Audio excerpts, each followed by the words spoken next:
This film is purely fictional. Please do not imitate it. Your like and subscribe are the motivation for me to update. Chapter 1119. Who is this? Shinhong looked at the man's profile picture, which was unfamiliar, yet somehow vaguely familiar. Who are you? Shinhong asked. You seem to be under attack from other districts. Come with me. You? Shinhong hesitated. A stranger suddenly appeared and sent her a private message, asking her to come with him. Something felt off, but for some reason, seeing this man's profile picture gave her a strange sense of security and trust. Crack. At this moment, Shinhong's armor had already been cracked by the strongman from District 6. The next strike would destroy the armor, and she would be beheaded. Shinhong no longer hesitated. With a thought, a travel ticket appeared in her hand. The next second, the travel ticket turned into blue light and disappeared. Die! The powerful warrior from District 6 finally managed to cleave through Shinhong's armor. He immediately swung his great sword, aiming a powerful blow at Shinhong's neck. At that moment, Shinhong closed her eyes. Bang! A crisp metallic clang rang out, and the powerful warrior's great sword suddenly stopped swinging. Before Shinhong, a man wearing a light blue mask with gold patterns suddenly appeared from a burst of blue light, and casually caught the swinging great sword. The powerful warrior from District 6 was stunned. Seeing that the other man had caught his great sword, which was imbued with the energy of a large leviathan, with his bare hand, his expression changed drastically. He immediately released his weapon, and turned to flee at top speed. Zhou would ignore the fleeing powerful warrior from District 6, and instead turned back to pull Shinhong, who had fallen to the ground, to her feet. Are you a hidden powerhouse in District 10? Shinhong asked, both surprised and puzzled. She had witnessed the other party catch the energy of a large leviathan with his bare hands. There was no energy fluctuation in his palm, yet his physical strength reached the level of a large leviathan's energy. His power was truly terrifying. You really don't recognize me? Zhou removed his true sense mask, revealing his face, and asked. No, recognize me? Shinhong shook her head, but a second later she realized. Regardless of who you are, you must be very strong. I hope you can go and rescue our boss Chen. She's on that main island. Shinhong pointed to the giant island in the distance. Shinhong knew this wasn't the time to discuss the other party's identity, and besides, he was only one person. He couldn't possibly save the entire District 10. If he could rescue Boss Chen, she could die in peace. No rush. Your Boss Chen can take on 8 at once for a short time, right? Zhou said, because Chenku had fought 8 survivors alone for over 10 minutes in the illusion of the Leviathan. Things are different now. The King of Zone 1 obtained the corpse of the Leviathan of the Overturned Sea, and also opened a king-level weapon from the Overturned Sea treasure chest. Boss Chen is no match for him anymore. Hurry up! Shinhong urged urgently. King-level weapon? In that case, let's finish this quickly. Zhou frowned slightly. An unknown powerhouse has appeared in Zone 10? At this moment, on the side of the 3 survivor kings, the king of Zone 6 received a private message from his subordinate. This subordinate, who sent the message, was the powerhouse from Zone 6, who had just attacked Shinhong. Is there another hidden powerhouse in Zone 10? The king of Zone 6 asked doubtfully. Humph. Fine, I'm bored sitting here anyway. Let's go take a look and stretch our legs. The king of District 6 said, rising from his silver throne, completely unconcerned about the suddenly appearing powerhouse from District 10. He was the king of survivors. No matter how strong the opponent's trial was, his kingly aura would force them to kneel and be killed. Let's go too, we're just killing time anyway, the king of District 4 said, glancing at the king of District 7 beside him. Then, the king of District 6 led the kings of District 4 and 7 into the battlefield, unleashing his kingly aura. Survivors in their path all knelt down, and they arrived before Zhou almost instantly. You're the suddenly appearing powerhouse from District 10? The king of District 6 glanced at Zhou, his expression disdainful. Why waste words with him? Kneel down! The king of District 4 unleashed his kingly aura directly at Zhou, trying to suppress him and prevent his escape. This time, the title of King of Survival should finally be real, Zhou said calmly. Huh? You? How come you're not affected by the king's aura? The king of District 4's expression changed, his eyes revealing shock. Attack together, this guy is strange, the king of District 7 immediately said, then activated his 3 powerful traits. However, just as the 3 kings of survivors activated their powerful traits, preparing to attack Zhou, a terrifying aura suddenly emanated from Zhou's body, with streaks of silver lightning flashing and coursing across his entire body. Then, Zhou's body slowly rose into the air, the silver lightning on his body becoming increasingly violent, rolling thunder exploding around him, instantly attracting the attention of everyone present. The three survivor kings immediately sensed something was wrong and turned to flee. Kneel! Zhou Wen's silver eyes, flashing with electric light, stared at the three fleeing survivors below and uttered two words. His voice, amplified by the energy of lightning ions, sounded like a thunderclap. Buzz! Immediately afterward, a gigantic phantom, 10,000 meters in diameter, suddenly appeared in the sky. The next second, a terrifying mental force poured down. Thump! The three survivor kings, along with the survivors from the other districts, were all forced to their knees by this mental force. How is this possible? The three survivor kings were deathly pale, their expressions filled with terror. They were survivor kings, to be suppressed to the ground was simply impossible. Boom! However, before they could even understand Zhou Wen's identity, a terrifying silver lightning bolt crashed down from the sky, instantly reducing the three survivor kings to ashes. Ding! Killed the holder of the King of Survival title, gain King of Survival title X3. Everyone kneel. Anyone who dares to stand will die. Zhou Wen spoke again, his voice booming like thunder, deafening and echoing throughout the entire battlefield. In an instant, most people knelt down. Only a few were still running away. Zhou Wen directly released a bolt of lightning ion energy, blasting those people into thin air. The previously chaotic battlefield fell silent. Everyone knelt on the ground, trembling with fear, not daring to raise their heads. The crisis of annihilation of District 10 was immediately averted. Zhou Wen landed from the air. Shenhong stared at him blankly, her mind somewhat blank. She hadn't expected that the stranger who had come with her would be so powerful. This is for you. Kill anyone who dares to touch it. Zhou Wen released his remnant clone, temporarily handing it over to Shenhong. Chapter 1120. Bang!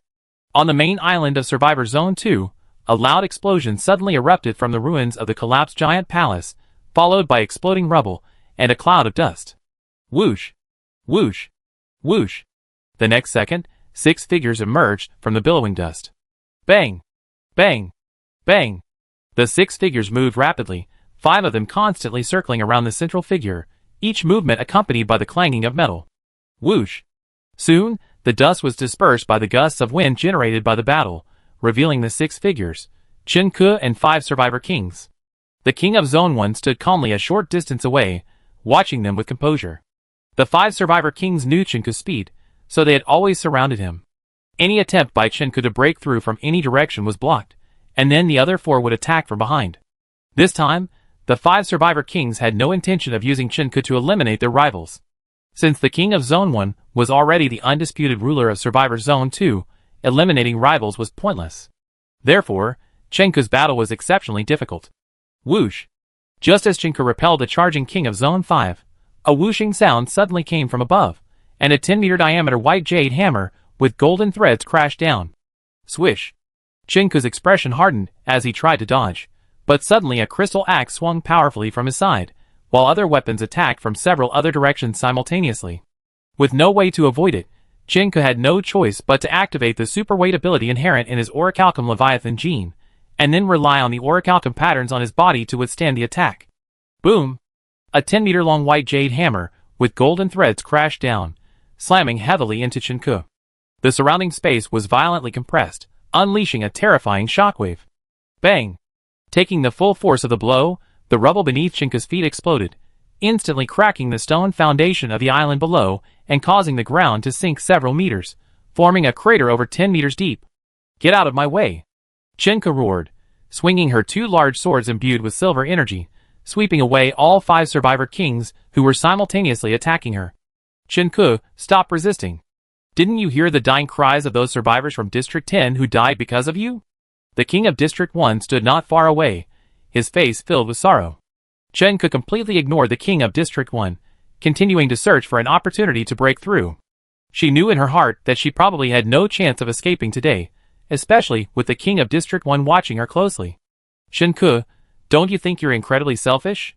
You could have saved millions by sacrificing yourself, yet you coldly and heartlessly watched them die one by one, the king of District 1 continued. Now, several of your men might not be able to hold on any longer. If you continue to resist, they will all die. Do you think they won't resent you for leading them to their deaths? How can you face them? The king of District 1 demanded loudly at the end. These words from the king of District 1 caused Chenku, who had initially remained resolute, to waver slightly. Her men had indeed initially opposed returning, but she had stubbornly insisted on bringing them back. Give up. It's not too late, they can all still live. Seeing Chenku waver, the king of Zone 1 immediately advised softly. Chenku fell silent, slowly lowering her raised greatsword.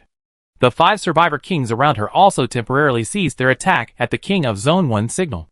The king of Zone 1's words were, of course, a lie. He didn't actually expect Chenku to completely give in. He just wanted to buy as much time as possible until her powerful ability expired, then he could capture her. After a period of silence, Chenku gave up. She didn't expect to save everyone. She only hoped her few subordinates could escape. You keep your word this time. But just as Chenku opened her mouth, preparing to exchange herself for her subordinates' lives, a figure suddenly appeared within her mental detection range, not far behind her. Chenku was startled, thinking it was a sneak attack, so she whirled around and swung her great sword, slashing at the figure that had suddenly appeared behind her. Bang! However, her powerful slash was blocked by the figure's arm. It's been so long, why are you trying to attack me the moment we meet? The figure moved his arm, shifting Chenku's broadsword aside, and spoke calmly. Who are you? Chenku looked at the man wearing a light blue mask with gold patterns, her face showing confusion, and she didn't continue her attack. How about this? Do you remember me? The man said, removing his mask to reveal a clean-cut, handsome face. It was Zhou. Chenku's eyes widened slightly upon seeing Zhou, but quickly returned to confusion. She had a vague recollection, but couldn't quite place him. It seems they were indeed pulled into the cyclical illusion by the Dream Emperor, but Zhou thought to himself, observing Chenku's changing expression. He confirmed his guess, and then put his true sense mask back on. Who are you? The king of Zone 1 stared at Zhou with a grim expression and icy gaze. It's you guys again. Last time, I had to put in some effort to deal with you, but now... Heh. Zhou chuckled softly, his gaze sweeping over the 6 survivor kings, showing no regard for them. Insolence! Kill him! The king of Zone 1 roared in anger, immediately giving the order. Although the sudden appearance of this person made the king of Zone 1 feel uneasy, upon closer inspection, the other party was nothing more than a hidden powerhouse from Zone 10, and even the strongest hidden powerhouse couldn't possibly be a match for a survivor king. Die! The king of District 5 flashed in front of Zhou, his fist blade thrusting upwards towards Zhou's jaw, aiming to pierce his entire head if it struck. Be careful, Chenku hurriedly warned. She couldn't immediately recall who the man was, but judging from his attitude, he was clearly on her side. However, Chenku's warning was obviously unnecessary, because just as the king of District 5's fist blade was about to strike Zhou had already grabbed the king of District 5's arm. The king of District 5 froze, struggling to advance even an inch despite his best efforts, and even trying to pull his arm back was futile. Sharp! Seeing this, the king of District 5 immediately swung his other fist blade, aiming for Zhou's heart. Chapter 1121. Just as the fist blade was about to reach Zhou's heart, a grayish-black energy appeared on Zhou's body. The moment the fist blade touched the grayish-black energy, it melted and disappeared instantly, like a styrofoam box falling into a fire. Along with it, the arm of the king of District 5 also melted away. Ah! My arm! The king of District 5 cried out in pain, his eyes filled with deep fear as he looked at Zhou. With both arms gone, the king of District 5 retreated in terror, then turned to run away. But how could Zhou let him escape? With a wave of his arm, a ball of grayish-black energy flew out, directly enveloping the king of District 5's entire body. No! Don't! The king of District 5 screamed in terror, as the grayish-black energy instantly corroded his azure armor. He tried to use his abyss-level energy to resist, but abyss-level energy couldn't even last a few seconds. Ah! Please spare me! Please! The king of District 5 screamed in agony, begging for mercy.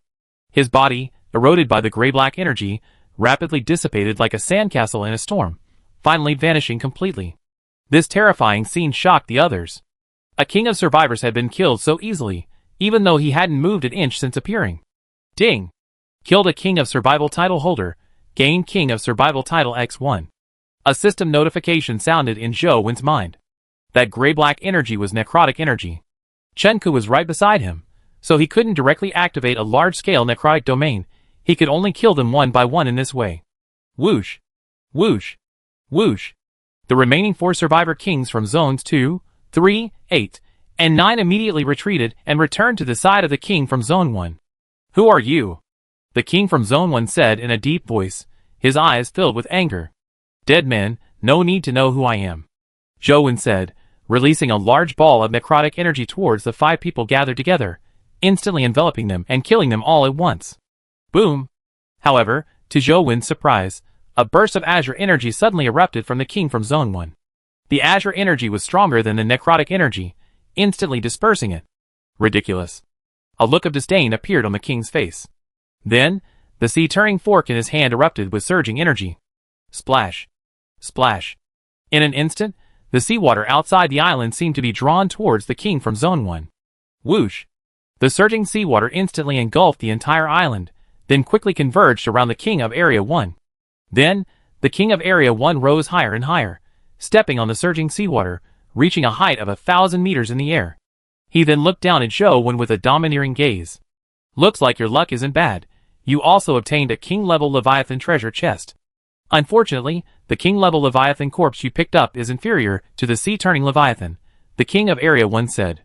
The reason the king of Area 1 suddenly unleashed a surge of azure energy was because he had opened the sea-turning treasure chest and obtained a sea-turning energy source, which, when used, could release sea-turning energy for 10 minutes. The ability to manipulate seawater was the effect of the king-level weapon, the sea-turning fork. This seawater wasn't ordinary, it contained a vast amount of sea-turbulent energy. "And now, your good fortune belongs to me, ha-ha." The king of District 1 laughed, swinging the sea-turning fork. In an instant, the surrounding seawater transformed into waterspouts, surging towards Zhou. "Run! Don't worry about me. If you can, I hope you can save the people of District 10. Chenka looked at the approaching waterspouts, her eyes filled with despair. This was beyond their ability to handle, so she immediately went to Zhou, urging him to leave. Chenka considered Zhou a hidden powerhouse of District 10, but in her eyes, Zhou's king-level energy, just as the king of District 1 had said, was only temporarily obtained through some item, much weaker than the king of District 1's, but escaping was definitely not a problem. However, to Chenka's surprise, the man in front of her suddenly reached out and grabbed her waist. "You?" Chenka was about to push the man away when she suddenly found herself flying. Before she could fly very high, a waterspout brimming with the energy to overturn the sea was already upon her. Chenka gave up struggling and quietly awaited death. The king of District 1 hesitated for a moment when he saw Zhou holding Chenka, but the thought of potentially obtaining a king-level core after killing Zhou made his hesitation disappear. Boom! At this moment, the waterspout had reached Zhou, and Chenka closed her eyes. But a few seconds later, the expected impact didn't occur. Chenka opened her eyes in confusion, and saw a layer of colorful energy light membrane surrounding her, which completely blocked the seawater. This? Chenka stared at Zhou in astonishment, her eyes filled with disbelief. Bang! Zhou, carrying Chenka, burst out of the waterspout's reach, rising tens of thousands of meters into the air. Then, he opened his palm, revealing a dazzling, dark blue energy ball. Chenka's eyes were stinging from the dark blue energy ball, but she sensed a terrifying aura emanating from it. How is this possible? The king of District 1's previously confident expression vanished abruptly. Looking at the colorful energy shield surrounding Zhou, a terrifying thought flashed through his mind. A second type of king-level energy? Impossible. How could this be? The king of District 1 shook his head frantically, unable to believe his own guess. Could he have reached the medium-sized Leviathan stage? The king of District 1 muttered, his face ashen. Impossible. It must just be some kind of defensive item. Die! The king of Zone 1 refused to believe that a survivor from Zone 10, who had suddenly appeared, could possess such power. He frantically unleashed his churning energy, forming a massive cone-shaped waterspout that hurtled towards Zhou in the sky. Whoosh! Suddenly, a pale blue orb shot down from above, leaving a trail of light in the sky. Splash! The pale blue orb instantly passed through the oncoming waterspout, which exploded in all directions, like a puddle hit by a stone, spraying water everywhere. Boom! The next second, a violent explosion rang out. At the center of the main island, a massive blue energy ball suddenly expanded, reaching a diameter of 10,000 meters, directly engulfing the king of Zone 1, who was now surrounded by seawater. Chenka stared at the terrifying energy ball rising below, his shock undiminished, yet a surge of joy rose within him, for Zone 10 was finally spared annihilation. Chapter 1122. Zhou suddenly uttered a sound of confusion. What's wrong? Chinka asked cautiously. There's still one person alive. Zhou frowned, because he only heard 4 system notifications in his mind about obtaining the King of Survival title. One was missing. True Sense trait, activate. Zhou silently chanted, activating the True Sense trait. In an instant, his mental energy began to be released wildly, rapidly covering the entire main island. The King of Zone 3? He actually managed to block the core energy? It seems he has some secrets. Zhou thought to himself. After the core energy dissipated, a huge hole with a diameter of 10,000 meters appeared in the center of the main island of Sea Area 2. Zhou, carrying Chenke, descended to the edge of the hole. After releasing Chenke, Zhou jumped directly into the seawater below the hole and swam towards the seabed at an extremely fast speed. The King of Zone 1 isn't dead yet? Chenke stood at the edge of the hole, watching Zhou's figure disappear into the water, and asked with some worry. Damn it, District 10. Chenke suddenly remembered that District 10 was still being besieged by survivors from other districts. After a slight hesitation, he rushed towards the outside of the main island at top speed. The main island was now sealed off. Only by leaving the main island could he teleport. At this moment, in the sea, Zhou submerged to the seabed. The King of District 3, who was hiding on the seabed, changed his expression drastically upon seeing Zhou. An invisible layer of energy protected the King of District 3. The King of District 3 didn't hesitate and turned to run. Of course, Zhou wouldn't let him escape, raising his hand to unleash a burst of lightning ion energy. To Zhou's surprise, the lightning ion energy was blocked by the invisible energy surrounding the King of District 3. However, the King of District 3 was also in poor condition, his face pale, seemingly due to excessive mental energy depletion. An item related to mental energy? Zhou guessed, then raised his hand and released another burst of lightning ion energy. The King of District 3 blocked it again, but the next second after blocking the attack, his vision went black, and he fainted. Then, Zhou went to the King of District 3, used necrotic energy to destroy the azure armor on his body, and saw a necklace that looked like it was made of crystal around his neck. Zhou reached out and took off the necklace, and immediately, a system notification sounded in his mind. Ding! Obtain Divine Sense Necklace X1. Divine Sense Necklace. When worn, consuming mental energy can form a layer of Divine Sense barrier around the body. Divine Sense. Zhou's spirit suddenly jolted, and he immediately released a burst of necrotic energy, killing the unconscious King of District 3. Ding! Killed a King of Survival title holder. Obtained King of Survival title X1. Zhou ignored the notification in his mind about obtaining the King of Survival title, immediately opening the system interface and checking his loot mail. After searching for a while, a look of ecstatic joy appeared on Zhou's face. Ding! Obtained Divine Sense Core X1. Ha ha! All complete. Finally collected them all. Zhou couldn't help but laugh out loud with joy. It had been so difficult. These past few days, he had been in a state of confusion, worried that without finding the Divine Sense Core Leviathan, the deadline for Phantom Scale to enter the Devouring Transformation stage would seem endless. But now, he finally didn't have to worry anymore. This is what they mean by searching high and low without finding it, only to have it come to you effortlessly. Ha ha ha! Zhou then flashed forward, rushing towards the sea.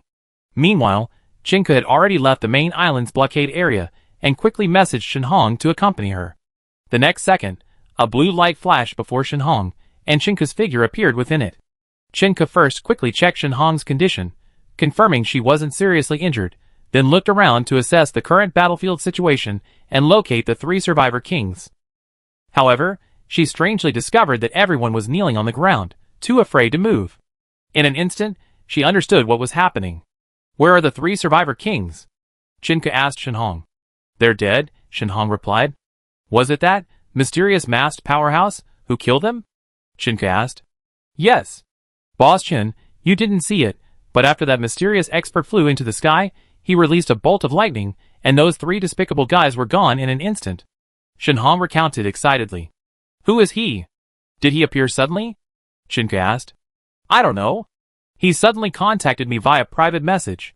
He seemed to know me, but I'm certain I never seen him before. Shenhong shook her head. Did you search for his avatar in the regional chat channel?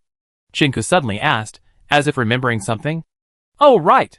I searched right away. Shenhong also realized what he meant, and immediately opened the system interface, searching for Zhou's avatar in the regional chat channel, but found no such person. He isn't from our sea area too, Shinhong exclaimed in surprise. It seems he really is a powerful figure from another sea area. I just wonder if his arrival here is a blessing or a curse, Chinka said with some worry. Although the other party had indeed saved them, in this world of survival, no one would help a complete stranger without a purpose. Whatever, it certainly won't be worse than before, Shinhong said indifferently. At this moment, a white light flew swiftly from the sky in the direction of the main island and landed in front of Chenke and Shinhong. Thank you for your help in saving District 10, Chinka said, stepping forward to express his gratitude. Although he didn't know the other party's purpose, regardless, the other party had saved their entire District 10, and gratitude was the right thing to do. Zhou nodded slightly, then scrutinized Chinka's face. This made Chinka feel uneasy, as if he had just escaped one danger only to fall into another. Your name is Chinka, right? Zhou asked, wanting to confirm first, since things in the illusion might not be the same as in reality. Yes, Chinka nodded after a slight hesitation. Don't you have a younger sister named Chen Xian? Zhou continued. Hearing Zhou question, Chinka's pupils constricted sharply, her heart churning, but her expression remained largely unchanged. Chen Xian? No, Chinka shook her head. The other person's identity was currently unknown, and the sudden mention of her sister Chen Xian meant there was definitely some connection, but whether that connection was good or bad, she couldn't judge. If the other person was her sister's enemy, admitting it would harm her sister. Humph. You're quite cautious, but unfortunately, you haven't completely controlled your emotions, Zhou sneered. Chenku immediately felt a sense of impending doom, quickly pulling Shinhong back, but her powerful special ability had already expired. She had no ability to fight the person in front of her except death. Chapter 1123. Zhou chuckled softly at Chenku's violent reaction. He had deliberately scared her. After all, he had kindly saved them, only to be suspected of being a bad guy. How could that be? However, Chenku's wariness was reasonable. As a powerful survivor who had suddenly appeared in the sea region, concealing his relationship with Chen Xian was the best option given his unknown identity. At this moment, Chenku and Shinhong stared at Zhou, one with grave expressions. They both knew that his strength was terrifying, and they were no match for him. Chenku was even certain that Zhou was a fourth-stage powerhouse at the medium-sized Leviathan level, possessing multiple king-level energies. If he really attacked, they would have no chance of escape. Then Zhou moved. Chenku's already tense nerves tightened even more. A travel ticket appeared in his hand, then vanished in a blue light. A hint of doubt appeared on Chenku's grave expression. She didn't know why he had used the travel ticket now. Could it be that she needs subordinates? Chenku guessed. After all, she was now the only survivor left in the entire sea area too, and to control the remaining 100 million plus survivors, she definitely needed subordinates. The next second, a blue light flashed in front of Zhou, and a beautiful figure appeared. It was Chen Xian, who had been exploring the Eternal Day Sea area. Sea Area 2, the survivor area? The system notification sounded in Chen Xian's mind as soon as she appeared. Wait! Boss Zhou, you didn't take down Sea Area 2 too, did you? Chen Xian was shocked to see the survivors kneeling behind Zhou. It had only been a few days since she conquered Sea Area 3. Look behind you, Zhou said, tilting his head back towards Chen Xian's back. Behind me? Chen Xian turned around in confusion. When she saw Chenku, her expression froze, her gaze fixed on the familiar figure before her, her vision blurring. Sister? Chen Xian's voice was soft, tinged with uncertainty. Having been in the survival world for so long, she had considered searching for her sister, but she dared not, fearing the news of her sister's death. Since arriving in the survival world, of the original 1 billion people in Survivor C10, only a little over 10 million remained after descending into the Endless Sea, survivors numbering in the hundreds. The situation in other survivor seas might be slightly better, but it was still roughly 1 in 10 surviving. The chances of death were simply too high. Chen Xian had no hope whatsoever. Because this world was too dangerous, survival required not only strength but also luck. Even someone as strong as Boss Zhou had died once before, so in Chen Xian's heart, she already believed her sister was gone. Xiao Xian. Actually, Chenku had already guessed what was going on when she saw Chen Xian's back, but upon seeing Chen Xian's face, the resolve and wariness on her face vanished, replaced entirely by joy. Sister! Chen Xian rushed forward and hugged Chenku tightly, tears streaming down her cheeks. Sister, I'm so glad you're alright. Chen Xian's voice choked with emotion. She had imagined this reunion with her sister countless times, But each time her emotions only grew stronger, because reason told her that this scene was impossible. Xiao Xian, hold on tighter, or something really bad will happen to your sister. Chen Ke, with tears of joy in her eyes, patted Chen Xian's head and teased her with a smile. Huh? I didn't use that much force. Chen Xian released Chen Ke somewhat speechlessly, but then laughed and wiped away the tears from the corners of her eyes. It's all right, it's all right. Chen Ke looked at her younger sister, who was still lively, cheerful, and graceful, and knew that her sister hadn't suffered anything, which put her at ease. Chen Ke had, of course, thought about finding her sister, but like Chen Xian, the hope was too slim. In fact, it wasn't just the two sisters who thought this way, but all the survivors thought this way, except for Zhouwen, of course. Zhouwen was an orphan, with no parents or relatives. He was introverted and had no friends. Surviving in this world was his only goal. Who is he? Chen Ke secretly glanced at Zhouwen, then asked Chen Xian in a low voice. He's our boss, Zhouwen. I call him Boss Zhou, Chen Xian introduced directly. Hello, Boss Zhou. Just now. I'm sorry, I was worried you might be Chen Xian's enemy, so... Chen Ke apologized awkwardly as she stepped forward. It's alright, being cautious is the best way to survive, Zhouwen said with a smile. What happened? Before I came, did you have a conflict with Boss Zhou's sister? Chen Xian asked, looking at Zhouwen and her sister with suspicion. So, Chen Ke told Chen Xian what had just happened. After hearing the story, Chen Xian's expression changed slightly, because she suddenly remembered that Zhouwen had asked her one day in the deep sea if she had a sister. Boss Zhou, did you meet my sister a long time ago? Chen Xian asked.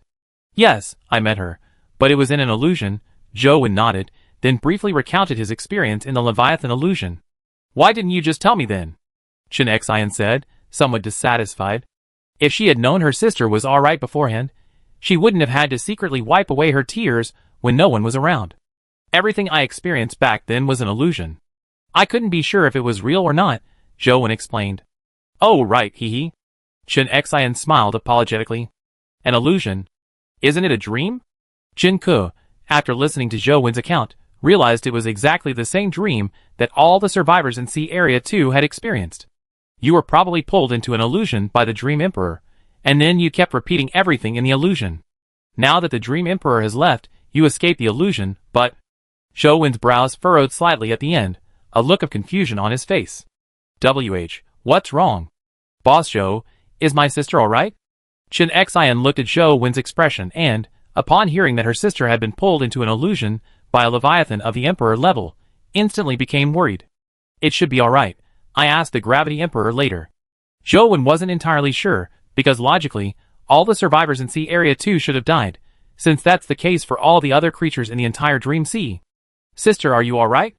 Chen Xian asked worriedly, using her mental power to check Chen Ke's body. I'm fine, Chen Ke replied. She truly didn't feel anything unusual. So we met in the illusion. No wonder I always felt a sense of familiarity with you.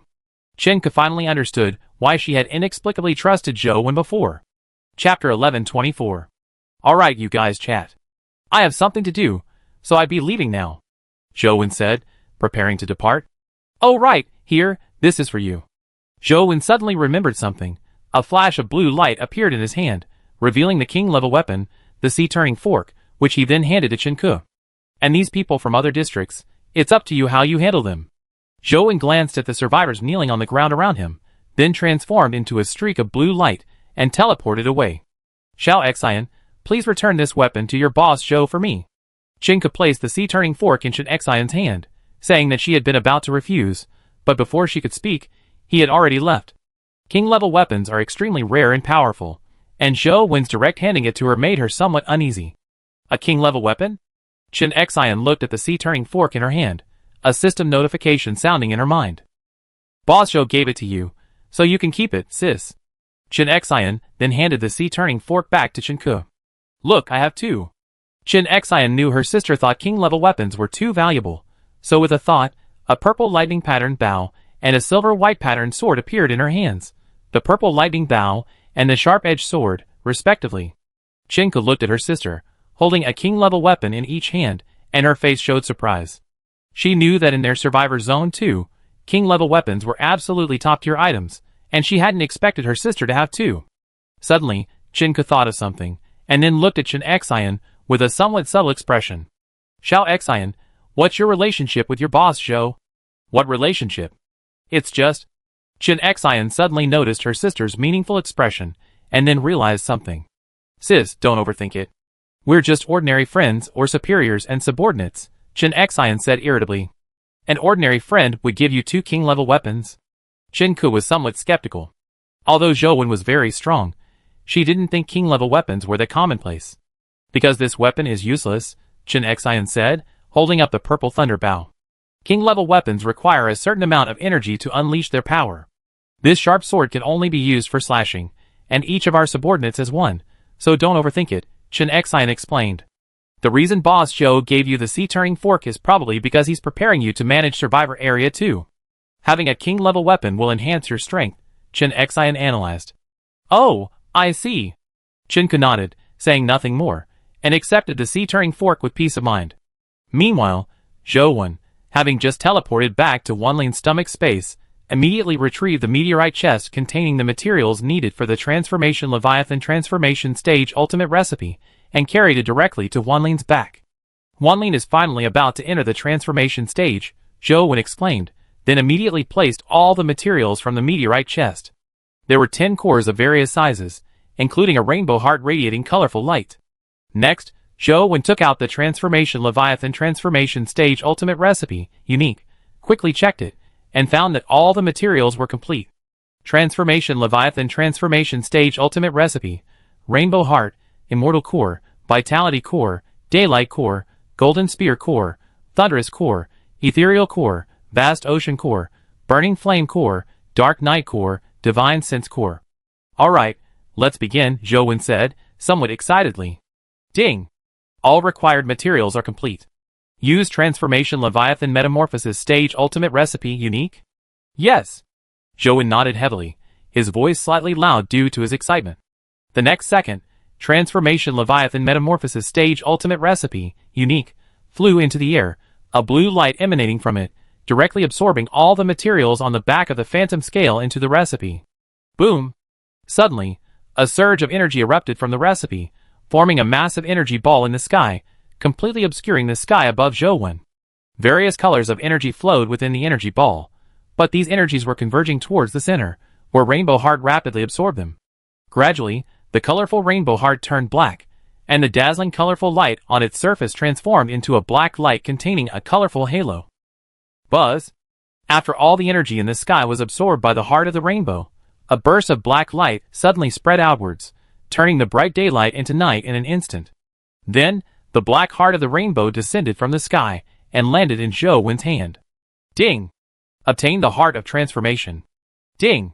Heart of Transformation, a material for the ultimate transformation stage of the Leviathan. This is what they call multicolored black, Zhou Wen said with a smile, looking at the Heart of Transformation in his hand, which was entirely black but subtly shimmered with iridescent light. I wonder what the illusion scale will look like after entering the transformation stage, Zhou Wen said with some anticipation, before returning to the illusion scale's stomach wall space. Zhou Wen arrived at the digestion pool and tossed the Heart of Illusion into it. However, before the Heart of Illusion hit the pool, Zhou Wen had already returned outside. Splash! The Heart of Illusion landed in the digestion pool. Boom! Shortly after, a surge of black energy was released from the digestion pool, quickly spreading throughout the entire body of the illusion scale. Zhou Wen was now suspended in the sky not far from where the illusion scale was. A surge of black energy was released from the illusion scale's body, quickly enveloping it, and then began to spread outwards. Splash! Splash! Suddenly, the surrounding seawater began to churn violently. Boom! Boom! The bright sky instantly became overcast, and bursts of lightning roared through the clouds. Slowly, the seawater surrounding the illusion scale transformed into a massive waterspout, directly merging with the dark clouds in the sky. Blinding bolts of lightning struck the waterspout, filling it with flashing light. Such a commotion? Zhou Wen exclaimed in surprise. He had asked Jiang Haitao about the commotion when their illusionary Leviathan entered its transformation phase. At most, it would release some energy, not cause such a massive disturbance. Buzz! Suddenly, a surge of spiritual energy erupted from the lightning-splattered waterspout. The next second, a gigantic black phantom appeared in the sky. This is the illusion scale? Zhou Wen wondered. The gigantic phantom in the sky resembled the illusion scale, its entire body radiating black light. The phantom was enormous. Zhou Wen estimated it to be about 1,000,000 meters in size. However, what truly terrified Zhou Wen was that the illusion scale's phantom almost touched the sun in the sky. He feared the Eternal Day Emperor might suddenly launch an attack. Chapter 1125. Boom! The enormous phantom slowly opened its eyes, its deep black pupils revealing coldness and indifference. This is Huanlin? Zhou Wen frowned. The enormous phantom's gaze gave him a chilling indifference, completely different from the usually cheerful and lively Huanlin. At this moment, the enormous phantom's pupils shifted slightly, looking at Zhou Wen. In an instant, everything in Zhou Wen's vision turned black, followed by a sense of impending death. However, the next second, everything vanished. The surrounding scenery returned to normal, and the enormous phantom in the sky dissipated. Is Huanlin trying to kill me? Zhou Wen asked, somewhat stunned. Bang! Suddenly, a loud explosion came from below. A surge of black energy dispersed the waterspout and the lightning-filled clouds in the sky. The sky and sea returned to normal, and Huanlin's figure finally appeared, its body flowing with dazzling black light. Zhou Wen didn't fly directly onto Huanlin, but instead landed on the sea's surface not far from it. Huanlin's appearance hadn't changed much, except its body had become much longer and more slender, no longer the somewhat round and chubby creature it once was. At this moment, Huanlin, having entered the devouring transformation stage, suddenly opened its eyes. A fierce glint flashed in its black pupils.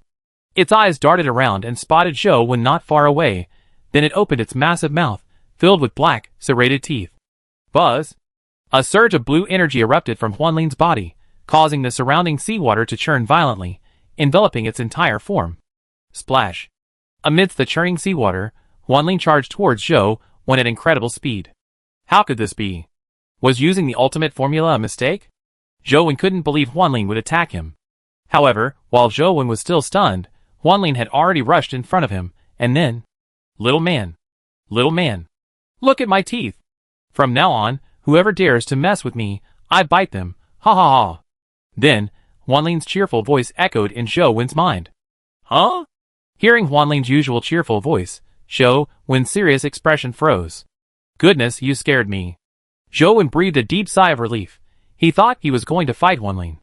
After scanning Huanlin with his mental power, Zhou Wen realized why Huanlin's gaze had become somewhat fierce, because Huanlin's eyes had changed from round and large to triangular. Ha ha! Little man! After Zhou Wen saw its teeth, Huanlin closed its mouth and moved closer to Zhou Wen, preparing to rub against him. Zhou Wen quickly assumed a defensive stance, as the phantom scale's body was far too enormous. Even a simple gesture of approach would send him flying. However, the phantom scale, just about to act, suddenly stopped, seemingly realizing it couldn't do that. It then began to mobilize its energy, condensing it into an energy ball in front of it. Little one. The energy ball gradually transformed into a miniature phantom scale, only the size of a watermelon, and flew towards Zhou Wen, nuzzling its head against his face, while its tail wagged happily. Is it condensed energy? Zhou Wen asked curiously, catching the miniature phantom scale in his hands. This little phantom scale is nice, Zhou Wen said with a smile, then stroked the miniature phantom scale's head. It felt soft and smooth, and the miniature phantom scale nestled contentedly in Zhou Wen's arms. Afterwards, Zhou Wen carried the miniature phantom scale back to his stomach wall space, stroking it while checking its encyclopedia information. Phantom Leviathan age, 413 days. Stage, metamorphosis. Length, 1,500 meters. Weight, 5 million tons. Diet type, carnivorous. Feeding method, predation. Energy generation, immortal energy, vitality energy, daylight energy, golden spear energy, thunderous energy, ethereal energy, vast ocean energy, burning flame energy, dark night energy, divine sense energy. Evaluation, a 5 million ton baby that has entered the metamorphosis stage. It's already 5 million tons, how come it's still a baby? Zhou Wen said, both amused and exasperated. He realized that the phantom scale seemed to always be a baby. It seems that the phantom scale's length has also increased somewhat after entering the metamorphosis stage, Zhou Wen said. Previously, the phantom scale's length was only 1485 meters, an increase of 15 meters. There's an extra energy generation slot, haha. This energy is basically my energy now, Zhou Wen said with a laugh. Little man, I'm so hungry. At this moment, Huanlin's voice echoed in Zhou Wen's mind. Zhou Wen quickly went to the digestive pool, chopped up a piece of king-level Leviathan flesh, and threw it into the digestive pool. What was that commotion just now? The little auspicious cloud Leviathan clone, floating in the stomach wall space, transformed into a moth and landed on Zhou Wen's head, asking. Just as Zhou Wen was about to answer, the mini Huanlin, which had been hovering beside him watching him chop meat, suddenly turned fierce, its mouth widening to reveal a mouthful of sharp teeth, and then charged towards the little auspicious cloud Leviathan clone. What is that? The little auspicious cloud Leviathan clone could sense that the object rushing towards it was made of energy, and king-level energy at that, so it immediately flew up from Zhou Wen's head to dodge the attack. You're not allowed to stay on my head, humph. The mini phantom scale huffed, then landed on Zhou Wen's head. I transformed into an energy clone of Leviathan. Let's see if you dare stand on my head again and mess up my hair, Zhou Wen said with a laugh. What kind of energy clone is this? It's just made of energy and mental power. It can only maintain its form within a certain range of the main body. It will automatically dissipate if it moves too far away, the little auspicious cloud Leviathan clone said, then prepared to land on Zhou Wen's shoulder. However, just as it was about to land, the mini phantom scale bared its teeth, looking like it was about to attack. So the little auspicious cloud Leviathan clone moved away from Zhou Wen a little, and the mini phantom scale returned to normal. Then the little auspicious cloud Leviathan clone moved closer, and the mini phantom scale bared its teeth again. What the hell is this? The little auspicious cloud Leviathan clone said speechlessly. Ha ha ha. Zhou Wen laughed out loud, finding it quite amusing. After feeding the miniature phantom scale, Zhou Wen, carrying it, teleported to the infinite floating sea, intending to inquire about the survivors in Sea Area 2's lack of death. Upon arriving at the infinite floating sea, the miniature phantom scale on Zhou Wen's head, just as the little auspicious cloud Leviathan clone had predicted, instantly vanished into energy. Currently, at the location of the Gravity Emperor, many survivors from Sea Area 10 were exchanging Leviathan meat for energy. Like the guardian Leviathans of other survivor sea areas, the Gravity Emperor provides energy crystals based on the level and quantity of Leviathan meat offered by the survivors. Ordinary survivors typically only receive gravity energy containing the energy intensity of a small Leviathan. Chapter 1126. However, since there is only one teleportation foundation, very few survivors can exchange it for energy crystals. There are 8,000 slots for ordinary survivors, with the remaining 2,000 slots split equally among the top survivors from each region. Because the slots are fixed, these ordinary survivors who obtained teleportation slots became exchange brokers, earning high exchange fees by helping other survivors exchange Leviathan meat for energy crystals. Zhou Wen didn't stop this, because the current number of teleportation slots was too small to prevent. Although the situation of exchange rights being controlled by a few could be addressed by periodically changing the ordinary survivor slots, it wouldn't be very effective. The fundamental problem is that there are too few teleportation foundations. Once the number increases, ordinary survivors will naturally no longer need to use these brokers to exchange energy crystals. Has the Divine Sense Leviathan been found? Zhou Wen had just appeared near the Gravity Emperor's giant egg when the Gravity Emperor's voice echoed in his mind. I found it by chance, Zhou Wen said with a smile, nodding. Then I need to take back the energy I gave you before. That's my primordial energy, said the Gravity Emperor. Huh? What do you mean? There's no reason to take back energy that's been given away. Zhou Wen immediately took a few steps back. Sigh, well, you can keep it as a means of self-preservation then. The Gravity Emperor didn't forcibly take back its energy. After all, the energy in the Emperor's crystal amber that Zhou Wen had given it was enough to compensate for this primordial energy. That's more like it. By the way, I came here today to ask you a question, Zhou Wen said, getting down to business. What's the problem? Gravity Emperor asked. I recently arrived at Sea Area 2, but the survivors there have all been pulled into an illusion by the Dream Emperor for a long time. Strangely, none of them have died. Why is that? Zhou Wen asked. You see, almost all the creatures in the Dream Sea are dead, including the Abyss-level Leviathans and King-level Leviathans. But the survivors and their illusory Leviathans are unharmed, which makes no sense. That's because the survivors' minds are very active, which helps the Dream Emperor improve his strength. He's deliberately keeping them alive. The activity level of a survivor's mind is equivalent to that of an Abyss-level or King-level Leviathan. And since the number of survivors is huge, they are treasures to the Dream Emperor, so he deliberately keeps them alive. And the energy required to keep survivors alive is much less than the energy required to keep an Abyss-level or King-level Leviathan alive. Therefore, The Dream Emperor doesn't intentionally kill survivors, Gravity Emperor explained. I see, that's good. Zhou nodded, as long as it wasn't some hidden trick deliberately used by the Dream Emperor. As for why the illusionary Leviathan hadn't died, Zhou didn't ask. The reason was simple. The illusionary Leviathan's mind was also very active, something he knew all too well. His doubts were resolved, but Zhou didn't leave immediately. Even after so much time, his 3 attribute values hadn't reached their maximum. Although there were many creature corpses in the Dream Sea, they were mostly Leviathan corpses. Even if he encountered ordinary creature corpses, they were completely rotten and inedible. The survivors in Sea Area 2 are in the Dream Sea, so they can forget about getting any creature meat. Gravity Emperor, can you control the entire infinite floating sea? Zhou asked. What do you want? Gravity Emperor sensed that Zhou's question wasn't for anything good.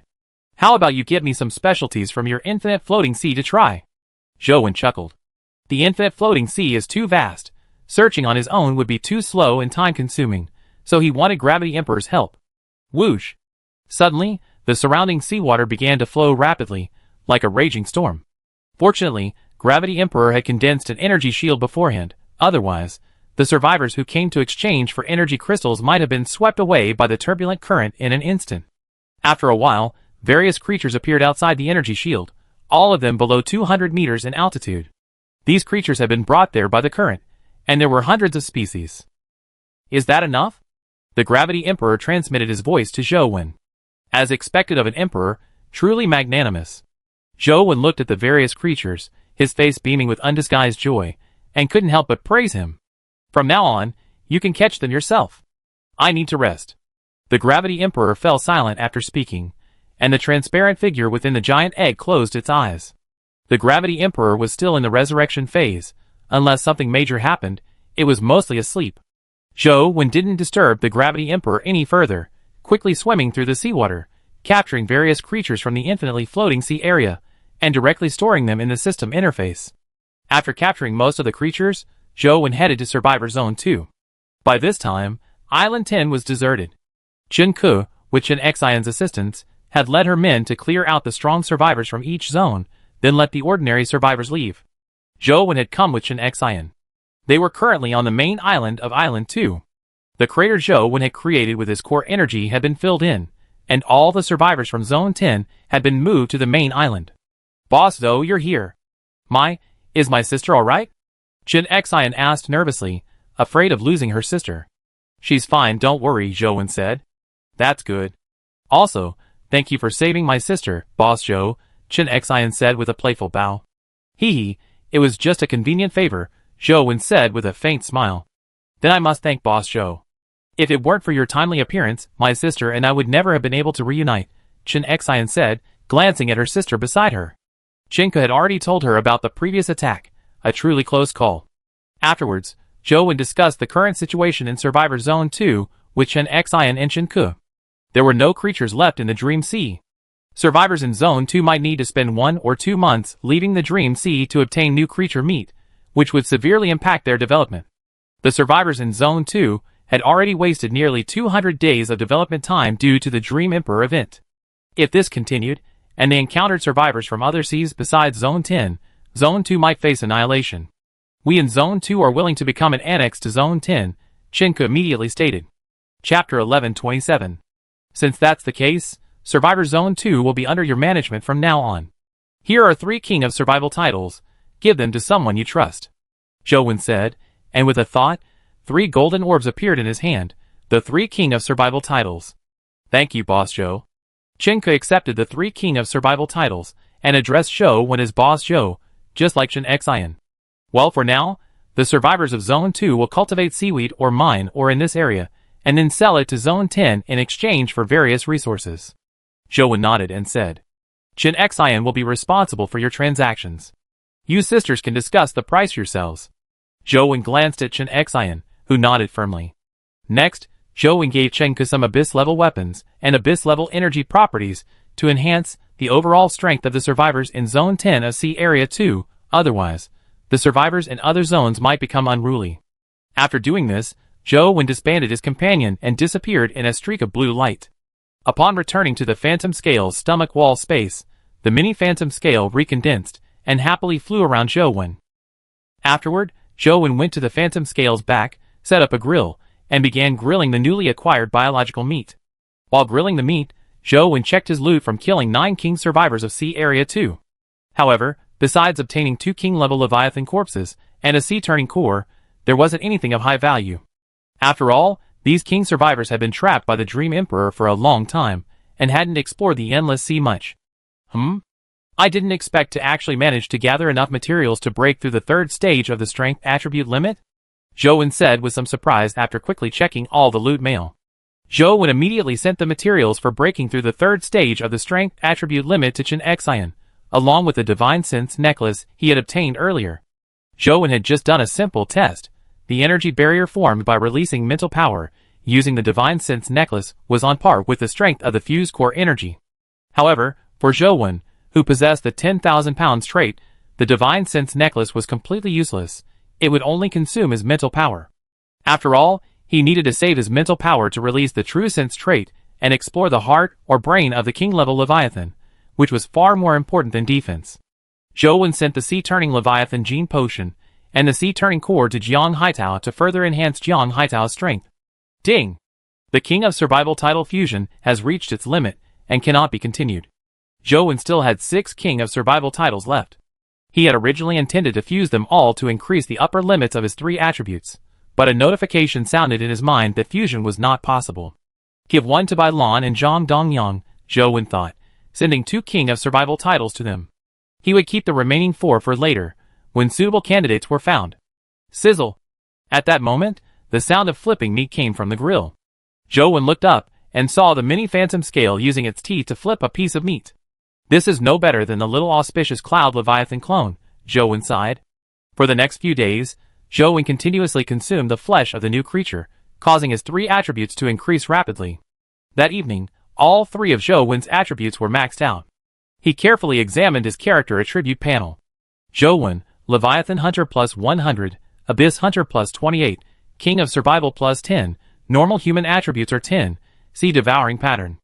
Auspicious Cloud Pattern Intelligence, True Knowledge 26/25 Shock Trait, Impact Trait, Brainwave Trait, True Knowledge Trait Strength, Deadly Silence 3600/3600 Golden Lightning Trait, Core Convergence Trait, Lightning Ion Trait, Deadly Silence Trait Constitution, Vitality 3500/3500 Radiant Gold Trait, Contending Trait, Thunderous Trait, Necrosis Trait, Mighty Force Trait, Tungsten Gold Trait Speed, 3500/3500 Floating Trait, Liang Trait, Moon Shuttle.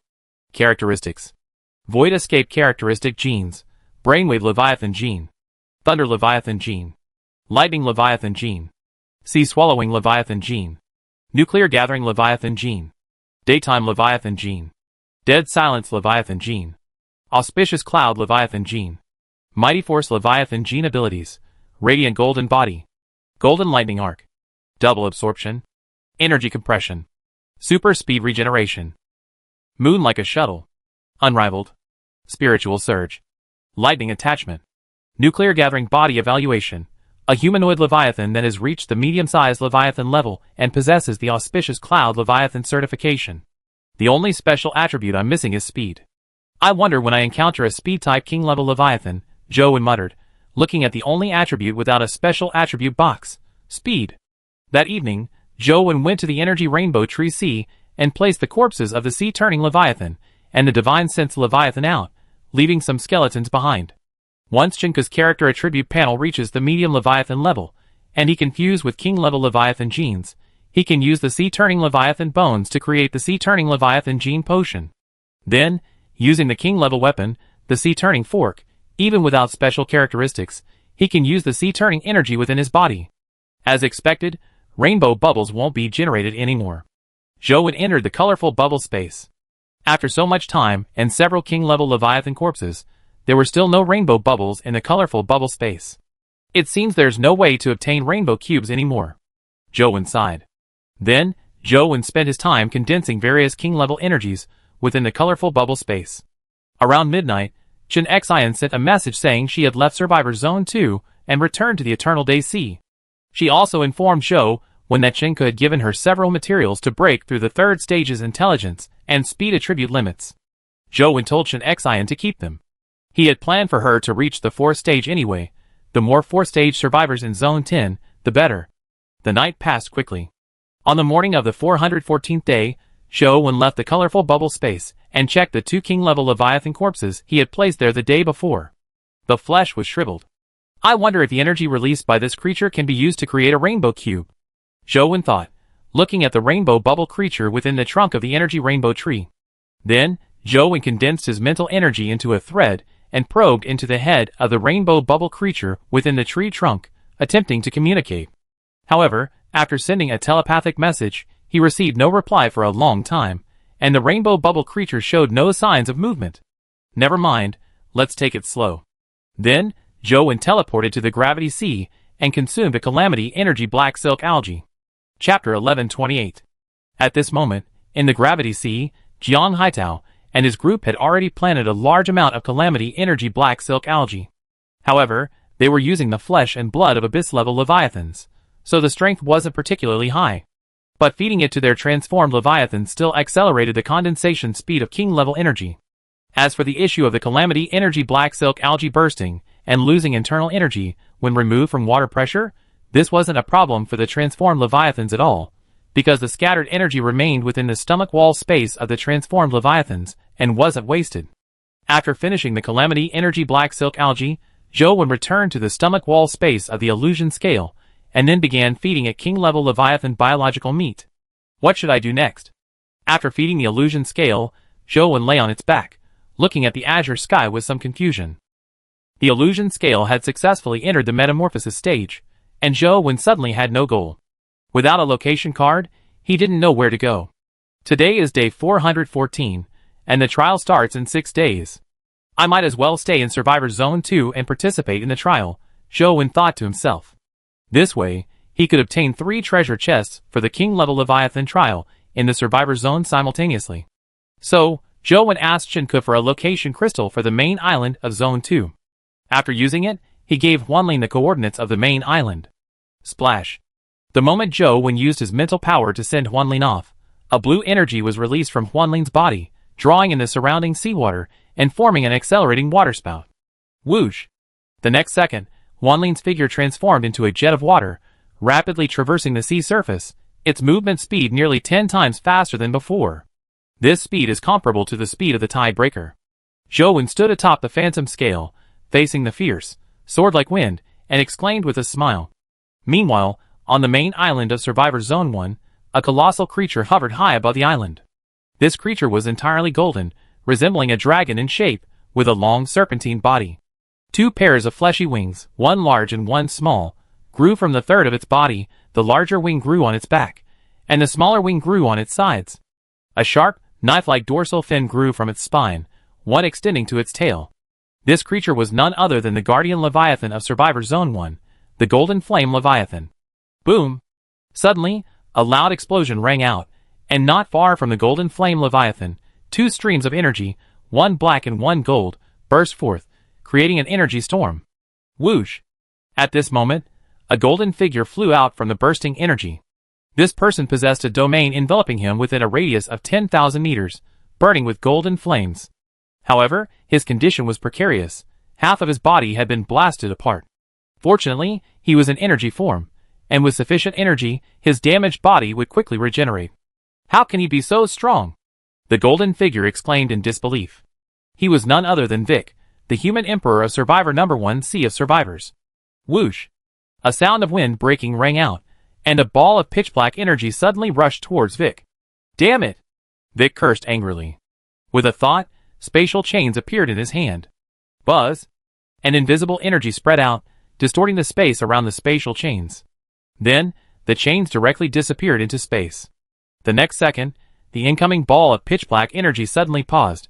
Vic seized the opportunity, immediately swinging the crimson blade formed from flame ion energy in his hand, rushing towards the pitch-black energy at incredible speed. Whoosh! A crimson blade, over 50 meters long, slashed down rapidly, leaving a fan-shaped crimson trail in the air. Bang! However, just as the crimson blade was about to strike the dark energy mass, a crisp shattering sound rang out, and the spatial chains that had been embedded in space returned to Vic's hand. Then, From within the dark energy mass, a large sword formed from condensed dark energy collided directly with the crimson blade. Boom! A terrifying energy shockwave reverberated through the sky, causing slight ripples in the surrounding space. Crack! Suddenly, cracks appeared on the crimson blade that collided with the dark sword. Bang! At this moment, the dark sword suddenly exerted force, and the cracked crimson blade shattered. Vic's expression darkened. He immediately withdrew the remaining 20-meter-long crimson blade and retreated rapidly, while the dark energy mass continued its pursuit. A moment later, Vic arrived before the golden flame Leviathan, which abruptly opened its platinum gold eyes. Buzz! A hum of energy resounded as golden flames erupted from the golden flame Leviathan's body. These flames then gradually condensed into platinum gold flames, which were then poured into Vic's golden flame domain. Boom! In an instant, countless platinum gold blades materialized from the golden flame domain, rapidly swirling around Vic. Die! Vic roared, and in a flash, countless platinum blades rained down on the dark energy. Whoosh whoosh whoosh. The platinum blades relentlessly attacked the dark energy mass, gradually slowing its speed. Just when Vic thought the platinum sword rain was effective, the dark energy mass suddenly transformed into a gigantic, twisted head, swallowing all the platinum blades whole, and then charging towards him again at incredible speed. Damn it! Vic roared, increasing his energy output, but still couldn't stop the approaching, twisted black head. Bang! With a deafening crash, the twisted black head slammed into Vic's golden flame domain, the terrifying and powerful energy shattering it. Boom! The violent energy shockwave sent Vic flying backward, crashing heavily into the towering mountain at the center of the main island below. The mountain, tens of thousands of meters high, instantly crumbled, and the entire island was riddled with cracks. Vic, still in his energy form, struggled to his feet from the crater, but then, the ball of black energy appeared before him. However, the black energy ball didn't attack Vic again. Instead, it began to rapidly contract inward, gradually revealing a figure, the alien brain Miles. Now, can we cooperate? Miles slowly walked up to Vic and asked with a smile. What exactly are you? Vic stared at Miles, his eyes filled with horror. In just over 80 days, he had grown to such a terrifying level. Surprised? If you want my energy, I can give it to you, Miles said, his body beginning to writhe, and a bottle of jet black potion appeared in his hand. You just need to drink this. Miles handed the black potion to Vic. You won't turn me into a monster like you. Vic coldly refused. Chapter 1129. Heh, if you're unwilling, fine, I won't force you. But, Miles said, absorbing the black potion into his body, then looking at Vic with crimson eyes. If you still don't agree to cooperate with me, then the human emperor of Sea Area 1 will have to be replaced. Miles's already crimson eyes gleamed with bloodlust as he spoke calmly. What exactly do you want? Vic asked, somewhat puzzled. The other party's strength was already enough to directly rule the entire Survivor Sea Area 1, yet he insisted on cooperating with him. Of course, I help you rule the entire endless sea. Miles revealed his purpose with a smile. Directly infecting all the survivors in Sea Area 1 to transform them into alien brains wasn't, in Miles's view, the best option. The reason survivors' strength could increase so quickly was because they possessed the world system. But once survivors were transformed into alien brains, the world system would disappear. Therefore, only by cooperating with survivors could the alien brain race truly develop and grow stronger. Furthermore, it would be extremely dangerous for the alien brain to simply stand against the survivors. Although it now possesses Emperor-level energy, there are still 9 other survivor-controlled areas within the Endless Sea. Even excluding C9, which was destroyed by C1, there are still 8 survivor-controlled areas. If these 8 areas perceive the alien brain as a threat, it will inevitably face a siege by the strongest survivors. Therefore, Miles wants to cooperate with the survivors, gradually infiltrating all their areas, and finally find an opportunity to transform the strongest survivors into the alien brain, thus ruling over the ordinary survivors. However, this is contingent on the survivors in Sea Area 10 not prematurely disclosing the information about the alien brain to survivors in other sea areas. You help me? Vic scoffed, completely unconvinced. That's right, and you have no choice. I think those ordinary survivors would be very willing to obtain Emperor-level energy and become the new human Emperor, don't you think? Miles said with a faint smile. Vic fell silent. As a human, he certainly didn't want all humans to become twisted parasitic creatures, but in the current situation, he had no other choice. He was arrogant, but not a noble person. What do you want me to do for you? Vic finally chose to cooperate with Miles. Do you want me to gather all the survivors in Sea Area 1 and let you turn them into monsters? Vic said in a deep voice. Don't worry, it's a cooperation. Turning all the survivors in Sea Area 1 into monsters, is that still cooperation? Miles shook his head. I won't touch the survivors in your Sea Area 1 without your permission. I only want the survivors from Sea Area 9, who will be your slaves. The number doesn't need to be too many for now, just give me 100,000, how about that? Miles said. Although Miles had obtained the genes of the dead Emperor, he couldn't separate many Emperor-level genes for the time being, so having too many people wouldn't make sense. Besides, he didn't want to appear too forceful, he preferred to subtly integrate the alien brain into the survivors. That's it? Vic frowned, because in his view, this request was completely contrary to what a victor should make. And another thing is that you need to provide me with a large amount of king-level Leviathan meat. That shouldn't be too difficult, right? Miles said, needing to condense death energy by consuming king-level Leviathan meat. Those 100,000 people, I can immediately mobilize them for you. Just tell me your location, Vic said. I'd be living near the main island from now on, just like the other survivor areas. I plan to build a branch island. However, as for the materials to build the island, I need the human emperor's help to provide them, Miles said, bowing humbly to Vic. I hope you can keep your word, Vic said grimly, then his figure vanished in a flash of blue light. The golden flame Leviathan in the sky glanced at Miles warily before returning to the sea beneath the main island. Shortly afterward, on the main island of Sea Area 1, the survivors who had left due to the battle returned. Upon seeing the collapsed main island and the crumbling human emperor mountain, their faces showed shock. Then, the survivors began repairing the main island, while another group built a branch island outside the main island. What kind of parasite is this? How could it grow to this extent in such a short time? Vic, back in the space within his Leviathan's stomach wall, said gravely. I wonder if I can use the Frost Emperor to kill it. Vic pondered. Vic had been to the Frost Domain many times, but each time he had only managed to escape in disarray. This made him realize that even during its resurrection process, a Leviathan of the Emperor level was beyond his ability to kill. That monster is so powerful, perhaps we can use its strength to severely injure the Frost Emperor. Thinking of this, Vic's expression improved considerably. Since that monster wants to cooperate with the survivors, then let them cooperate.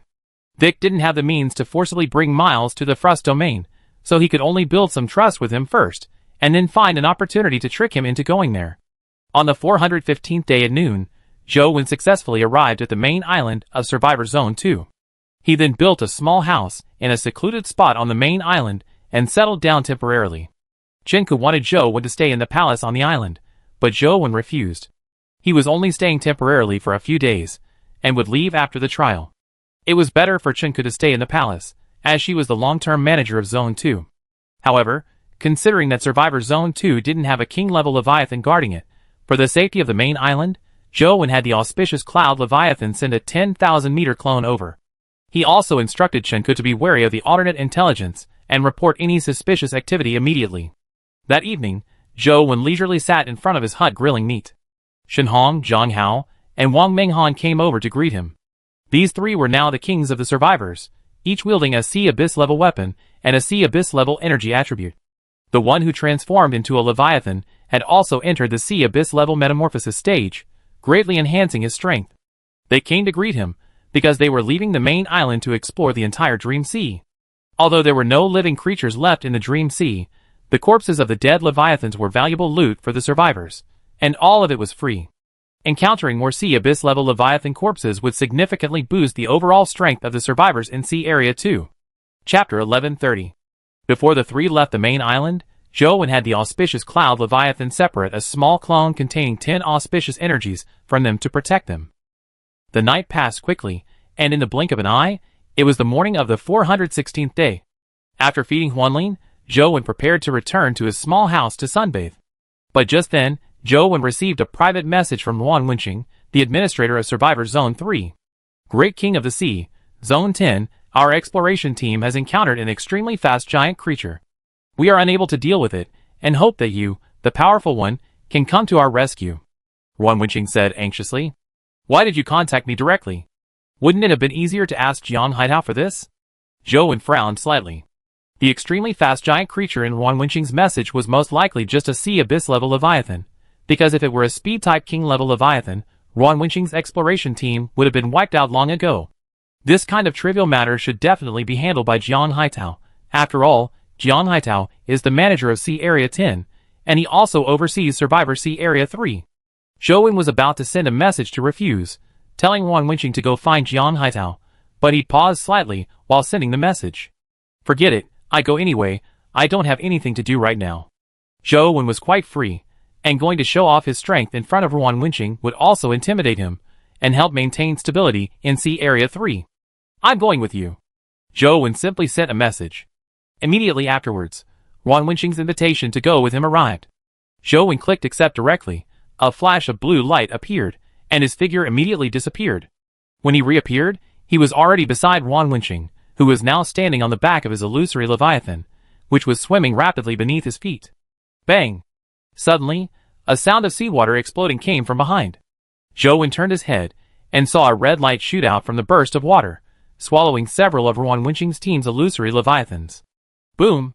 Zhou Wen immediately activated lightning ion energy, raising his hand to unleash a bolt of silver lightning that instantly struck the red light.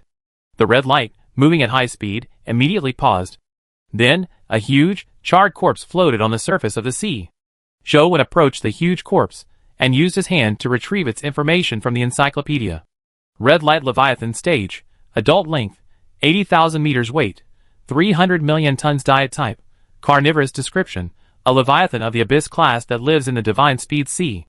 It swims at extremely high speeds, and can form an energy razor on its head after releasing energy. Its scales can be used to create transformed Leviathan red light armor plates. The Divine Speed Sea, another sea with an Emperor-class Leviathan? Zhou Wen murmured. I wonder if the Divine Speed factor is related to the Divine Speed Sea. Zhou Wen thought to himself, then put on the True Sense mask with a thought, released a large amount of mental energy, and found the heart of the red light Leviathan. Then he went to the body near the heart, then crawled into the corpse of the red light Leviathan, quickly reaching the heart. He cut open the heart's flesh wall, and obtained the core inside. Ding! Obtained Red Light Core X1. Ding! Red Light Core. After use, you gain the Red Light trait. When the Red Light trait is activated, it increases speed attribute by 7 times. The duration depends on the amount of red light energy in your body. A speed boosting core that increases speed by 7 times, not bad. Zhou Wen is currently using the Liang trait, which increases speed attribute by 6 times. However, Zhou Wen didn't plan to change the red light trait, because his character panel could no longer fuse genes, and he generally used the auspicious energy form in important battles, so the red light trait was dispensable to him. Next, Zhou Wen went to the stomach wall space of the red light Leviathan, and found a silver rim supply box, which he opened to check its contents. Ding! Obtained Red Light Leviathan Gene Potion X1. Ding! Obtained Transformation Leviathan Red Light Armor Plate Blueprint. Ding! Obtained Cross-Regional Conquest Ticket X1. Ding! Obtained Red Light Sword X1. Ding! Obtained Divine Speed Sea Positioning Card X1. Red Light Sword? Zhou Wen took out the Red Light Sword, but found it was just a hilt, not a blade. Ding! Red Light Sword. After inputting red light energy, an energy blade can be condensed. The length of the blade depends on the amount of energy input, and can reach up to 10,000 meters. This Abyss-class weapon is quite useful, Zhou Wen said with some surprise. The longer the weapon, the greater the damage to the giant creature's body, and the faster the corpse could be decomposed. Zhou Wen didn't look at the rest. He simply stored it in the system interface, and left the corpse of the red glowing Leviathan. King of Sea Area 10, you are truly powerful. To kill such a terrifying Abyss-class Leviathan in one hit is an honor for us survivors of Sea Area 3, Wan Wenqing immediately flattered upon seeing Zhou Wen return. Don't bother me with such trivial matters in the future. Zhou Wen glanced at Wan Wenqing and said indifferently. Yes. Wan Wenqing immediately sensed displeasure in Zhou Wen's tone. His body trembled violently, and he broke out in a cold sweat. He quickly knelt on the ground and nodded in agreement. Since you discovered this Abyss-class Leviathan, these things are for you. Zhou Wen's thoughts raced, and he tossed a silver rim supply box and a red light core directly to Wan Wenqing. Zhou Wen took the cross-regional conquest ticket and Swift Sea Area location card from the silver rim supply box, leaving the rest of the items inside. Wan Wenqing was stunned. Seeing the red sphere in front of him, he immediately guessed it was the core of the red light Leviathan, and the silver rim supply box naturally belonged to the red light Leviathan as well. He had just obtained the Red Light Leviathan's encyclopedia information, and knew that the red light Leviathan belonged to the speed-type Leviathan, so its core was very likely related to increasing speed. Such speed-enhancing cores were extremely valuable. Thank you. Thank you. Wan Wenqing's initial fear was instantly replaced by joy. Keep an eye on the survivors in Sea Area 3 and don't cause any trouble, Zhou Wen warned. Yes, yes. Wan Wenqing nodded quickly. After reprimanding Wan Wenqing, Zhou Wen prepared to return, but the thought had barely crossed his mind when a loud bang came from afar, followed by an extremely powerful shockwave that swept in, carrying seawater towards them. Splash. Wan Wenqing and his team members' transformed Leviathans were instantly pushed backward thousands of meters by the surging seawater, while Zhou Wen activated his floating ability and flew into the air. This is the aura of a king-level Leviathan? Zhou Wen's eyes lit up. Chapter 1131. If I can get my hands on a king-level Leviathan corpse, this trip won't have been a waste of my rest time. Zhou Wen smiled and flew directly towards the direction from which the loud noise came. However, after flying for a while, Zhou Wen found the flight speed too slow and landed on the sea to activate Liang trait for faster movement. Soon after, Zhou Wen finally spotted a giant creature in the distant sky, but its appearance made him pause. A white steed Leviathan. The creature emitted a white light, its entire body seemingly composed of countless rays of light. Who else could it be but a white steed Leviathan? I wonder if we can trick the white steed Leviathan into becoming a guardian Leviathan in Sea Area 10, Zhou Wen said with a smile. Currently, Sea Area 10 controls Sea Areas 2 and 3, and neither Sea Area 2 nor Sea Area 3 has a guardian Leviathan. Therefore, Sea Area 10 could easily support 3 king-level Leviathans. But after Zhou Wen closed the distance with the White Horse Leviathan, he noticed something was amiss. An invisible wall seemed to surround the White Horse Leviathan, trapping it completely. What's going on? Zhou Wen immediately activated Auspicious Energy Form, increasing his speed 12-fold, transforming into a streak of 7-colored light, and rapidly flying towards the White Horse Leviathan. Upon getting closer, Zhou Wen saw 2 figures attacking the White Horse Leviathan from within the invisible wall. The figures were tiny, smaller than a speck of dust compared to the White Horse Leviathan's approximately 100,000-meter-long body. Survivors? Zhou Wen guessed. Such tiny beings, yet daring to attack a king-level Leviathan, could only be survivors. 2 tiny figures, one black and one white, flashed rapidly around the White Leviathan, constantly launching energy attacks. The White Leviathan was also counterattacking and dodging, but the invisible wall seemed to be continuously shrinking, making its escape space increasingly smaller. Moreover, the White Leviathan's attacks were completely ineffective against the 2 tiny figures. Its energy intensity was not as high as theirs. When Zhou Wen was only about 200,000 meters away from the White Leviathan, he suddenly noticed another tiny figure standing on the sea surface. Wait, this is a core creature? Zhou Wen's face showed confusion. The tiny figure standing on the sea surface was humanoid in shape, but its appearance had nothing to do with humans. Its entire body was made of black crystalline material, with a 4-sided pyramidal carapace on its back, and it was currently releasing an invisible energy. Permanent Magnet Leviathan? The black crystalline core creature's appearance was somewhat similar to the Permanent Magnet Leviathan, especially its 4-sided pyramidal carapace. Could the black and white figures within the invisible wall also be core creatures? Zhou Wen wondered. Why would a king-level Leviathan attack another king-level Leviathan? And it seemed premeditated. Zhou Wen's face showed a puzzled expression. Permanent Magnet Leviathans are specifically designed to deal with elemental creatures, and the White Horse Leviathan is an elemental king-level Leviathan. At this moment, Zhou Wen was very close to the battlefield. In an instant, all the king-level Leviathans present noticed him. Upon seeing Zhou Wen, the White Horse Leviathan's beaming eyes paused slightly, while the black and white figures attacking the White Horse Leviathan stared coldly at Zhou Wen. The black figure was roughly dragon-human in appearance, with numerous lightning-shaped horns on its head resembling hair. Its entire body was black, covered in white dragon scale-like patterns, and a blade-like tail spike connected to its tail. The white figure was roughly humanoid, lacking distinctive physical features, seemingly formed from condensed light. An orange glowing pattern emanated from its face, spreading across its entire body. The black figure suddenly pointed a finger at Zhou Wen, and then the white figure beside it vanished instantly. The next second, a white light appeared before Zhou Wen's eyes. Immediately afterward, he felt something sharp slice through his body. Fortunately, he had activated the 10,000-pound trait. Sizzle! A sharp cutting sound rang out, and a crack appeared in Zhou Wen's dark gold skin, enhanced by the 10,000 pounds energy, directly damaging his internal auspicious energy body. approaching the strength of Emperor-level energy. Zhou was shocked, but just as he was about to act, the white light flashed again. Swoosh! Another sharp cutting sound rang out, and Zhou's dark gold skin was sliced open again. Not only is the energy intensity high, but the speed is also so fast. Zhou's face turned solemn. His speed attribute had increased 12-fold, reaching 46,200 points, yet he still couldn't react to the white core creature's attack. Moon Shuttle Trait activate. Zhou silently chanted, activating the Moon Shuttle trait again, increasing his base speed attribute by 20%.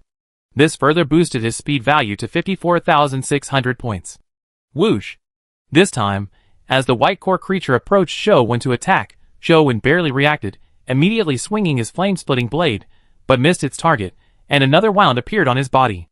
No, I can't afford to waste time fighting a king-level core creature here. The amount of king-level energy within Zhou was no match for that of a king-level core creature. Therefore, Zhou turned his gaze to the permanent magnet core creature that was trapping the White Horse Leviathan with permanent magnet energy. He planned to release the White Horse Leviathan first. Sizzle sizzle sizzle. But just as Zhou was about to fly towards the permanent magnet core creature, the white core creature saw through his intention, its attack speed suddenly increasing significantly, and its immense energy instantly depleted. Zhou quickly used another burst of immense energy, then endured the attack and flew towards the permanent magnet core creature, during which time his immense energy began to deplete rapidly. The distance is about right. The permanent magnet core creature entered attack range. Zhou swung his arm, and clusters of condensed energy shot out from his hand, 30 clusters in a mere second. Whoosh! Whoosh! Whoosh! However, to Zhou's surprise, the condensed energy clusters were sliced into fragments by rapidly flashing white light shortly after they flew out. Then, the condensed energy went out of control and exploded in midair. What a nuisance! Seeing that ranged attacks were useless, Zhou reluctantly activated the Dead Silence trait. Buzz! A jet-black energy suddenly emanated from Zhou's body. Then, he activated True King's Pressure. In an instant, countless scarlet giant eyes appeared in the sky, and an Emperor-level pressure crashed down. The 4 King-level Leviathans present all hesitated for a moment, looking at Zhou with some surprise. Die! Zhou swung his arm, and a 10,000-meter-long jet-black energy blade formed from Dead Silence energy instantly slashed towards the permanent magnet core creature. The white light core creature hesitated for a moment, not daring to resist, and the deathly energy blade slashed straight down without any hindrance. Chapter 1132. The permanent magnet core creature immediately used its permanent magnet energy to create an invisible energy shield in front of it, attempting to withstand the attack of the Deathly Silence energy blade. But it was useless. The Deathly Silence energy blade easily sliced through the invisible energy shield. The next second, the 10,000-meter-long Deathly Silence energy blade was less than 100 meters away from the permanent magnet core creature. The creature was like an ant about to be chopped by a cleaver, utterly powerless to resist. Boom! Just as the 10,000-meter-long Deathly Silence energy blade was about to strike the permanent magnet core creature, a black lightning bolt suddenly appeared, blocking its path. It was the Black Dragon Man core creature. The Black Dragon Man core creature opened its palm, revealing a peculiar energy crystal in its center. It then clenched its fist and crushed the crystal. Buzz! In an instant, a powerful energy burst forth from the Black Dragon Man core creature's hand. ZZZZ! The Black Dragon Human core creature erupted with a massive surge of black lightning energy, which then converged towards the center of its palm, rapidly condensing into a large black blade covered in lightning patterns. The Black Dragon Human core creature swung the lightning patterned blade fiercely, colliding it directly with the deathly energy blade that was inches away. Buzz buzz buzz. The instant the two powerful energies collided, a violent energy boom erupted. The surrounding seawater, under the energy shockwave generated by the clash of the two energies, vanished in rings, as if erased. Boom! The next second, a violent explosion rang out, the two energies completely dissipating, and the 10,000-meter-long deathly energy blade shattered and disappeared. After both energies dissipated, the Black Dragon Human core creature stood unharmed before the permanent magnet core creature, its energy completely blocked. What was that energy crystal? It could instantly boost energy intensity. Zhou thought in astonishment.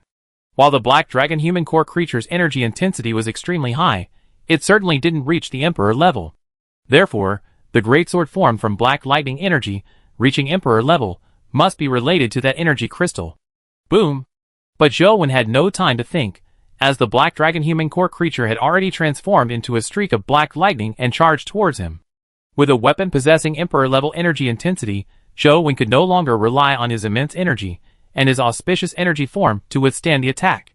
He immediately used a burst of deathly energy to activate the deathly flesh and blood creature armor. Bang! The instant the deathly flesh and blood creature armor appeared on Zhou Wen's body, the figure of the black dragon human core creature appeared before him, its black lightning pattern great sword, possessing Emperor-level energy intensity, slashing into his body, leaving a shallow cut on the surface of the deathly flesh and blood creature armor. Bang! Bang! Immediately afterwards, two figures, one black and one white, flashed rapidly around Zhou Wen, each flash delivering a powerful attack.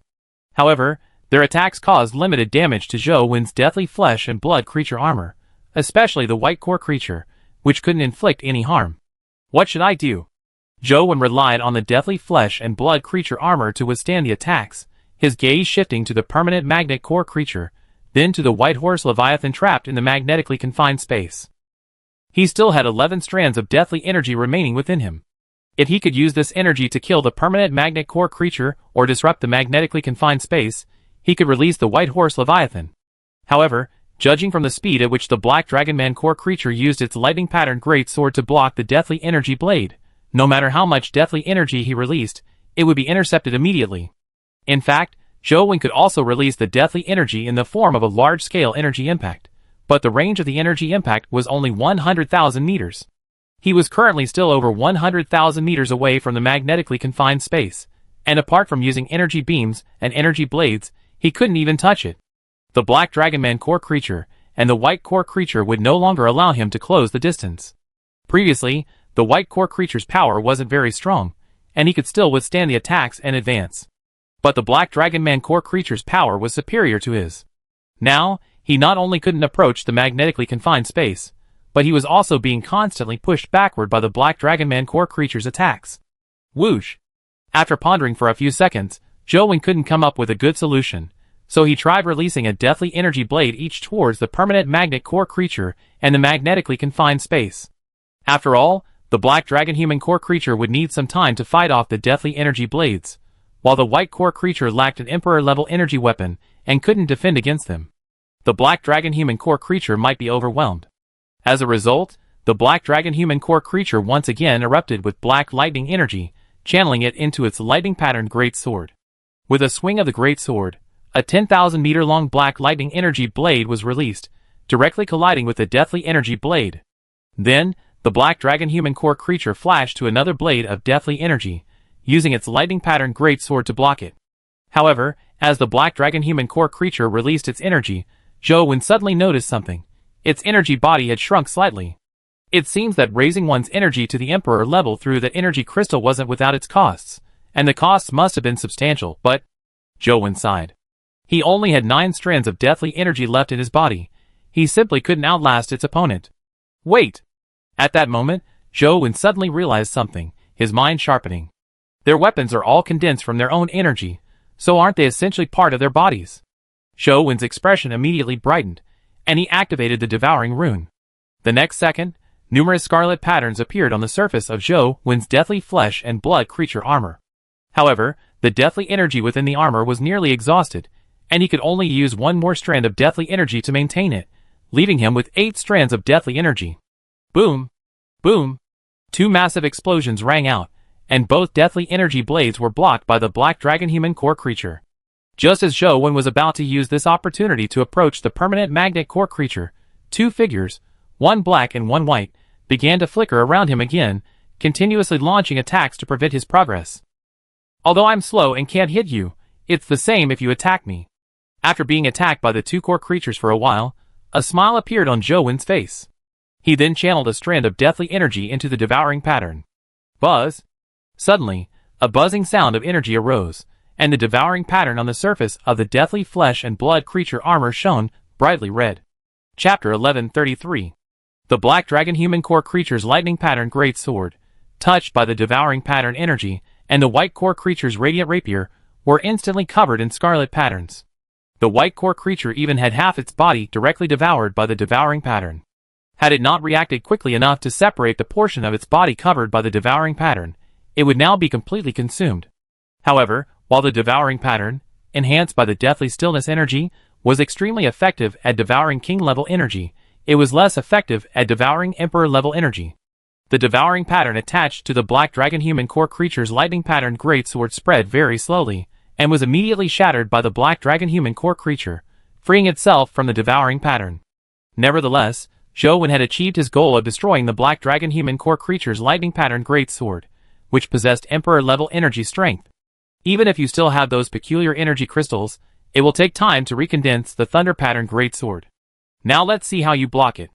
Zhou Wen's arm swung rapidly, releasing 2 more deathly energy blades, slashing towards the permanent magnet core creature and the magnetically confined space respectively.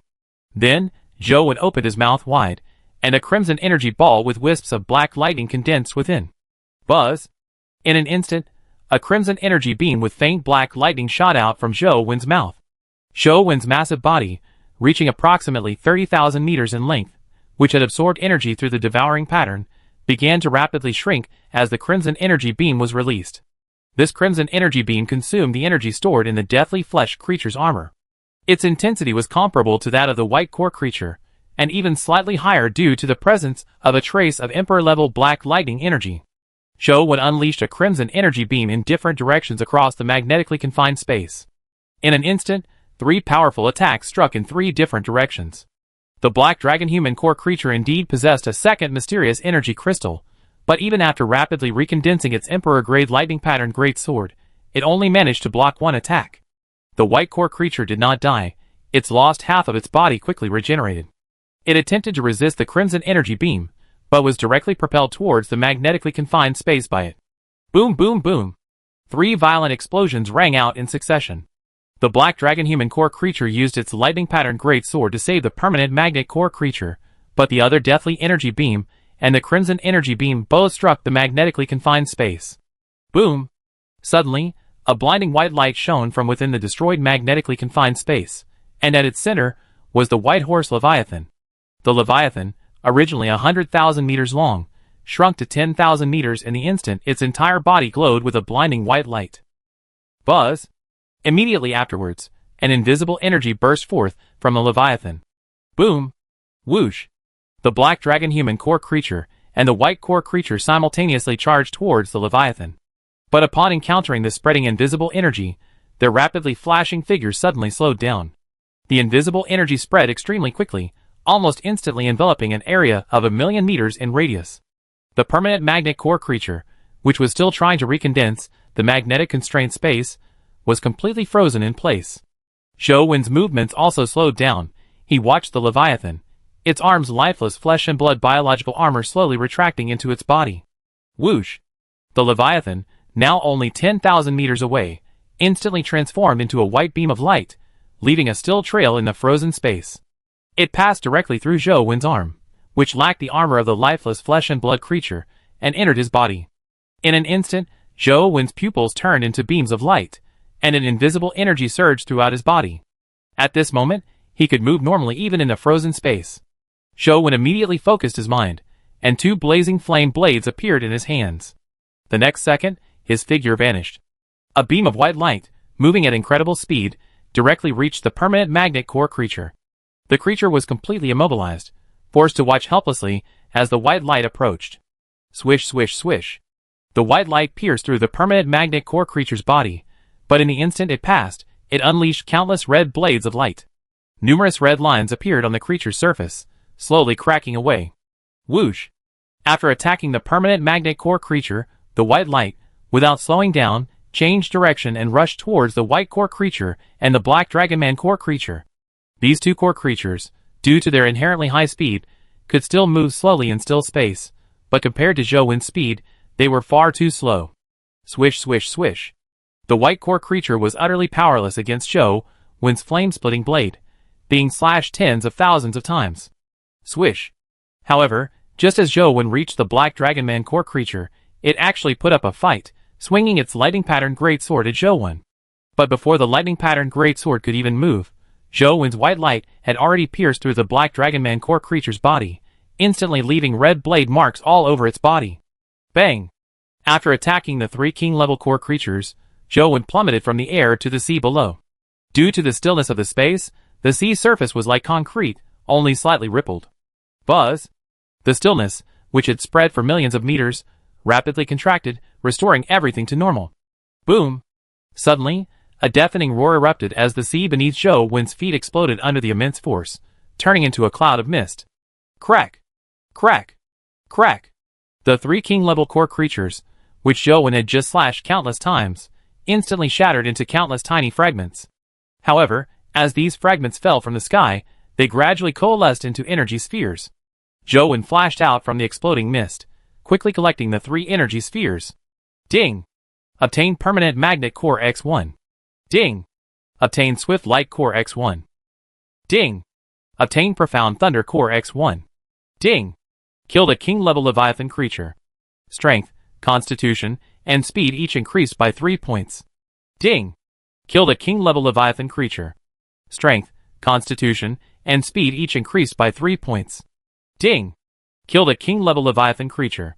Strength, Constitution, and Speed each increased by 3 points. This is a mysterious energy crystal? Just as the notification in his mind ended, another crystal fell from the sky, which Zhou caught with his hand. Ding! Obtained 100 million evolution factors. A mysterious energy crystal, an evolution factor? Zhou asked, slightly taken aback. Chapter 1134. That's the energy of the Evolution Emperor. At this moment, an unfamiliar voice rang in Zhou's mind. Then, a white light flew out from Zhou's body. It was White Horse Leviathan, though now only about a meter long. Just now, White Horse Leviathan had almost exhausted all its energy to allow Zhou to move within the static space, leaving only this meter-long energy body. Evolution factor, so it's the energy of the Evolution Emperor. Unfortunately, it doesn't seem to have any effect on strengthening energy in my hands. Because Zhou would only receive the notification of obtaining the evolution factor, there were no further notifications. White Horse Leviathan, long time no see. After storing the 3 king-level cores and 100 million evolution factors into the system interface, Zhou looked up and greeted White Horse Leviathan. White Horse Leviathan glanced at Zhou, ignored him, and continued flying in one direction. Hey! Don't rush off. How about becoming a Guardian Leviathan in our Survivor Zone 10? With our Survivor supplies, you can evolve into an Emperor-level Leviathan, Zhou quickly said. If you want the corpse of the Thunder Leviathan, then give it to me, the White Steed Leviathan said calmly. Ah? I can still find a corpse? Zhou's expression brightened. The Thunder Leviathan was the core creature of the Dragon Man, who had just released Black Lightning. Its energy intensity was definitely close to Emperor-level energy, a powerful King-level energy. Whoosh! The White Steed Leviathan stopped talking, its figure transforming into a white light and flying off in one direction. However, its speed wasn't fast. Zhou could keep up thanks to auspicious energy form. During the flight, Zhou remembered something and quickly checked his body. He was relieved to find that his king-level energy was still intact. Previously in the deep sea, after activating his energy form through the White Horse Leviathan, all the energy in his body was absorbed by the White Horse Leviathan. He had assumed it would be the same this time. Sometime later, in an area of the sea filled with lightning energy, Zhou followed the White Horse Leviathan into the ocean. A colossal Leviathan corpse, millions of meters long, jet black, covered in white lightning patterns, and resembling an eastern dragon, appeared before him. Mystic Thunder Leviathan Stage, Adult. Length, 1 million meters. Weight, 33 trillion tons. Diet type, Lightning. Description: a king-level Leviathan living in the destructive thunder domain of the endless sea, possessing extreme speed and destructive power. Its Mystic Thunder Dragon Saliva can directly break through the speed attribute limit of the 3rd stage. An item that directly breaks through the 3rd stage speed attribute limit? Now Chen Xian won't need to collect 3rd stage speed-related materials anymore, Zhou said with a faint smile. Then, following the esophagus of the Xianlei Leviathan, he arrived at the stomach wall space and found the exclusive Xianlei treasure chest and Xianlei Dragon Saliva. Next, Zhou used the king-level Leviathan corpse containment sphere to collect the Xianlei Leviathan's corpse. Let's go! Let's go to the location of the next king-level Leviathan corpse, Zhou said, arriving in front of the White Horse Leviathan. There's only this one, the White Horse Leviathan said. Don't the Swift Light Leviathan and the Permanent Magnet Leviathan have corpses? Zhou asked. They were in their core form from the beginning. They came with the Xianlei Leviathan, the White Horse Leviathan said. Oh, I see. Zhou nodded. By the way, did you offend them? Why are they chasing you, even though you're also a king-level Leviathan? Zhou asked, voicing his earlier doubts. They want me to become a core creature too, White Leviathan said, then began to rise to the surface. Isn't becoming a core creature good? Your energy level would be greatly increased, Zhou asked, puzzled. Do you think increasing your energy level by absorbing the Evolution Emperor's energy comes without a price? White Leviathan rolled its eyes at Zhou. Then, what is the price? Zhou suddenly asked seriously. You be controlled by the Evolution Emperor, White Leviathan said, its expression hardening. Hearing this, Zhou also frowned. If core creatures were all controlled by the Evolution Emperor, then over time, the Evolution Emperor would amass an extremely terrifying army of core creatures. Soon, Zhou and White Leviathan surfaced. It seems you, White Horse Leviathan, are unwilling to be controlled by the Evolution Emperor. But don't be afraid. Become the Guardian Leviathan of RC Area 10, and you can become an Emperor-level being in the future. That way, you won't have to fear the Evolution Emperor. Zhou saw this as an opportunity to deceive White Horse Leviathan and said, No. White Horse Leviathan refused outright. I'm serious. Here, take this. Zhou took out the Sea-Turning Energy Crystal and Divine Sense Energy Crystal he had obtained earlier and handed them to White Horse Leviathan. He had used this trick to deceive Auspicious Cloud Leviathan before. No. White Horse Leviathan refused again. You don't want the king-level energy crystal? What about this? Zhou took out the Swift Light Core he had just acquired. Without a corpse or the corresponding gene serum, this core was useless to him. No. But White Horse Leviathan still refused. Keep these things for your own guardian Leviathans. White Horse Leviathan said, its body, now only 1 meter tall, suddenly emitted a dazzling light from its center, followed by an invisible energy sphere the size of a ping-pong ball. The invisible energy sphere flew into Zhou hand, and a system notification sounded in his mind. Ding! Obtain Time Origin X1. Time Origin, Time Emperor Origin Energy. Inputting 1 million king-level energies internally can create a static space, lasting 0.01 seconds. Inputting 100 Emperor-level energies will extend the duration to 1 second, uses 1. You're an Emperor-level Leviathan? Zhou exclaimed in shock. Otherwise what? This is merely a weak avatar of mine. I don't need to rely on you little things to become Emperor. White Leviathan spoke calmly, its body emitting flashing rays of light like burning sparklers, its form about to dissipate. Then where is your Imperial Sea? I come find you later. Zhou noticed White Leviathan seemed to be fading and quickly asked. Don't bother me. White Leviathan said before completely disappearing. Sigh, quite aloof. Zhou sighed. However, this time the harvest was considerable. Zhou looked at the origin of time in his hand. Not only did he obtain 3 king-level cores, but he also acquired a powerful king-level Leviathan corpse, and most importantly, this origin of time capable of stabilizing space. It's a pity it can only be used once, and the energy it requires is enormous. Zhou shook his head helplessly, and put away the origin of time. Chapter 1135. Teleported back to the main island of Survivor number 2, Zhou returned to his small house. While basking in the sun, he took out the Mystic Thunder Core and the Mystic Thunder Treasure Chest. Ding! Mystic Thunder Core. After use, you gain the Mystic Thunder trait. At the start of the Mystic Thunder trait, you can freely release Mystic Thunder energy. Consuming 1 strand of Mystic Thunder energy increases speed attribute by 10 times. The duration depends on the amount of Mystic Thunder energy in your body. It also releases a king-level pressure. It seems the trait's maximum bonus to various attributes is only 10 times. It's not as good as activating the Auspicious Energy form for a 12x speed attribute boost, Zhou muttered. But it's fine. Mystic Thunder energy is very strong. Using it to increase speed attribute would be a waste. I can just use it as attack energy. Zhou said, opening the Mystic Thunder treasure chest to check its contents. Ding! Obtained Mystic Thunder Leviathan Gene Potion X1. Ding! Obtained Mystic Thunder Dragon Pattern Blade X1. Ding! Obtained Mystic Thunder Attribute Frame X1. Ding! Obtained Emperor Level Positioning Card Fragment X1. Ding! Obtained Destruction Thunder Domain Positioning Card X1. Ding! Obtained Transformation Leviathan Phase Thunder Evolution Template X1. Ding! Obtained Thunder Energy Crystal X1. Ding! Obtained Evolution Factor X1 million. Thunder Dragon Pattern Blade. Zhou quickly took out the king-level weapon to examine it. The blade shape resembled a Tang sword, straight and entirely black, with a white blade edge. The blade was approximately 2 meters long, with a white coiled dragon pattern covering its entire black surface. The blade emitted fine black lightning. Ding! Mystic Thunder Dragon Pattern Blade. Infused with 10 streams of Mystic Thunder energy, its energy intensity can approach that of an Emperor-level weapon. This effect is quite good. When facing some King-level Leviathans with high energy intensity, it can save me some death energy, Zhou said, looking at the Mystic Thunder Dragon Pattern Blade in his hand with satisfaction. Zhou had obtained many King-level weapons, but either the weapon style was unsuitable for combat, or he didn't like the compatible King-level genes. This Mystic Thunder Dragon Pattern Blade was his most satisfying King-level weapon. Ding! Mystic Thunder Leviathan Gene Potion. After use, you will obtain the Mystic Thunder Leviathan Gene. By absorbing the lightning energy of a King-level Leviathan, you can condense Mystic Thunder energy. It can only be used when your constitution reaches 1000 points, and your character's attribute panel reaches the level of a medium-sized Leviathan. Absorb the lightning energy of a King-level Leviathan to condense Mystic Thunder energy?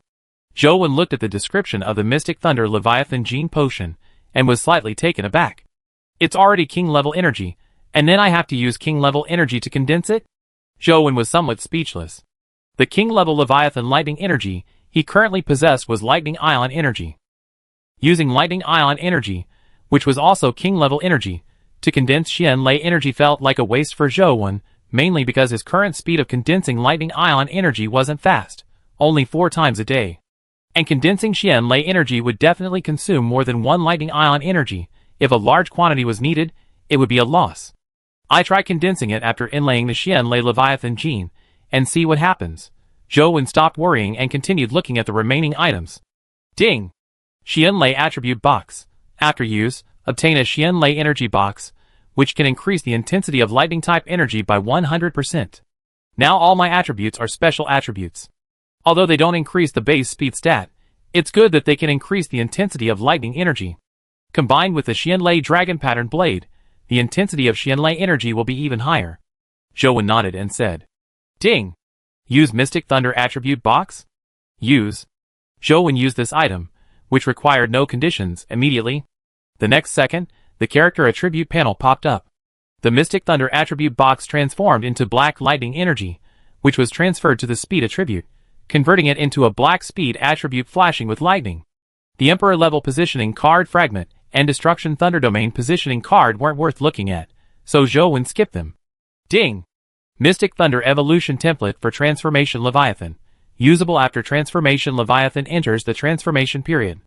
Upon successful use, Transformation Leviathan will evolve into Mystic Thunder Leviathan. The template has 9 evolution crystal slots, and comes with a True Dragon Gene Source. Ding! True Dragon, all energy possessed is increased by 100%. This gene source's effect is quite strong, Zhou said, his eyes lighting up. The True Dragon Gene Source wouldn't be very effective if only placed on a Leviathan possessing a single energy level, but it would be a different story if used on a transformed Leviathan. This is because the evolution template can be inlaid with other evolution crystals, and the energy intensity of these crystals can be arbitrarily selected. As long as multiple evolution crystals with energy intensities approaching Emperor level can be inlaid into the Mystic Thunder Evolution template, the True Dragon effect can be maximized. This Mystic Thunder Evolution template is good, but unfortunately, it's not an Emperor level template. Zhou already had the Starfall Evolution template, so he wouldn't consider the Mystic Thunder Evolution template. The Mystic Thunder Energy Crystal and Evolution Factor items weren't particularly interesting, so Zhou simply categorized and put them away. Then he took out the Speedy Sea Location card, and the Destruction Thunder Domain Location card, somewhat conflicted about which sea to go to first. I go to the Speedy Sea. It's related to speed, and maybe I can get a recipe to break through the 4-stage speed attribute limit, Zhou thought to himself, and then directly used the Speedy Sea Location card.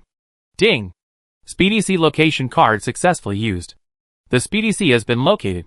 Based on the current speed of the transformed Leviathan, it will arrive in 120 days. 120 days. Zhou was startled, because the Phantom Scale's current speed is about 10 times that before entering the Devouring Transformation stage. In other words, if the Phantom Scale hadn't entered the Devouring Transformation stage, it would take 1,200 days to reach the Speedy Sea. Is it that far? Zhou thought for a moment, then sent the Destruction Thunder Domain Location card to Jiang Haitao for him to use. Otherwise, If he spent 120 days to reach the Speedy Sea, and then went to the Destruction Thunder Domain, who knows how much longer it would take. Having Jiang Haitao go now would save some time. Shortly after Zhou Wen sent the Destruction Thunder Domain location card to Jiang Haitao informed Zhou Wen that it would take over 800 days to reach the Destruction Thunder Domain. Over 800 days, that's too long. So, Zhou Wen immediately sent the tidal surge device to Jiang Haitao. The tidal acceleration effect created by the tidal surge device is fixed. Since the illusion scale's swimming speed is already almost the same as tidal acceleration, the tidal surge device is useless to Zhou Wen. After Jiang Haitao used the tidal surge device on his illusionary Leviathan, its movement speed increased tenfold, shortening the time to reach the Destruction Thunder Domain to 83 days. Next, Zhou Wen sent the mysterious Thunder Dragon Saliva to Chen Xian, allowing her to break through the third stage speed attribute limit. Now, Chen Xian only has her intelligence attribute left to improve. Chapter 1136. Which gene should I remove? After sending Mystic Thunder Dragon Saliva to Chen Xian, Zhou Wen opened his character attribute panel, looking at the various genes, and pondered. It seems I can only remove the Thunder Leviathan gene, Zhou Wen murmured. The Thunder trait can increase Constitution attribute by 10 times. This effect can be achieved with the Tungsten Gold trait, and activating Auspicious Energy form can also increase Constitution attribute by 10 times. Then, Zhou Wen drank a gene removal potion, and chose to remove the Thunder Leviathan gene. He also used a trait removal seal to remove the Thunder trait at the same time. After some time, once the Thunder Leviathan gene was removed, Zhou Wen drank a Mystic Thunder Leviathan gene potion. During the gene fusion process, he directly created the Mystic Thunder trait, and added it to the end of the Mystic Thunder speed attribute on his character attribute panel. With nothing much to do afterward, Zhou Wen leisurely sunbathed on a deck chair outside the small house, while checking the messages in the communication channels for the 3 survivor areas, C10, C2, and C3.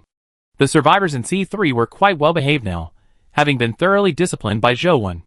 Many survivors in C2 were complaining, but he didn't bother with them unless a large-scale rebellion broke out. 3 days passed in this leisurely manner. On the morning of the 419th day, near the main island of C1, on a newly built sub-island, 100,000 survivors from C9 stood looking bewildered. They didn't know why the human emperor had sent them here. At this moment, a black figure flew out from the palace in the center of the island, hovering high in the sky in front of everyone. Greetings, everyone. My name is Miles, and I am the master of this island.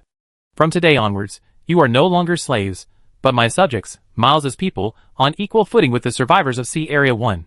Miles amplified his voice with energy as he spoke, ensuring everyone present could hear him.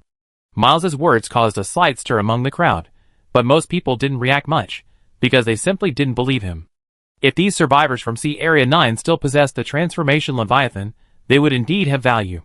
By contributing to Sea Area 1, they could potentially become ordinary survivors there. But their Transformation Leviathans had all been killed. Without them, they couldn't explore the Endless Sea, couldn't even participate in the trials, and their own growth had completely stagnated. How could they possibly escape their status as slaves? And how could they stand on equal footing with the survivors of Sea Area 1? It seems many of you don't believe me, Miles said, descending slightly before casually pointing to a survivor. You go up to the platform, Miles said, pointing to a somewhat thin man. Me? The thin man trembled, fear evident in his eyes. Sir, I believe what you say, the thin man stammered, kneeling and kowtowing, his body shaking like a leaf. I told you to go up to the platform, didn't you hear me? Miles said, still smiling, but the thin man felt a chill run down his spine. I heard you. The gaunt man quickly stood up, then stumbled and scrambled up a 30-meter-high platform built on a stone foundation in front of the crowd. The gaunt man's gaze secretly swept over the survivors below. Some were mocking, some had pity in their eyes, and some were expressionless, their faces cold. But everyone thought the gaunt man was doomed. What's your name? Miles descended from the air, landing beside the gaunt man and asking. Sir, I'm called Adam, please spare me. The gaunt man said, about to kneel and beg for mercy, but Miles stopped him. Don't be afraid, Adam. Soon, everyone will envy you. Miles smiled faintly, handing Adam a vial of black liquid. Drink it. Adam looked at the black potion handed to him, his already bloodless face turning deathly pale. The black potion looked like poison, but he dared not refuse. After a slight hesitation, he tremblingly took the black potion and poured it directly into his mouth. Bang! The glass container containing the black potion shattered on the stone platform. Adam collapsed to the ground, his face ashen, awaiting death. Suddenly, a sharp pain spread throughout his body, and black lines slowly spread from his abdomen to his entire body. Ah! Adam screamed in agony on the platform, his body twisting and writhing in agony. The other survivors below all wore expressions of certainty, relieved that they weren't the ones on the platform. They quickly composed themselves, all appearing to completely believe Miles's words. Ah! Adam's entire body was now covered in black markings, and his screams grew louder. Crack! Suddenly, Adam's fingers, gripping the stone platform in agony, dug directly into the stone foundation, causing cracks to appear. Boom! The next second, a surge of pitch-black energy erupted from Adam's body, shooting skyward. Crack! Crack! Under the impact of the powerful energy, large cracks appeared on the stone platform, and a terrifying aura gradually spread. The survivors of Area 9 watching from below were filled with fear and shock. Get up, Miles said to Adam, who was lying on the ground. The black potion's effects on Adam's body had stopped.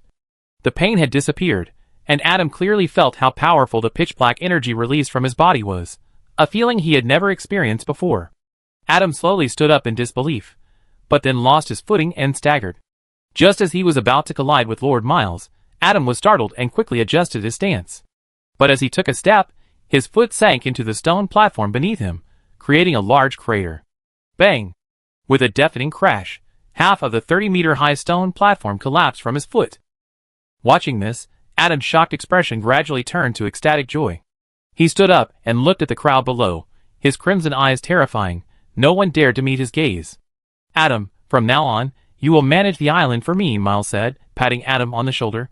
Hearing Lord Miles' words, Adam's joy intensified, and he immediately knelt down and kowtowed. Chapter 1137. Thank you for your grace, Lord Miles. I will certainly not let you down, Adam exclaimed excitedly. All right, stand up, Miles said, glancing at the other survivors from Sea Area 9 below the stage. Their eyes were filled with deep regret. They wished they had been the ones to go up there. Don't regret it, everyone. You still have a chance to gain immense power. As Miles spoke, he waved his arm, and a huge box enveloped in dark energy flew out of the palace and landed on the platform. There are 10,000 potions inside. Drinking them will grant you the energy of a large leviathan. However, those who drink the potions must venture out into the endless sea to hunt leviathan creatures, Miles said, then handed the huge box to Adam, instructing him to distribute the potions. A commotion broke out in the crowd again. The survivors from Sea Area 9, who had initially been eager to try their luck at obtaining large leviathan energy, hesitated upon learning they had to explore the endless sea. How are we supposed to explore the endless sea without transforming into a leviathan? One survivor whispered. Are they suggesting we explore by swimming? Another survivor asked doubtfully. The survivors in Sea Area 9 all felt that exploring the endless sea was extremely risky. Even if they obtained the energy of a large leviathan, it would only be suicide, so none of them were willing to go forward. At this moment, Adam had already jumped down from the 30-meter-high platform carrying a huge box, standing steadily in front of everyone. He then opened the huge box, inside which were bottles of blue potions. What are you waiting for? This is our chance to turn the tables. Most survivors in Sea Area 1 haven't even obtained the energy of a large leviathan, and you're still hesitating? Adam shouted, urging them on. As he spoke, Adam unconsciously released his mental energy, instantly suppressing some survivors close to him, a king-level pressure. Some bolder survivors from Sea Area 9, seeing Adam's dramatic change in strength, finally realized this was an opportunity. Gritting their teeth, they rushed out of the crowd and took a bottle of blue potion from Adam. After these people drank the blue potion and released the energy of a large leviathan, more and more people stepped forward to collect potions. Soon, all 10,000 bottles were distributed. Good. Those who drank the potion follow me, Miles said, then flew towards the other side of the island. The 10,000 survivors who drank the potion followed nervously, with Adam trailing behind. On the other side of the island, Miles hovered in the air.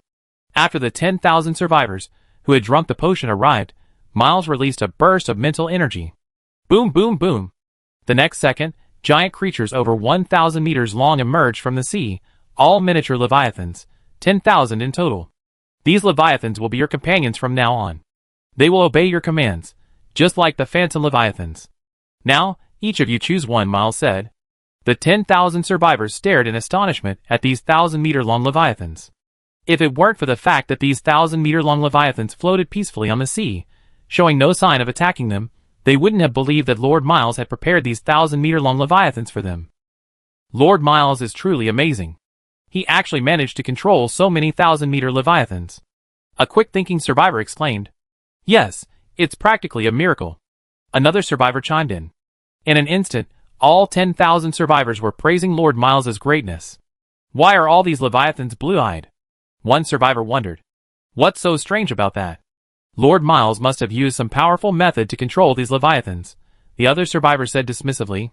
Soon, each of the 10,000 survivors had chosen a 1,000-meter leviathan. They weren't worried about whether these leviathans would suddenly rebel, as their large leviathans possessed enough energy to kill even the 1,000-meter leviathans. I have 10,000 travel tickets here. One for each of you, and add Adam's friends. If you encounter danger while out there, you can travel with Adam to help you, Miles said, handing the 10,000 travel tickets to Adam. As long as you explore the endless sea and hunt leviathan creatures, I will give you even more powerful potions, Miles promised the 10,000 survivors before they set off. Don't worry, Lord Miles. We will definitely hunt back a large number of leviathan creatures for you, the survivor shouted. Then, the group of survivors set off, while Miles flew back to the remaining survivors in Sea Area 9. At this moment, these remaining survivors were filled with regret, because they had learned about the situation of the 10,000 survivors through the regional communication channel of Sea Area 9. It turned out that there were 1,000-meter leviathans to travel with during the exploration of the endless sea. Adam, contact the Emperor directly and ask him to give you some basic materials, then send them to them, Miles said to Adam, looking at the remaining survivors. To the Emperor? The Emperor of C1. Adam stammered. Yes. Miles nodded, then looked at Adam, awaiting his reply. Yes, sir. Adam met Miles's gaze, his expression hardening, and immediately agreed. He then opened the C1 regional chat channel, found the Emperor's avatar, and sent the message requesting supplies. However, to Adam's astonishment, after inquiring whether he was Miles's subordinate, the Emperor actually sent the supplies. At that moment, Adam looked at Miles with piety and worship. The Emperor of C1 was, in the eyes of these survivors from C9, an invincible figure, unimaginably powerful. But after his private message exchange with the human Emperor, he sensed from the Emperor's attitude that the Emperor treated Lord Miles as an equal. How powerful! Adam exclaimed, kneeling in reverence. Afterwards, Miles returned to the palace, while Adam distributed the acquired supplies via private message to the remaining survivors in Sea Area 9, instructing them to build shelters on the island. Meanwhile, on the main island of Survivor Sea Area 2, Zhou stared intently at the message from Cheng Hui. An alien brain has appeared in Sea Area 1. But why would the human Emperor in Sea Area 1 allow an alien brain to develop? Zhou was puzzled and decided to go to Sea Area 1 after the trial ended. Chapter 1138. Today is day 419, and the 12th treasure hunt trial begins tomorrow. However, Zhou needs to collect quite a few golden treasure chests this time. There are a total of 160 million survivors across the 3 sea areas. With one king-level Leviathan for every 500,000 survivors, that's 320 golden treasure chests. Therefore, Zhou sent a blade of rending flames to Jiang Haitao, then assigned Jiang Haitao to collect the golden treasure chests in Sea Areas 10 and 3, while he himself would collect the golden treasure chests in Sea Area 2. Because the Guardian Leviathan in Sea Area 2 wasn't killed in Sea Area 10, Sea Area 2 doesn't belong to Sea Area 10. In other words, once this trial ends and Zhou leaves Sea Area 2, he won't be able to participate in the trial there anymore. Although Zhou can accompany the survivors to Sea Area 2, participation in the trial is determined by the location of the transformed Leviathan. This really is a problem, Zhou frowned, pondering. Sea Area 2 has the most survivors and offers the most gold chests, but with Chinku's current strength, even with a little auspicious Cloud Leviathan clone, he can only obtain 1 gold chest at most. Furthermore, even if Zhou gives Chinku the Blade of Rift, Chinku doesn't have enough king-level energy to withstand the king-level energy impact from outside the gold chests, so he won't obtain many. Forget it, I think about it when the 13th trial begins, Zhou thought, not having a good solution for the time being. Then, Zhou sent a message in the Sea Area 2's communication channel. Sea Area 10, Zone 10 Survivor King. After the trial begins tomorrow, anyone who finds a gold chest inside a king-level Leviathan can send me a companion invitation. If I successfully obtain the gold chest, the companion will receive a set of medium-sized Leviathan-level genes and traits. Zhou Wen's status as the king of survivors in Sea Area 10 is already known to the survivors in Sea Area 2, and he has a certain prestige. After all, many people witnessed the scene of him releasing lightning ion energy to suppress everyone. However, Zhou Wen's image was certainly not as terrifying as the survivors of Sea Area 3 in their eyes, so some rewards were needed to motivate them. News about Zhou Wen quickly sparked discussion among the survivors of Sea Area 2, mostly praising him, with only a small minority making sarcastic remarks, many of whom were survivors from Zone 6. Zhou Wen didn't tolerate their behavior and directly used a cross-zone conquest ticket on Zone 6, killing 10,000 survivors from Zone 6 as a warning to others, otherwise the survivors of Sea Area 2 would think he had a very good temper. Time passed slowly, and at night, Zhou Wen returned to the stomach wall space of Huanlin and asked Huanlin for 10 strands of lightning energy to condense Xian-Lei energy. On the 417th day, Zhou Wen successfully integrated the Xian-Lei Leviathan gene, and when he tried to condense Xian-Lei energy using lightning ion energy, he found that it required 5 strands of lightning ion energy. Furthermore, condensing the 5 strands of lightning ion energy into profound lightning energy would take another day. In other words, without using the lightning ion energy stored within his body, he would need to spend over a day condensing the 5 strands of lightning ion energy, and then another day condensing the profound lightning energy, totaling over 2 days, a time consumption comparable to that of stagnant energy. Just as Zhou Wen realized that condensing profound lightning energy not only consumed lightning ion energy, but also wasted time, he suddenly remembered the lightning controlling energy possessed by the illusionary scale. Lightning controlling energy was also a king-level lightning energy, perfect for condensing profound lightning energy. Moreover, the illusionary scale had a large appetite, capable of condensing 10 strands of lightning controlling energy per day. The only problem is that the intensity of thunderclap energy isn't very high. It takes 10 strands of thunderclap energy to condense 1 strand of profound thunder energy. If he obtains thunderclap energy from illusion scale every day, illusion scale itself won't accumulate much. Thunderclap energy is an acceleration energy. Once released, it can significantly increase illusion scale's movement speed for a short time, 3 times stronger than the acceleration effect of vast ocean energy. It's the best energy for avoiding danger, so Zhou Wen can't obtain it continuously. Therefore, Zhou Wen will obtain thunderclap energy every other day. On the day he misses, he uses his own condensed lightning ion energy to condense profound thunder energy. Ding! Today is day 419. Day 420 will begin the treasure hunt trial. All survivors, please prepare. This world system notification sounded in Zhou Wen's mind as he condensed profound thunder energy. Zhou Wen's expression remained calm. The treasure hunt trial was far too easy for him. He didn't need to take it seriously at all. The night passed quickly, and in the blink of an eye, it was the morning of the 420th day. After feeding Huanlin the flesh and blood of the Xian-Lei Leviathan, Zhou Wen sent messages to the 3 survivor kings of the Survivor Sea, numbers 10, 2, and 3, instructing them to find the Shangyu Leviathan to obtain its energy clone. Zhou Wen could repeatedly obtain the golden treasure chest alone, but the items inside would be reduced to only the most basic items. Therefore, having more people obtain the golden treasure chest would also allow them to obtain more important items. Shortly afterward, the 12th treasure hunt trial began. Zhou Wen and Huanlin vanished in a blue light, reappearing inside a king-level Leviathan, where they obtained its encyclopedia information by touching it. Sacred King Whale Leviathan Stage. Adult length. 1.5 million meters weight. 200 trillion tons diet. Sacred Sardines Description. A king-level Leviathan living in the sacred waters of the Endless Sea, possessing a massive body and extreme destructive power. Sacred King? Zhou Wen's eyes widened slightly after reading the Sacred King Whale Leviathan's information, because the 4th-stage strength attribute limit breakthrough recipe he had previously obtained required a material called Sacred King Blood Crystal. I wonder if Sacred King Blood Crystal is related to this Sacred King Whale Leviathan, Zhou Wen murmured. Without wasting time, Zhou Wen immediately began having phantom scales search for the Sacred King Whale Leviathan's exclusive golden treasure chest. During the search, Zhou Wen encountered a group of survivors from Sea Area 2, but these survivors were fighting each other for a silver-rimmed supply crate. Didn't we say that fighting each other during the trial is forbidden? Zhou Wen frowned, then immediately released 2 bursts of Liyang energy, killing 2 of the strongest survivors and stopping the fight.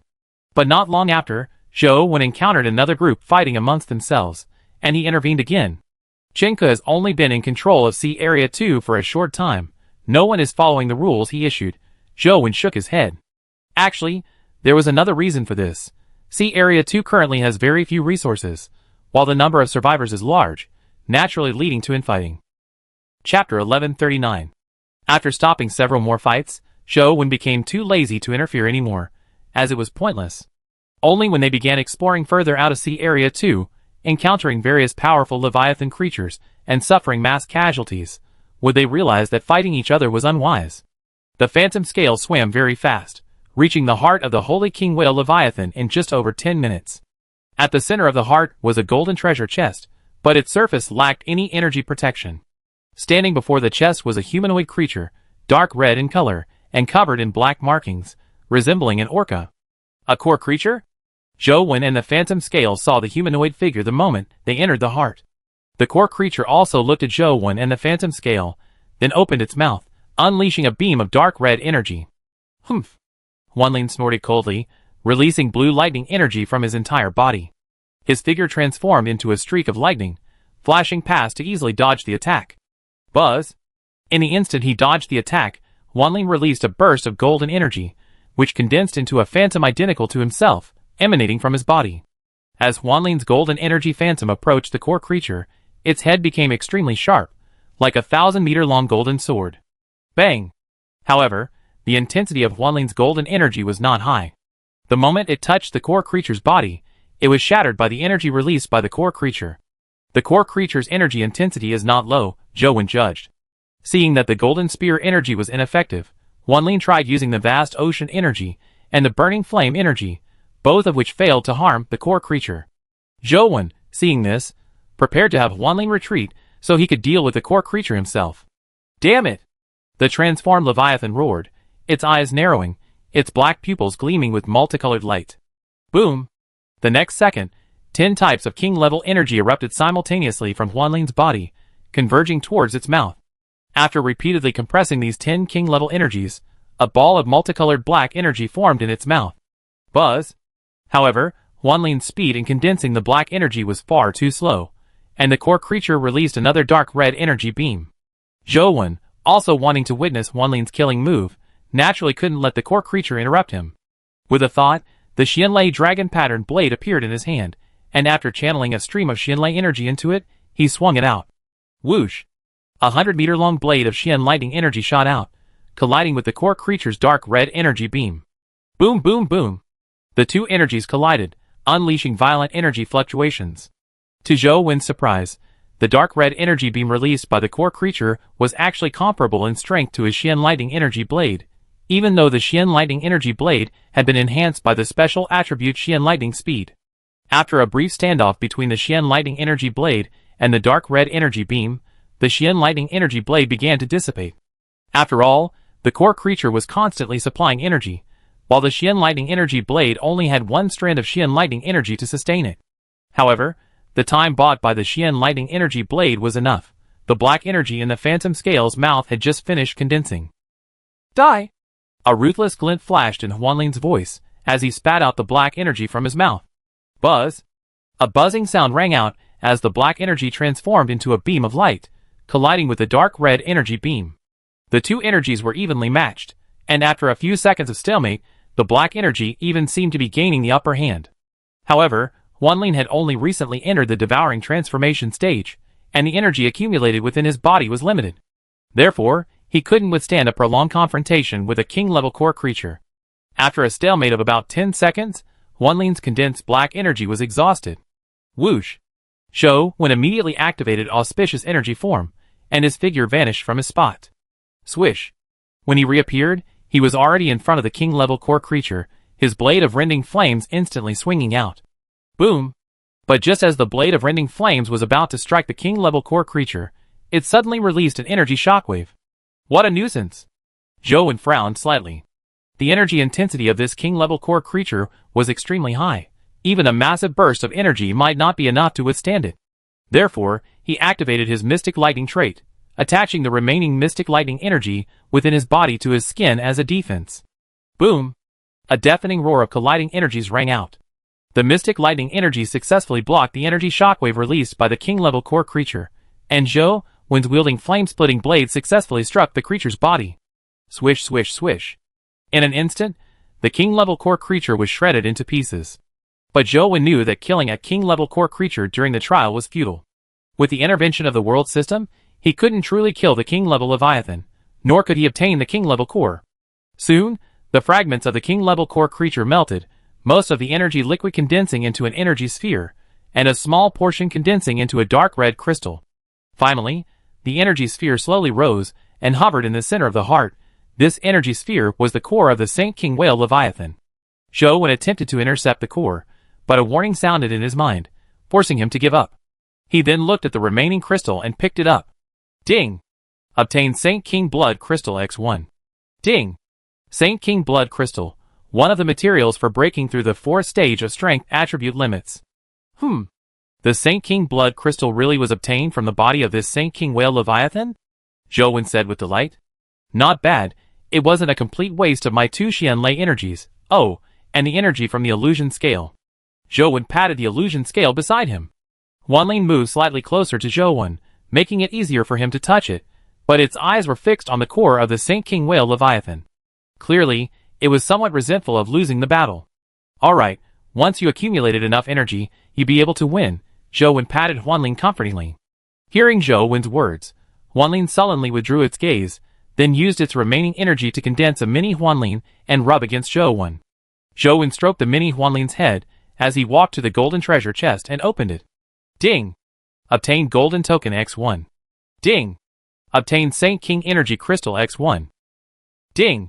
Obtained Emperor Level Positioning Card Fragment X1. Ding! Obtained Character Attribute Panel Pattern Stripping Plate X1. Ding! Obtained Saint King Whale Leviathan Attack Evolution Crystal X1. Ding! Obtained Area Annihilation Ticket X1. Ding! You have obtained 1 million evolution factors. Chapter 1140. Many of the items in the golden treasure chest were familiar to Zhou Wen, so he only checked 2 unfamiliar items. Ding! Saint King Whale Leviathan Attack Evolution Crystal can be inlaid into a suitable deformation stage evolution template. Successful inlay grants the deformation stage evolution template the attack gene source. Ding! Attack. Energy used for attack intensity increased by 100%. Another gene source that increases energy intensity? Zhou Wen looked at the small, dark red cube in his hand, somewhat surprised. And it's an evolution crystal. If I inlay it into the Mystic Thunder evolution template, wouldn't that double the intensity of the energy used for attack? Zhou Wen thought to himself. Ding! Area Annihilation Ticket.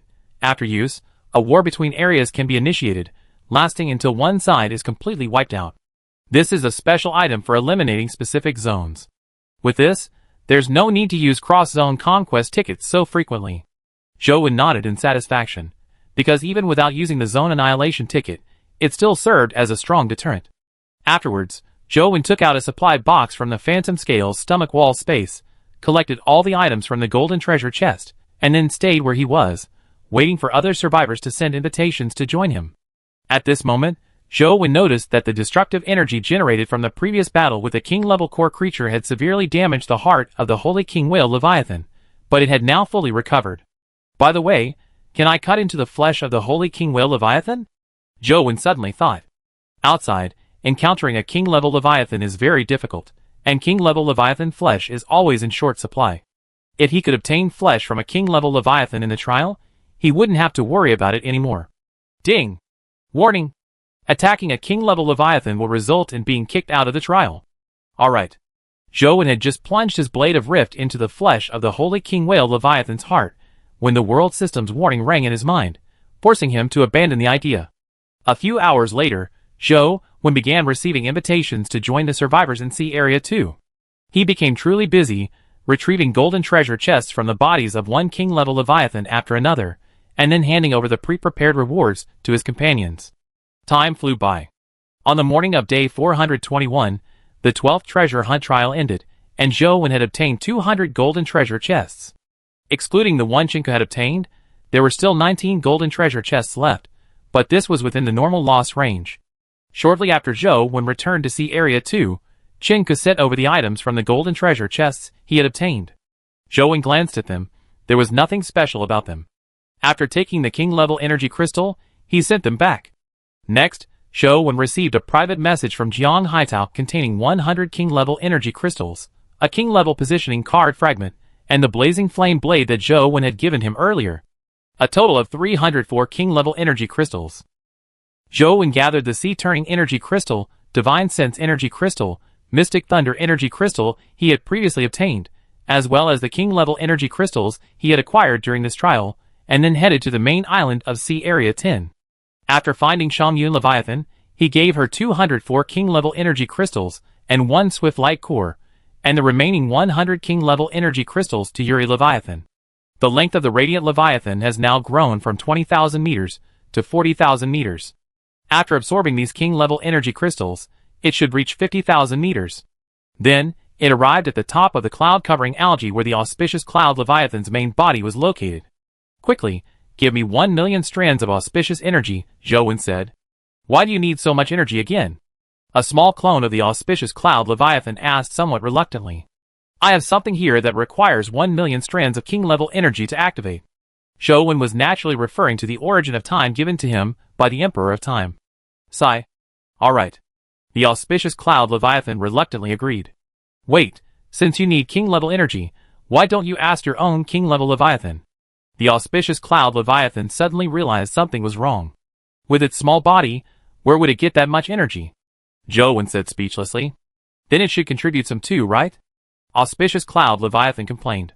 Radiant Sun Leviathan had taken a share of its king-level energy crystals. It couldn't just do nothing. Then you give 800,000, and it gives 200,000, Zhou Wen said. Zhou Wen wasn't intentionally exploiting Auspicious Cloud Leviathan. Radiant Sun Leviathan was still growing, and taking too much energy wouldn't be good. Alright. Auspicious Cloud Leviathan didn't say anything more and directly released 800,000 strands of auspicious energy to Zhou Wen, which Zhou Wen then absorbed using Origin of Time. Next, Zhou Wen went to Radiant Sun Leviathan and asked for 199,900 strands of Radiant Sun energy, which Radiant Sun Leviathan obediently provided. After absorbing it with Origin of Time, Zhou Wen ended his journey and returned to the control of Illusion Scale's stomach wall. Zhou Wen hadn't fully charged the Origin of Time because he planned to reserve 100 energy slots, intending to activate it later with 100 Emperor-level energies. Currently charging the Origin of Time was a precaution, as he planned to head to Sea Area 1 tomorrow to find the Human Emperor. He heard from Cheng Hui that the Human Emperor was incredibly powerful, and the Origin of Time was his trump card. Finally, I can peel off the king-level runes again. Zhou Wen took out the Character Attribute Panel rune peeling board and used it directly. Ding! Please select the rune to peel. With no other options, Zhou Wen directly peeled off the Sea Devouring rune. The next second, the Character Attribute Panel popped up, and the gray-black Sea Devouring rune transformed into light points, entering the Character Attribute Panel rune peeling board. After peeling off the Sea Devouring rune, Zhou Wen took out the Character Attribute Panel Blazing Flame rune board. Blazing Flame pattern not only increases the intensity of Fire-type energy 5-fold, but also raises the upper limits of 3 attributes by an additional 300 points. Whoosh! The next second, flame-like energy was released from the Blazing Flame pattern panel, completely enveloping Zhou Wen's Character Attribute Panel and forming a fiery red Blazing Emperor pattern. Unlike king-level patterns, the Blazing Emperor pattern could move freely on the Character Attribute Panel, as if it were alive. Emperor level is truly different, Zhou Wen exclaimed. His 3 attribute upper limits also increased by an additional 200 points, Strength to 3,800 points, Constitution to 3,700 points, and Speed to 3,700 points. Chapter 1141. After completing the Blazing Flame pattern, Zhou Wen began consuming the biological meat he had obtained from the infinite floating sea, fully restoring the 3 attributes that had just increased by 200 points. The Phantom Scale, hovering near the main island, detected Zhou Wen grilling meat using its bioradar. It quickly condensed a miniature energy body, and came to help Zhou Wen flip the grilled meat. Right, can I remove the Daylight Leviathan gene? Zhou Wen suddenly wondered, looking at the miniature Phantom Scale floating above the grill, staring at the meat. The Phantom Scale could condense daylight energy. He could then simply ask the Phantom Scale for daylight energy if needed. For Zhou Wen, daylight energy was mainly used to restore his stamina and maintain the devouring pattern for extended periods. He didn't usually need much, so he could accumulate it little by little from the Phantom Scale. The Phantom Scale can condense 10 types of king-level energy by consuming the flesh of a king-level Leviathan creature each day, and each type of king-level energy can be condensed into 10 streams. The daytime energy is usually unused, so transferring it to Zhou Wen is not a problem. Then let's extract it. Zhou Wen's mind stirred, and a bottle of gene extraction potion appeared in his hand, which he drank directly. After a while, the daytime Leviathan gene was successfully extracted. Zhou Wen immediately took out the permanent magnet Leviathan gene potion and drank it in one gulp. While integrating the permanent magnet Leviathan gene, Zhou Wen crafted the permanent magnet core into a permanent magnet seal, which he stamped at the end of the Vitality/Constitution attribute on his character attribute panel. Permanent magnet energy can deal with elemental creatures, and the energy form that survivors obtain through king-level certification is actually an elemental body. Zhou Wen integrated the permanent magnet Leviathan gene and imbued it with the permanent magnet trait, intending to use it against survivors from other sea areas who had obtained king-level certification. After doing this, Zhou Wen began eating the cooked biological meat prepared by the mini-phantom scale. A series of system notifications immediately rang in his mind, and his 3 attribute values rapidly increased. He also checked the messages in the communication channels of various survivor sea areas to pass the time.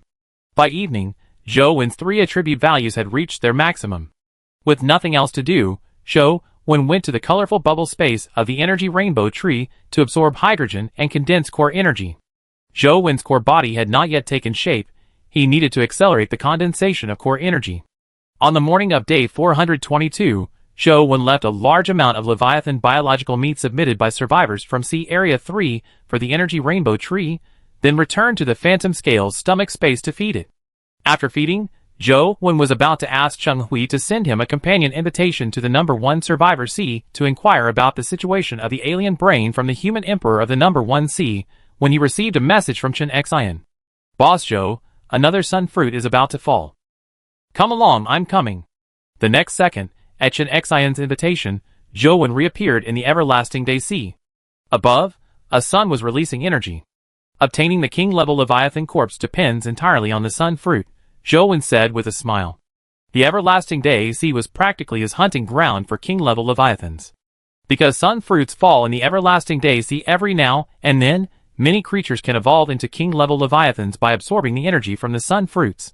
The everlasting day sea is essentially a breeding ground for king-level Leviathans. At this moment, Chen Xian had already disengaged from the companionship and returned to her transformed Leviathan. Zhou Wen stood on the sea, quietly waiting for the sun fruit to fall, everything proceeding with practiced ease. After a while, the Eternal Day Emperor spat out the sun fruit, which began to fall from the sky. This time, the falling direction was still not Zhou Wen's location, so Zhou Wen immediately activated the sunlight ability to give chase. Boom! Zhou Wen followed the falling direction of the sun fruit for 2 hours, until it finally crashed into the sea. Its enormous size immediately created a massive wave tens of thousands of meters high. Zhou Wen immediately activated the levitation ability to fly into the sky to avoid the crashing wave, while waiting for the king-level Leviathan to arrive. Suddenly, however, he noticed a piece of land appearing on the distant horizon. Is it a giant island? Or some kind of king-level Leviathan? Zhou Wen gazed at the landmass in the distance, speculating. However, because he hadn't activated his auspicious energy form, his field of vision was very limited, and he couldn't see clearly from that distance. I go check it out after I collect this sun fruit, Zhou Wen decided. If that landmass was an island, there was no rush to explore it. If it was some kind of king-level Leviathan, it might be attracted by the sun fruit, so there was no need to rush. Splash. Splash. Zhou Wen waited in the air for an hour or two. The seawater at the landing site of the sun fruit churned violently, indicating that a large number of giant creatures were fighting for it beneath the surface, but no king-level Leviathan arrived. Looks like we won't be able to lure out a king-level Leviathan this time. Zhou Wen didn't wait any longer. He rushed into the sea, activated his lightning ion property, and released 2 bursts of lightning ion energy, instantly killing the 2 abyss-level Leviathans vying for the radiant sun fruit. While activating his lightning ion property, Zhou Wen also released a king-level Leviathan aura, which immediately scared away all the ordinary Leviathan creatures. Soon, the sea returned to calm. Then, Zhou Wen had Jiang find the auspicious cloud Leviathan, and sent him a large number of smaller auspicious cloud Leviathan clones, to quickly absorb the energy inside the radiant sun fruit. Don't absorb it all yourself, send some to the radiant sun Leviathan as well, Zhou Wen said, as the smaller auspicious cloud Leviathan clones finished absorbing the energy inside the radiant sun fruit and teleported back. Understood, the auspicious cloud Leviathan reluctantly replied. After sending away all the smaller clones of the auspicious cloud Leviathan, Zhou Wen brought Wan Winching along and had him use the Crimson Light Sword to decompose the energyless radiant sun fruit. However, Ron Winching's time to condense crimson energy was too short. In the past few days, he had only condensed 30 streams of crimson energy within his body.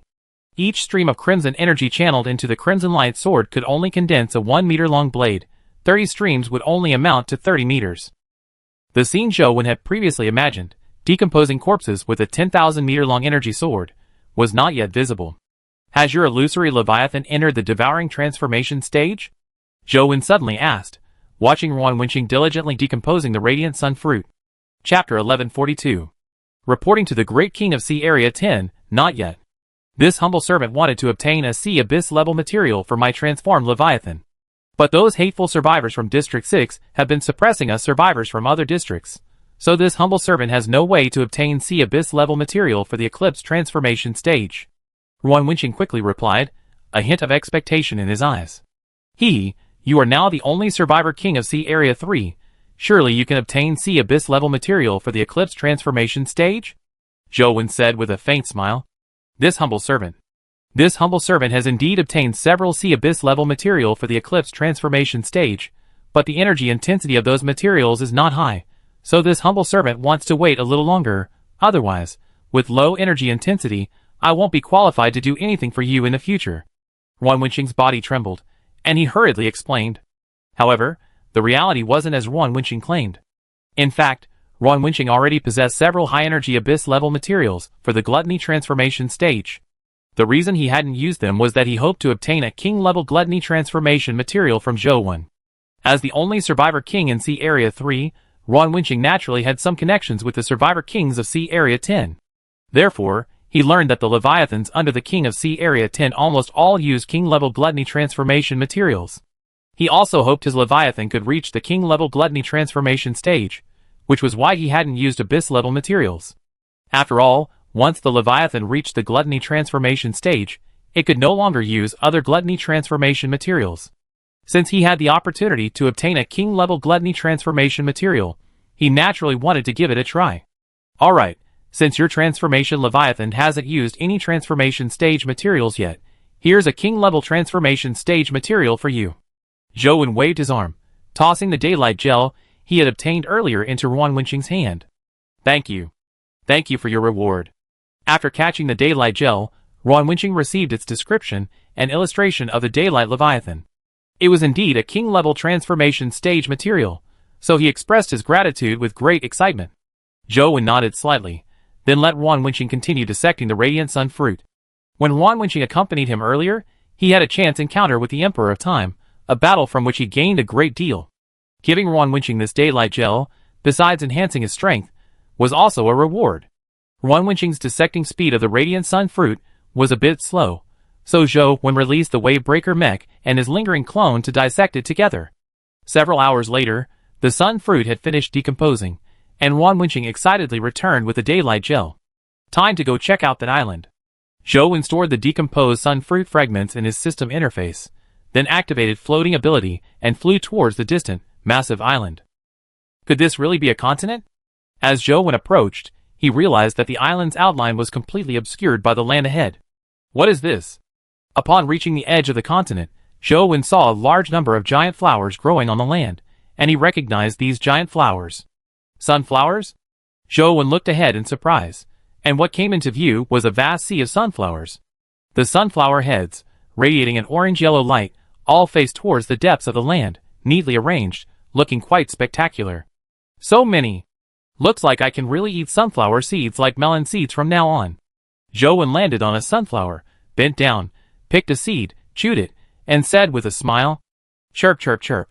Suddenly, a series of sharp, short whooshing sounds came from the sky. Zhou Wen looked up and saw countless emerald green energy needles shooting towards him like raindrops. These energy needles were being released by a group of strangely shaped flying creatures. These flying creatures weren't large, only about 8 meters long, but their appearance was very peculiar. Their bodies looked like they were woven from vines, their wings on their backs resembled white petals, and their beaks were sharp and long. Their overall shape resembled a hummingbird. These flying creatures emitted emerald green energy throughout, with the brightest light coming from their sharp, long beaks. The emerald green energy needles attacking Zhou Wen were released through their beaks. This flying creature is quite unique, Zhou Wen remarked, channeling his dead blood energy. With a casual wave of his hand, he unleashed a dead blood energy blade over 10 meters long, which collided with the emerald green energy needles. Sizzle! Sizzle! Sizzle! The emerald green energy needles pierced through the dead blood energy blade and continued hurtling towards Zhou Wen. The energy intensity is quite high, Zhou Wen said with interest, then waved his hand again, releasing a black blood energy blade. Sizzle! Sizzle! Sizzle! However, to Zhou Wen's surprise, the black blood energy, with an intensity exceeding that of a medium-sized leviathan, was still pierced by the emerald green energy needles.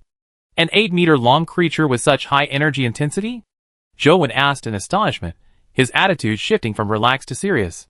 Then, with a thought, Zhou Wen summoned the Liang blade in his hand. He channeled Liang energy into it, and unleashed a 30-meter-long Liang energy blade. Whoosh!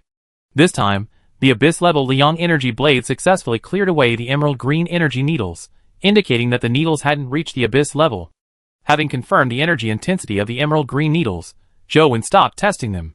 He activated his floating ability, using his radiant golden body to withstand the attacks of the needles, and flew towards the flying creatures. However, these flying creatures not only had an energy intensity beyond Zhou Wen's expectations, but their speed was also extremely fast. Even using his floating ability, he couldn't catch up. To catch these small flying creatures, Zhou Wen didn't need to use king-level energy.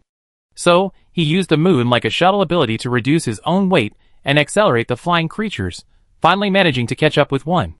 Whoosh! Upon approaching, Zhou Wen swung the Liang blade, severing the flying creature's head in one strike. The flying creature hadn't died, and continued flying normally, only unable to release energy needles anymore. Is this a plant? Zhou Wen scanned the headless flying creature with his mental energy, discovering that it contained no biological organs whatsoever. Its overall structure was simply a flying flower. Upon seeing this, Zhou Wen immediately touched the peculiar flying plant to obtain relevant information. Ding! Sunshine white-feathered sparrow grows on the sunshine flower vine. After blooming, it can fly autonomously to find sunflowers and bring back their seeds to nourish the sunshine flower vine. Chapter 1143. It really is a flower that can fly on its own, Zhou Wen remarked, somewhat amazed. At this moment, Zhou Wen noticed that some sunflower white-feathered sparrows had already pecked a seed from the sunflower and were returning in one direction. Sunflower seeds can instantly restore stamina and increase constitution by 50 points when used by survivors. I wonder if sunflower vine fed with sunflower seeds produces any special fruit. Zhou Wen wondered, then followed the flight path of the returning sunflower white-feathered sparrows. As Zhou Wen flew, numerous sunflower white-feathered sparrows continuously fired energy needles at him, turning his clothes into gauze from the dense beams. After flying approximately 300,000 meters, Zhou Wen gradually left the sunflower sea, and thick, emerald green vines appeared in his field of vision. These emerald green vines were hundreds of meters in diameter, winding and coiling across the ground like wooden dragons. At the end of these verdant vines stood a main trunk a kilometer in diameter, from which grew numerous branches. These branches branched into slender, willow-like twigs, each laden with rows of unopened sunflower white feather sparrow buds. Sunflower white feather sparrows, carrying sunflower seeds in their beaks, returned from all directions, flying to the base of the sunflower vine before landing motionless on the ground, like withered petals. The base of the sunflower vine was quickly piled high with sunflower white feather sparrows. However, just as the pile grew taller, a surge of energy erupted from the main trunk, instantly dissolving the flowers and the sunflower seeds within them. The dissolved energy liquid quickly seeped into the soil, and was rapidly absorbed by the roots of the sunflower vine. Is there any fruit? Zhou Wen observed, seeing only vines and branches bearing the sunflower white feather sparrows, nothing related to fruit. Buzz! Zhou Wen then donned the True Sense mask and activated the True Sense trait, continuously releasing his mental energy, expanding its coverage to 200,000 meters, and then probed the entire sunflower vine. Just as Zhou Wen's mental energy detected the roots beneath the sunflower vine, he discovered an irregular orange-yellow crystal. This crystal looks a bit like a sunflower crystal? Zhou Wen said, startled. Because the sunflower crystal is not only a material for breaking through the upper limit of the third stage physique attribute, but also a material for the metamorphosis stage. Zhou Wen had previously obtained a daylight treasure chest from the severely decaying corpse of a daylight leviathan in the deep sea, and then opened it to find a sunflower crystal. At the time, because he obtained the sunshine crystal from the daytime treasure chest, he assumed it was related to the daytime leviathan, and therefore guessed it was a king-level material for the transformation stage. However, it now seems that the sunshine crystal is not a king-level material for the transformation stage. Buzz! Just as Zhou Wen deactivated his true sense trait and approached within 10,000 meters of the sunshine flower vine's main stem, the vine suddenly released an orange-yellow energy shockwave. Whoosh! Zhou Wen dared not be careless, and immediately swung his Liang blade, releasing a Liang energy blade to test the intensity of the orange-yellow energy shockwave. Boom! As a result, the Liang energy blade was directly dispersed by the orange-yellow energy shockwave. Could it really be king-level energy? Zhou Wen's eyes lit up. Because there were many irregular orange-yellow crystals near the underground roots of the sunflower vine. If it really was king-level material for the transformation stage, then a large number of transformation stage leviathans would appear in their survivor area number 10, greatly enhancing their overall strength. Zhou Wen then activated his golden lightning trait and released a bolt of golden lightning energy towards the oncoming orange-yellow energy shockwave. Boom! A thunderous sound rang out as the golden lightning instantly pierced through the orange-yellow energy shockwave. Clearly, the sunflower vine's energy hadn't reached king level. Not bad, having abyss-level strength isn't bad either. Zhou Wen wasn't disappointed. After all, it was practically free. Next, Zhou Wen replaced his Liang blade with a Xianlei dragon pattern blade, then quickly rushed towards the energy shockwave. With a single swing, he slashed a gap in the energy shockwave, passing through the gap and continuing towards the roots of the sunflower vine. Whoosh! But just a kilometer into the sunflower vine's root region, slender vines coated in orange-yellow energy erupted from the ground, lashing out at Zhou Wen. Whoosh! Zhou Wen landed on the ground, activating his Liang trait and moving at incredible speed to dodge the vine strikes. Buzz! Just as Zhou Wen was about to reach the main root of the sunflower vine, another orange-yellow energy shockwave spread out. This time, Zhou Wen neither dodged nor evaded, directly activating his contender trait, his contender energy reaching king-level strength at extreme speed. Relying on his king-level contender energy, Zhou Wen pierced through the shockwave and immediately plunged underground. For the sake of future sustainable development, Zhou Wen didn't intend to destroy the sunflower vine. So, using his king-level confrontation energy, he burrowed underground and reached the roots of the vine. Many vines still blocked Zhou Wen's progress underground, but they were all broken by his king-level confrontation energy. Zhou Wen arrived unimpeded at the center of the sunflower vine's underground root system, where the irregular orange-yellow crystals were located. Zhou Wen wasted no time and directly collected one of the irregular orange-yellow crystals. The moment his palm touched the crystal surface, a blue light shone, instantly transforming the irregular orange-yellow crystal into a regular rhombus-shaped crystal. Ding! Obtain Sunflower Crystal X1. It really is a sunflower crystal. Zhou Wen's expression brightened, and then his figure began to flash rapidly, continuously collecting sunflower crystals. Ding! Obtain Sunflower Crystal X100. Zhou Wen stopped collecting when he had gathered 100 sunshine crystals. Although there were still several hundred sunshine crystals in the roots of the sunflower vine, the vine itself needed energy to grow, and taking them all might damage it. Bang! Shortly after, the ground exploded, and Zhou Wen burst out from underground. He then quickly left the sunflower vine's territory, and returned to the sunflower sea. Now, of the 4 main materials needed for the Stage 3 Constitution Attribute Limit Breakthrough recipe that I obtained earliest, 3 can be continuously produced. Only the vitality factor is missing, Zhou Wen thought to himself as he walked towards the beach. The vitality factor should also be continuously produced, but I need to communicate with the Vitality Leviathan. Last time, when Zhou Wen chased the Vitality Leviathan, it had proactively released vitality factors. Looks like next time I encounter the Vitality Leviathan, I have to talk about cooperation, Zhou Wen murmured. Chapter 1144. Zhou Wen traversed the dense sea of sunflowers. The sunflowers, 20 to 30 meters tall, resemble giant trees, their 10-meter diameter flower heads interconnected, completely blocking out the light. However, the space beneath the sunflower heads wasn't dark, as the white jade golden thread-like stems of the sunflowers emitted a soft white light, illuminating the world beneath. After some time, Zhou Wen traversed the sunflower sea, stretching over 300,000 meters, and arrived at a beach on the mainland. He then used a travel ticket to bring Chen Xian along. Boss Zhou, is this an island? Or some kind of giant creature? Chen Xian asked, releasing her spiritual power to probe deep underground. It's probably an island. Zhou Wen had just activated his true sense trait, probing deep underground, but hadn't detected any living flesh, so it couldn't be a giant creature. Those are sunflowers? So many? Chen Xian looked up, peering into the interior of the island, and recognized the sunflowers as having white jade golden thread-like stems. Yes, you can pick sunflower seeds here, Zhou said. Zhou brought Chen Xian along to set up a teleportation coordinate. Later, when exploring this land, if he encountered any insurmountable creatures, he could teleport away and then have Chen Xian accompany him again. Actually, Zhou originally wanted to bring Jiang Haitao, Chen Xian, and Lang Liang along to explore this land together. But after thinking about it, Zhou abandoned the idea because the energy intensity of the creatures on this land was too high.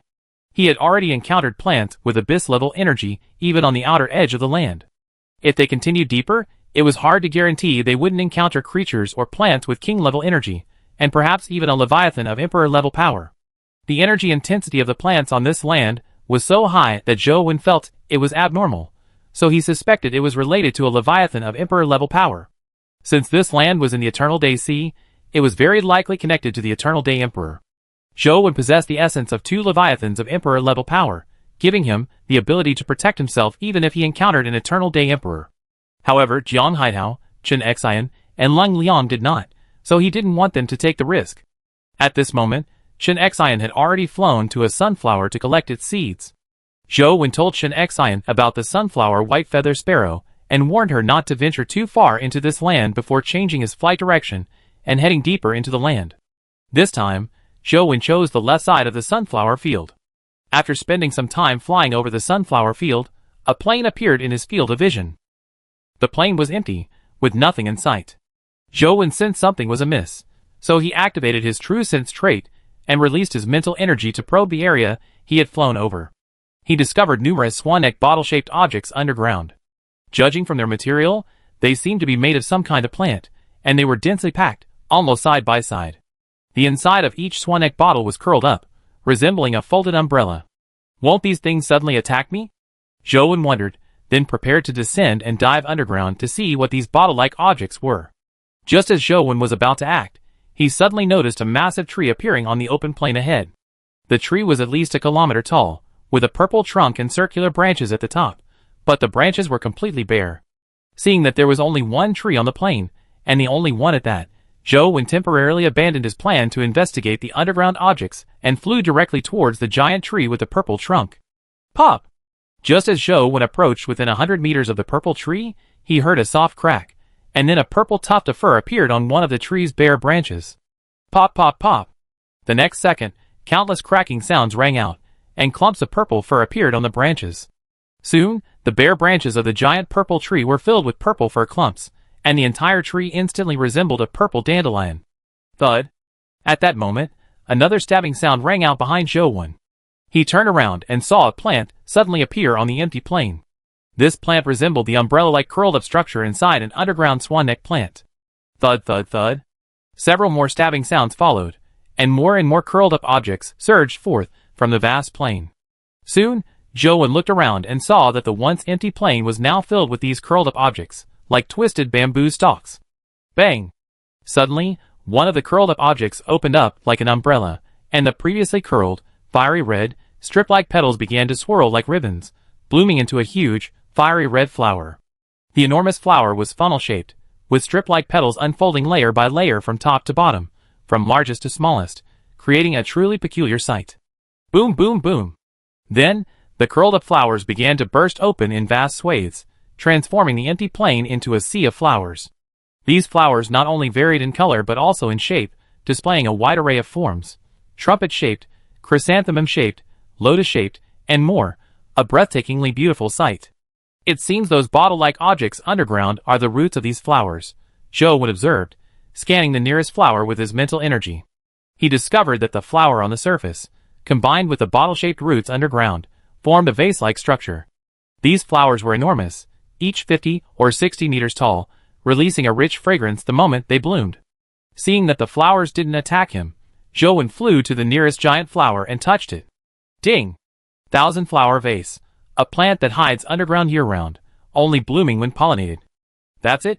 The description doesn't seem particularly special, Zhou said casually. Pop, pop, pop. Just as Zhou thought these thousand-flower vase were only useful for producing different flowers, he heard a soft popping sound behind him. Turning around, he saw the fluffy clumps on the purple giant tree detach from the branches, then, like scattered dandelions, fly in all directions, finally landing gently on the flowers of the 1,000-flower vase. Chapter 1145. After the purple fluff ball landed on the flower, 3 pairs of hairy insect legs and a pair of round, black compound eyes emerged from it. Then, the purple fluff ball used its legs to move along the petals, crawling to the center of the flower. From there, a butterfly-like, curled mouthpart emerged, sucking nectar from the flower center. Another plant that can move on its own? Zhou wondered, watching the purple fluff balls among the flowers, collecting nectar like bees. Just then, Zhou saw a purple fluff ball returning. He cautiously approached one of the returning fluff balls. However, the fluff ball didn't attack him. Instead, it curiously examined him with its round compound eyes. Zhou touched it directly, hoping to glean some information. Flying caterpillar length, 10 meters weight, 80 kilograms food type, pollen from the 1,000-flower vase description, a symbiotic organism of the violet vinegar tree. It transfers collected nectar to the violet vinegar tree. While the 1,000-flower vase lies dormant underground, the violet vinegar tree nourishes the dormant flying caterpillar with its sap. It's a living being, Zhou said in surprise.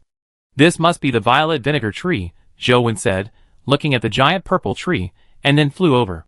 The violet vinegar tree did not attack Zhou, and Zhou successfully touched its trunk. Ding! Violet vinegar tree, a plant that uses nectar as nourishment. When threatened, it releases a hallucinogenic fragrance, and its trunk secretes 100-flower glue.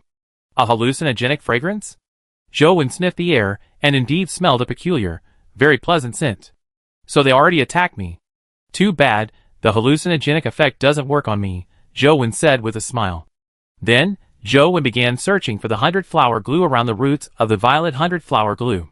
Since the description mentioned it, it must be something useful for survivors. Soon, Zhou spotted a clump of purple, gel-like substance on the trunk, somewhat resembling peach gum. He immediately plucked it. Ding! Obtain 100-flower glue X1. Ding! 100-flower glue.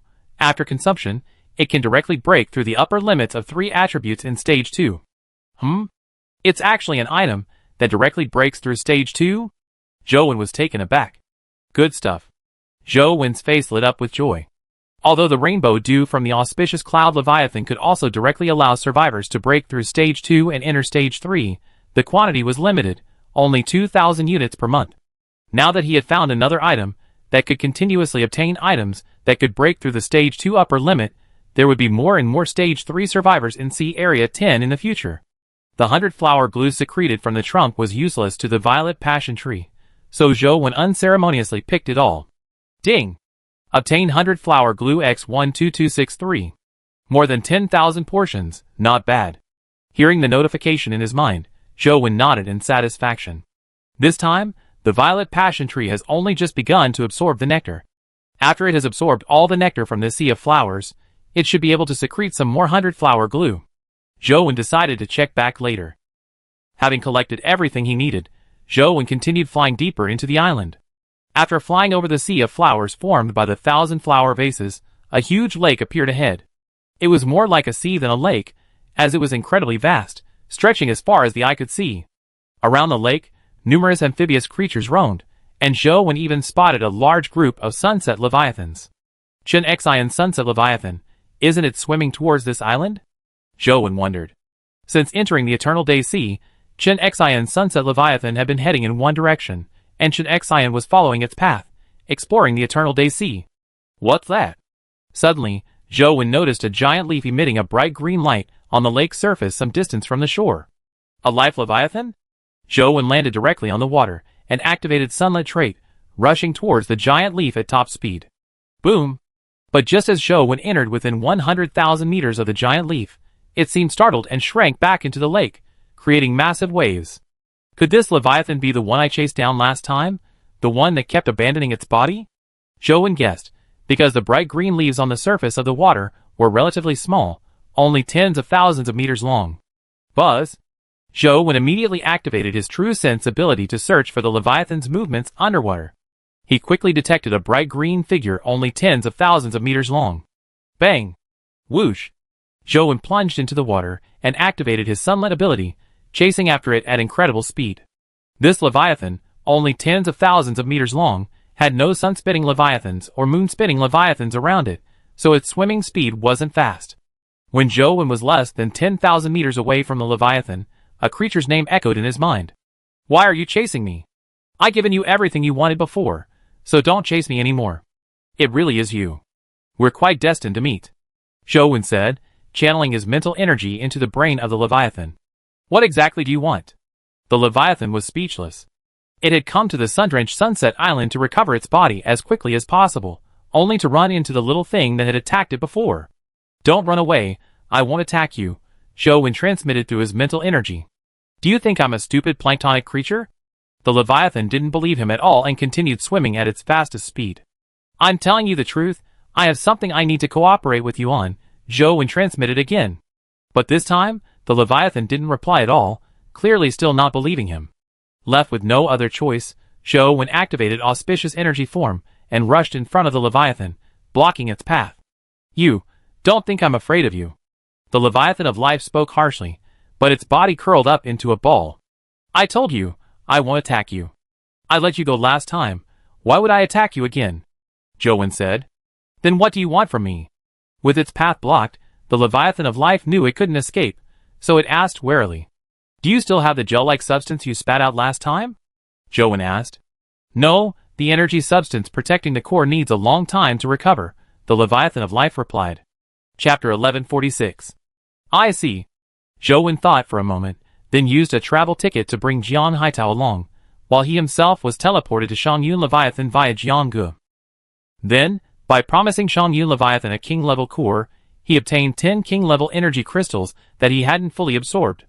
Next, Zhou, again using Jiang Haitao, traveled to Life Leviathan. "You should be able to absorb this, right?" After letting Jiang Haitao finish his journey to attend to his own affairs, Zhou tossed a king-level energy crystal to Life Leviathan. Life Leviathan cautiously accepted the king-level energy crystal, and after sensing it, its emotions became somewhat excited. "Do you have any more of these?" "I have one more." Zhou tossed another to Life Leviathan. "This kind of crystal is called a king-level energy crystal. It contains pure king-level energy. If you're willing to cooperate with me in the future, I can provide you with king-level energy crystals long-term," Zhou said. "You might not know, but many king-level Leviathans are already cooperating with me, some of whom have already evolved into Emperor-level Leviathans," Zhou said, taking out the Origin of Time, releasing an Emperor-level aura. "If you cooperate with me, you can also become an Emperor-level Leviathan," Zhou promised the Life Leviathan. "Become an Emperor?" The Life Leviathan was somewhat excited. What king-level Leviathan didn't want to become an Emperor-level? "You're not lying to me, are you?"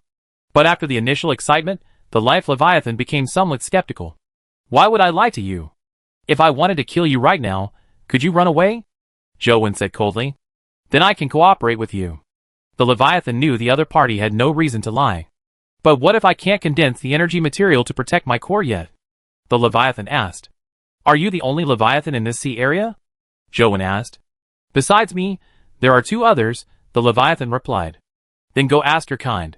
For every one you get, I give you 2 king-level energy crystals. How about that?" Zhou said. "No, they definitely won't agree," the Leviathan refused. "Unless you give me 1 more king-level energy crystal, then I can exchange 1 king-level energy crystal for them," the Leviathan changed the subject. Actually, the Leviathan didn't need to pay anything to find companions to protect the core's energy material. After all, in this sea area, apart from the Eternal Day Emperor, no other biological energy could harm them, except for this little thing in front of them. The Leviathan of Life deliberately asked for an extra king-level energy crystal, since absorbing energy from a king-level crystal was much faster than condensing energy through absorbing sunlight. 3 king-level energy crystals. "That's a bit difficult for me," Zhou said, feigning difficulty. The Leviathan of Life panicked upon hearing Zhou's words, as it really wanted a king-level energy crystal. Sigh. "Alright, 3 king-level energy crystals for 1, Zhou nodded helplessly. "However, I feel like I'm losing out at this ratio. How about this, you give me the box inside your body to compensate for my loss," Zhou suddenly said. "The box inside my body? No way." Leviathan refused outright. Zhou had initially thought Leviathan was easy to fool, so he wanted it to willingly hand over the treasure box inside its body, thus obtaining a king-level certification. He hadn't expected Leviathan to refuse. "That box absorbs so much of my energy." The 2 king-level energy crystals you gave me aren't enough. I need at least 100 king-level energy crystals before I can give it to you, Leviathan said. Alright, I give it to you if you can. Zhou Wen didn't haggle, because even with the king-level certification, he would still need to channel 1 million strands of life energy into its body to activate it, and then he would have to ask Leviathan for more energy. By the way, what is this land? Is it related to the Eternal Day Emperor? Having finished discussing the cooperation with Leviathan, Zhou Wen inquired about this vast land. This is Sunset Island. The Eternal Day Emperor is in the center of the island, Leviathan said. So it's called Sunset Island. Zhou Wen nodded. You fled to the territory of the Eternal Day Emperor. Doesn't the Eternal Day Emperor care? Zhou Wen asked, glancing at the amphibians lingering by the lake with a puzzled look. He won't care. As long as you don't get close to the center of the island, the Eternal Day Emperor won't interfere. However, only I, the king-level Leviathan, dare to approach Sunset Island, the life Leviathan said proudly. You're courting death, Zhou Wen thought to himself. After you obtain the energy gel from your companions, return here. I come find you later, Zhou Wen said, arranging a fixed meeting place. Having said all he needed to say, Zhou Wen dismissed the life Leviathan. Whether it would simply take the 2 king-level energy crystals and run off was something he couldn't predict. Hopefully, life Leviathan will keep its word, otherwise the life factor won't be able to become a renewable material, Zhou Wen murmured. Then, Zhou Wen deactivated Auspicious Energy Form and activated Liang Trait, moving at high speed across the lake, continuing towards the island's center. Although he already knew the Eternal Day Emperor was at the island's center, he still wanted to go and see for himself. Soon after, Zhou Wen crossed the lake, which was as vast as an ocean, and arrived at the opposite shore. As Zhou Wen activated Floating Trait and flew into the sky from the opposite shore, he suddenly noticed a cluster of orange-yellow energy light obscuring his view in the distance. Behind the energy light, the faint shadow of a huge tree was looming in and out of sight. This must be the area where the Eternal Day Emperor resides, Zhou Wen thought to himself, while simultaneously sending a message to Chen Xian, requesting an invitation to join him and preparing for a possible retreat. After flying forward a short distance, Zhou Wen landed on the ground and cautiously continued forward. Whoosh! But just as Zhou Wen entered the orange-yellow energy that obscured his vision, his body suddenly burst into flames, his clothes instantly reduced to ashes. However, because Zhou Wen possessed the Starfall Leviathan gene, he had a high resistance to fire-type energy, so he could temporarily withstand the burning orange-yellow flames. Zhou Wen continued forward within the orange-yellow energy, but the closer he got to the inner part, the stronger the flames burning his body became. In no time, Zhou Wen's body was charred. He could only use life energy to recover and continue forward. Chapter 1147. As Zhou Wen continued forward, the giant tree phantoms in his vision became increasingly clear. However, his body's fire resistance alone was no longer enough to withstand the scorching flames formed by the surrounding orange-yellow energy. So, Zhou Wen had a thought, and used a strand of deadly energy to activate the deadly flesh and blood creature armor. The next second, numerous pitch-black tentacles extended from Zhou Wen's body, quickly enveloping him and isolating him from the surrounding orange-yellow energy. No longer burned by the flames, Zhou Wen's charred body rapidly recovered under the repair of the life energy. He didn't stop during the repair process and continued forward. After consuming 3 more strands of deadly energy, Zhou Wen finally successfully passed through the layer of orange-yellow energy and entered the interior. A blinding light immediately came into view. Even with his auspicious energy form activated, Zhou Wen could barely open his eyes under this light, and could only squint to see. The source of the blinding light was a colossal tree, its size unimaginable. Its massive trunk was a dazzling white, its surface radiating energy like burning flames. Zhou Wen looked up along the trunk, only to find he couldn't see the canopy at all. His vision, enhanced by his auspicious energy form, was usually able to see things hundreds of thousands of meters away. But now, he couldn't see the top of this giant tree. All he could see was an orange-yellow sky, with a few faint, star-like points of light within it. Zhou Wen dared not fly up to investigate, for this was the dwelling place of the Eternal Day Emperor. Any overt action might provoke the Emperor's hostility. Gather some information about this tree, and then leave. Zhou Wen was extremely nervous, worried that the Eternal Day Emperor might suddenly attack him. Actually, Zhou Wen was still 1,000,000 meters away from the giant tree emitting white energy, but he dared not go any further. Fortunately, the roots of the white tree had spread out, and touching them would also yield relevant information. Buzz! But as soon as Zhou Wen crouched down and touched the white root protruding from the ground, a terrifying mental force enveloped him. Get lost. The next second, a cold voice rang in Zhou mind. Whoosh! At this moment, the orange-yellow energy that had been wandering freely in this space suddenly surged towards Zhou like a whirlwind. Zhou dared not linger any longer. He turned and ran, rushing out of the layer of orange-yellow energy he had just carefully traversed at top speed, transforming into a blazing fireball and leaving the central area. Boom! A sudden, deafening roar shook the orange-yellow energy layer at the island's center, but it quickly returned to calm. The Eternal Day Emperor hadn't emerged. He didn't chase after me, did he? Zhou glanced back as he ran, only breathing a sigh of relief after confirming the Eternal Day Emperor hadn't pursued him. Just touching the roots of the towering sunset tree caused such a huge reaction. Luckily, I didn't wander around exploring, Zhou said, still shaken. The energy that surged forth just now had nearly depleted his dormant energy. If it weren't for the primal energies of the Gravity Emperor and the Time Emperor as a backup, he truly wouldn't have dared to investigate the Eternal Day Emperor's lair. Ding! Towering sunset tree, a symbiotic plant of the Eternal Day Emperor, continuously providing him with energy. The radiant sun fruit that grows on the tree can evolve any creature into a king-level Leviathan. The sunset resin secreted by the tree trunk, when consumed, can directly break through the fourth stage of physical attribute limits. Sunset resin. An item that directly breaks through the fourth stage of physical attribute limits. Zhou's expression changed drastically after reviewing the system description. Zhou immediately turned to look at the orange-yellow energy glow area where the towering sunset tree was located. After hesitating for a while, he abandoned the idea of risking obtaining the sunset resin. Although relying on the origin of time of the Time Emperor and the origin energy of the Gravity Emperor, it might be possible to obtain a portion of sunset resin right under the Eternal Day Emperor's nose. But the problem is, the opponent is the Eternal Day Emperor, and all the suns in the sky above the endless sea are the Eternal Day Emperor. Unless he hides in the infinite floating sea, there's no way he can escape the Eternal Day Emperor's pursuit. It seems my only option is to try and trade with the Eternal Day Emperor.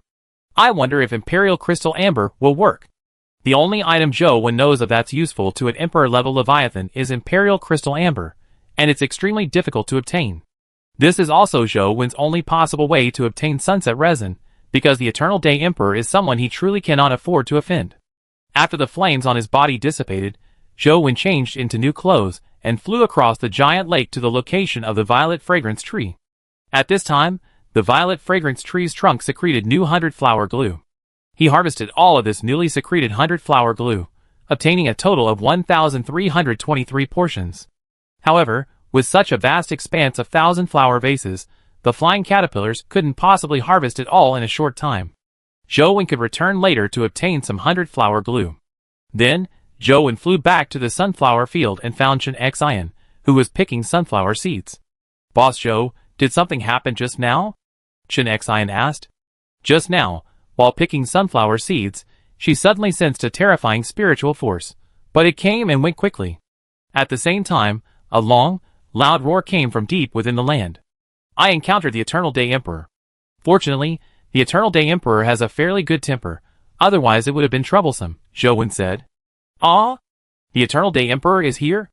Then, Chen Xian looked around at the sunflowers, with a somewhat flustered expression. Can't we pick those sunflower seeds? It should be fine.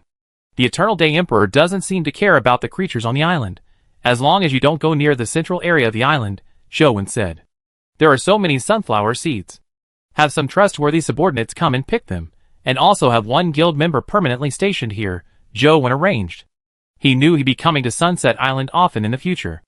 Okay, I understand, Chen Xian nodded, then began selecting personnel through the system interface. By the way, how many of your guild members haven't reached stage 3 yet? Zhou suddenly asked. About 500, Chen Xian thought for a moment and replied. Currently, each of the 3 major guilds has 1,000 members, totaling 3,000. Every time Zhou obtains Rainbow Dew from Shangyun Leviathan, he gives extra to the members of the 3 major guilds. Therefore, roughly half of the members of the 3 major guilds have already reached stage 3 in their character attribute panels. Chapter 1148. I just obtained an item called 100-flower glue on the island. It can directly break through the 2nd stage and enter the 3rd stage, Zhou said, sending all the 100-flower glue to Chen Xian via private message. You can share these 100-flower glue with Jiang Haitao and Lung Liang, and let all the members of your 3 guilds enter the 3rd stage, Zhou continued. Anyway, The amount of 100 flower glue obtained this time was large, so letting all the members of the 3 major guilds enter the 3rd stage wouldn't consume much. You can sell the rest in the guild shop. After Zhou Wen finished speaking, he ended his journey, and returned to the stomach wall space of the illusionary scale. It was already evening. After teleporting to the gravity sea, and consuming a calamity energy black silk algae cluster, Zhou Wen went to the colorful bubble space to condense king-level energy. I should have gone to see Area 1 first, then explored Sunset Island. Sigh. Zhou Wen sighed. Now, he only had 1 strand of dead energy left in his body, making it somewhat unsafe to go to see Area 1 to find the human emperor. It was best not to use the gravity emperor's source energy, and his life-saving trump cards, like Origin of Time if possible. I wait until I have 10 strands of dead energy before going, Zhou Wen thought to himself. The night passed quickly. It was the morning of day 423. After leaving a large pile of Leviathan flesh and 2 abyss-level Leviathan corpses for the energy rainbow tree, Zhou Wen returned to the stomach wall space of the illusion scale. After feeding the illusion scale the flesh and blood of the Xianlei Leviathan, Zhou Wen prepared to leave the main island of Sea Area 2. Zhou Wen originally planned to find out about the alien brain in Sea Area 1 and eliminate it before setting off, but he almost exhausted all the dead energy stored in his body on Sunset Island yesterday. To reassemble 10 strands of dead energy, it would take him approximately 20 days. Therefore, there was no need to linger on the main island of Sea Area 2. Zhou Wen greeted Shen Ke, informing her of his departure, and then sent Huanlin towards the Divine Speed Sea. I wonder if the human emperor of Sea Area 1 is cooperating with the alien brain, Zhou Wen pondered as he condensed king-level energy within Huanlin's stomach space. The alien brain's unchecked presence made Zhou Wen feel that something serious was about to happen, but he couldn't go to the human emperor of Sea Area 1 right now. However, if Cheng Hui were to inform the human emperor of the alien brain's dangers among the survivors of Sea Area 1, the human emperor could easily investigate and discover Cheng Hui's existence, directly exposing Zhou Wen. Exposing himself to the human emperor without complete certainty was extremely dangerous, as the human emperor might already be cooperating with the alien brain. According to Cheng Hui's message, the AI that provided energy to the survivors in Sea Area 9 might be at the emperor level. If he went rashly, he might be besieged by the human emperor and the AI. This AI seems to have its own plans. Hopefully, nothing bad will happen in the short term. Zhou Wen shook his head. He couldn't worry about it now. Next, Zhou Wen started checking the regional chat channel for Survivor Sea Area 10 to pass the time. At this moment, the regional chat channel for Sea Area 10 was very lively because Jiang Haitao had recently posted a message announcing a Sunshine Crystal competition. The top 3 winners would receive a Sunshine Crystal. However, to avoid wasting time, the requirements for participation were very high. Participants needed to reach the maximum of all 3 attributes in all 3 stages. Guild members and the Survivor King's subordinates were not allowed to participate. The news had barely been released when the survivors in Area 10 were ecstatic. Jiang Haitao had already posted information about Sunshine Crystal in the regional chat channel. It was a Sea Abyss level material for the Metamorphosis stage. Survivor from Area 10, President Jiang is awesome. This competition came at the perfect time. I was just about to buy Crimson Sun Pearl as a Metamorphosis material for transforming into Leviathan. Thank goodness, I checked the regional chat channel. Survivor from Area 1, Friends from Area 10, this competition hosted by President Jiang is open to all areas. Only the top 3 will receive Sunshine Crystal. Do you think you can make it into the top 3? Survivor from Area 3, yeah, only the top 3 get the reward. Most people won't get it. Those who aren't strong enough shouldn't even participate, it's just a waste of time. Survivor from Area 8, no matter what, I'm going to try. I met the participation requirements. If I succeed, I can become a strong player in Area 8 too. Survivor from Zone 2, Abyss level materials for the erosion stage. Our King's Leviathan transformation seems to be at this level, right? If we could get one to use on our own Leviathan transformation, wouldn't that be equivalent to having the King's power? Survivor from Zone 5. Why are you all discussing using Sunshine Crystal to get your Leviathan transformation into the Abyss level erosion stage? Haven't you noticed that Sunshine Crystal is also one of the materials for breaking through the 3rd stage of physical attribute limits? Survivor from Zone 5.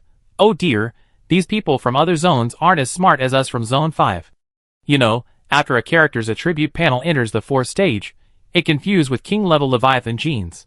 They probably don't even know that. Survivor from Zone 2. Because we're not stupid, That's why we only consider sunshine crystal as a material for the abyss-level erosion stage. Survivor from Zone 9. You guys from Zone 5 are so smart? The fact that after a character's attribute panel enters the 4th stage, it can fuse with king-level Leviathan genes.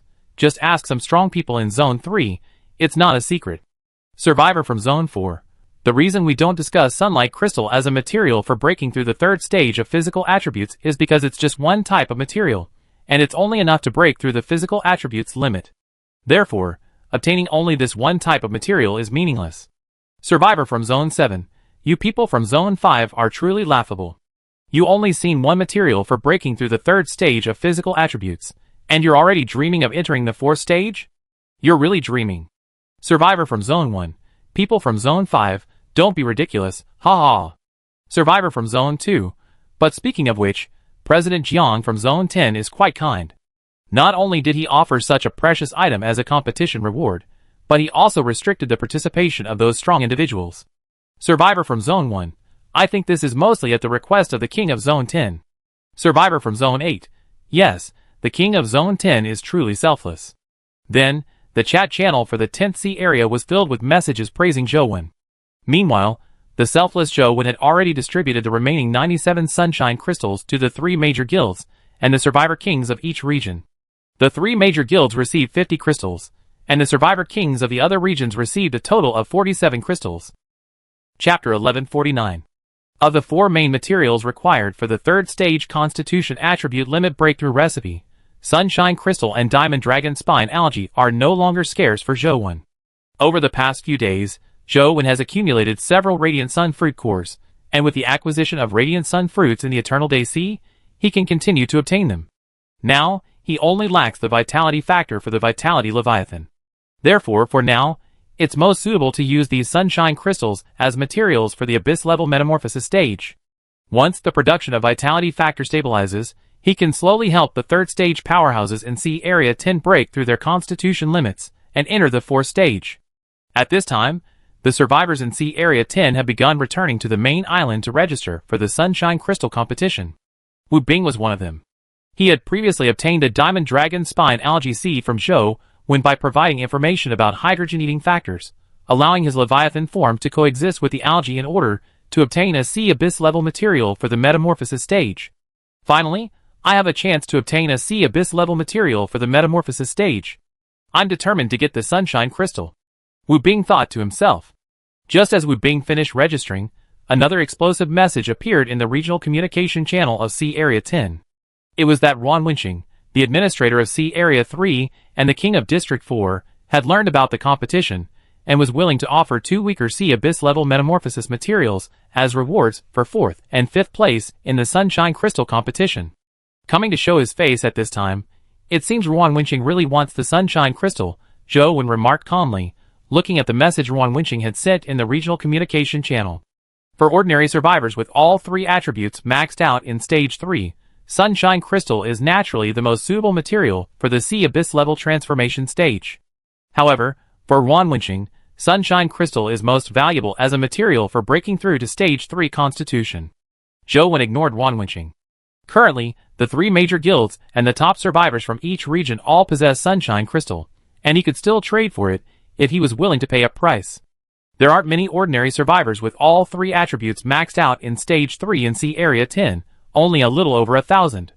Therefore, after registration closed, the match schedule was quickly arranged, and the preliminary rounds will be held on the main island tomorrow. Zhou wasn't interested in the competition. For the next 3 days, he focused on accumulating various king-level energies and didn't check the competition. The Sunshine Crystal competition ended on the 425th day. After a fierce battle, Wu Bing successfully won 1st place. 2nd place went to Lin Yun, and the next 3 rankings were all survivors from other regions. Shortly after the Sunshine Crystal competition concluded, an item called 100 Flower Glue emerged during discussions among the 3 major guilds. This item could directly advance survivors from Stage 2 to Stage 3. During this Sunshine Crystal competition trial, survivors at Stage 2 were unable to participate, making them feel they had missed an opportunity to become stronger. Upon learning that 100 Flower Glue could directly break through Stage 2 and enter Stage 3, these survivors began frantically collecting Leviathan meat, hoping to purchase a unit of 100 Flower Glue as soon as possible. Today is day 426. Zhou has now left the area of survivor number 2's territory and entered the nameless sea. Huh? Looking for death. At that moment, Wanling's voice echoed in Zhou's mind. Another Leviathan creature? Zhou muttered, then donned the True Sense mask, activated the True Sense trait, and released his mental energy to investigate. 10,000 meters ahead, a massive Leviathan energy creature, 10,000 meters long, with a sharp bone spur on its head, radiated yellow energy. Splash. Seeing that Wanling was only 1,000 meters long, the massive Leviathan energy creature opened its mouth wide and charged forward, treating Wanling like a snack. Buzz. Splash. Wanling angrily released a burst of blue ocean energy. Instantly, the surrounding seawater churned, and towering waves, each 10,000 meters high, surged forth. These waves contained ocean energy. When they crashed against the massive Leviathan energy creature's body, it was like a giant hammer striking, instantly turning its flesh into a bloody mess.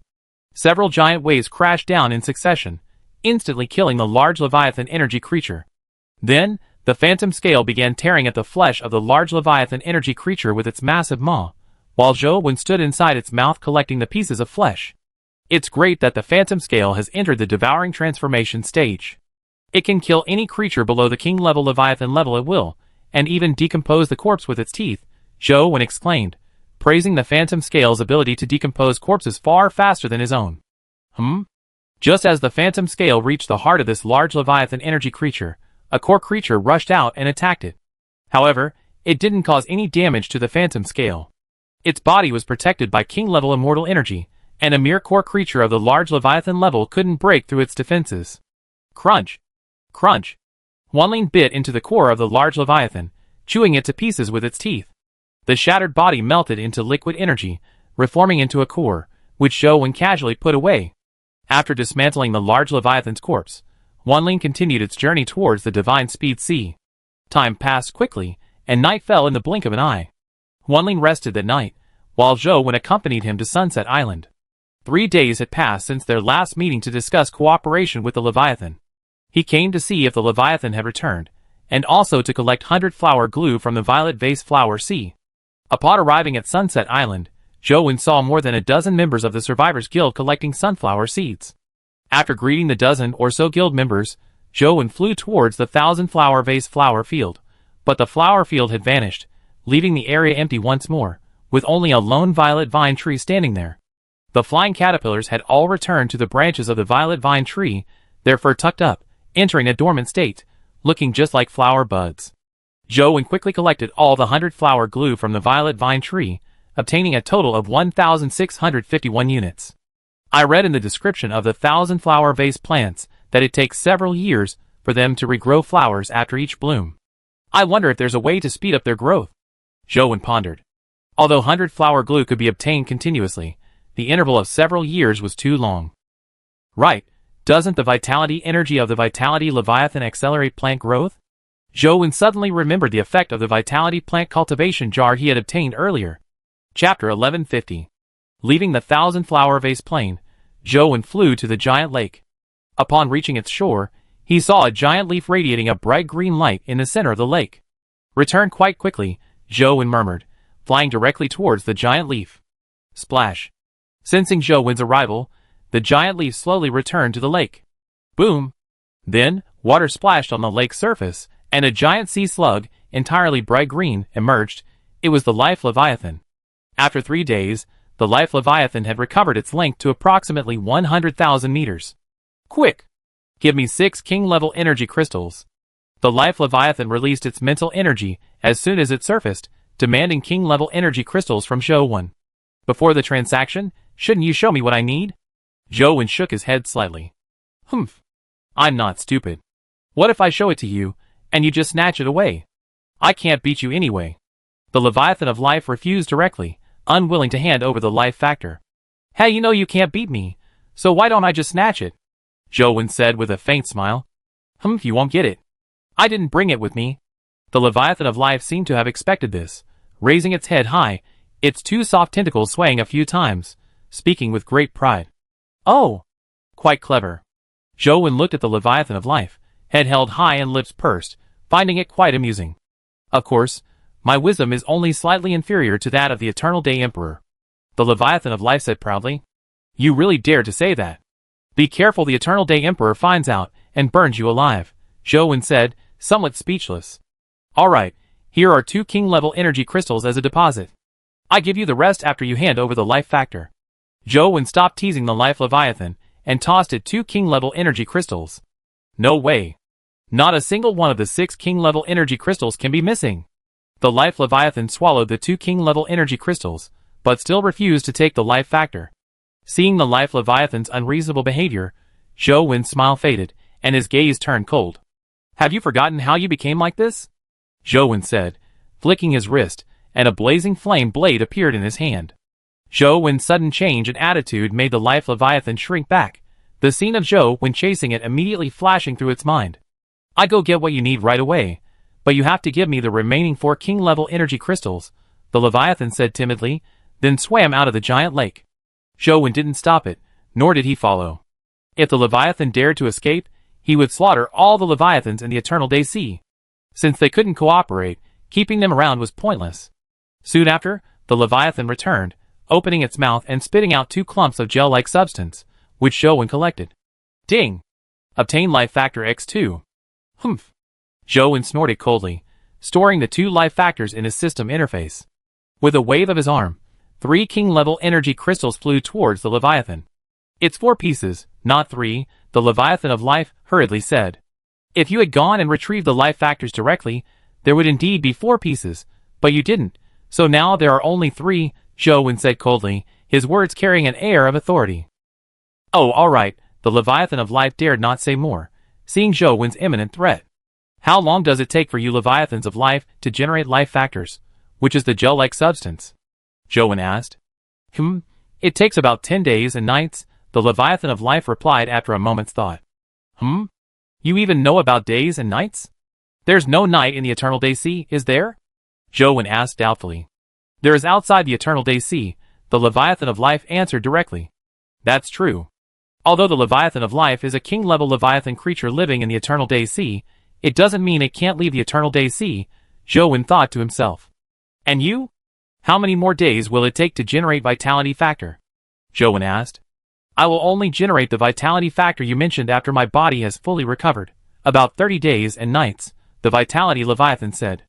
However, if I had more king-level energy crystals, I should be able to recover in 20 days and nights, the Vitality Leviathan said, its small eyes secretly glancing at Zhou Wen, its meaning clear. It hoped Zhou Wen would give it more king-level energy crystals. Alright, I come back to you in 13 days, Zhou Wen directly ignored the Vitality Leviathan's little tricks. The Vitality Leviathan wasn't very smart, being too kind to it would only make it take it for granted, so he couldn't unconditionally give it too many benefits, and besides, Zhou Wen didn't have many king-level energy crystals on hand. The few king-level energy crystals he currently possessed were obtained from the auspicious Cloud Leviathan. Even if he wanted to give them away, they wouldn't be enough to restore the life Leviathan's original size. After acquiring the life factor, Zhou Wen went to the area where the sunflower vine was growing, casually took 2 sunlight crystals, and then disengaged from his companions and returned to his stomach wall space. Thus, Zhou Wen now possessed 2 sets of materials for breaking through the 3rd stage of his physical attribute limit. Among his current subordinates, Bai Lan and Zhang Dongyang's physical attributes had not yet reached the 4th stage. However, considering the acquisition of the number 2C area trial treasure chest, he should first ensure that Shinka's character attribute panel reached the 4th stage. After all, once the number 2C area opened the treasure hunt trial, a total of 220 gold treasure chests could be obtained. Shinka's intelligence attribute has already reached the 4th stage. Breaking through the physical attribute to the 4th stage leaves only strength and speed. Therefore, Zhou Wen distributed the 2 sets of materials for breaking through the 3rd stage of his physical attribute limit to Bai Lan and Shenke. Zhang Dongyang would have to wait. Thank you, Boss Zhou. Thank you, Boss Zhou. Bai Lan and Shenke sent their thanks almost simultaneously, but immediately after, Shenke sent a private message with 13 brain platinum crystals. Boss Zhou, this was found by Shenhong's exploration team. Is it the item you wanted? Shenke asked in a message.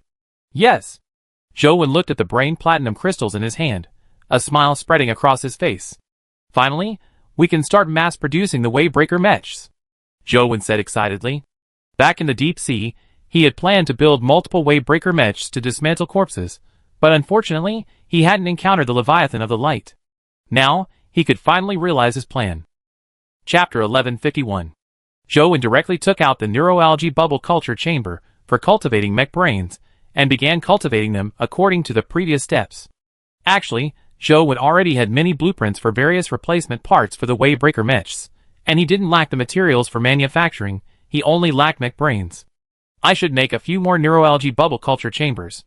Zhou only had one neuroalgae bubble culture chamber, and cultivating mech brains one by one was too slow.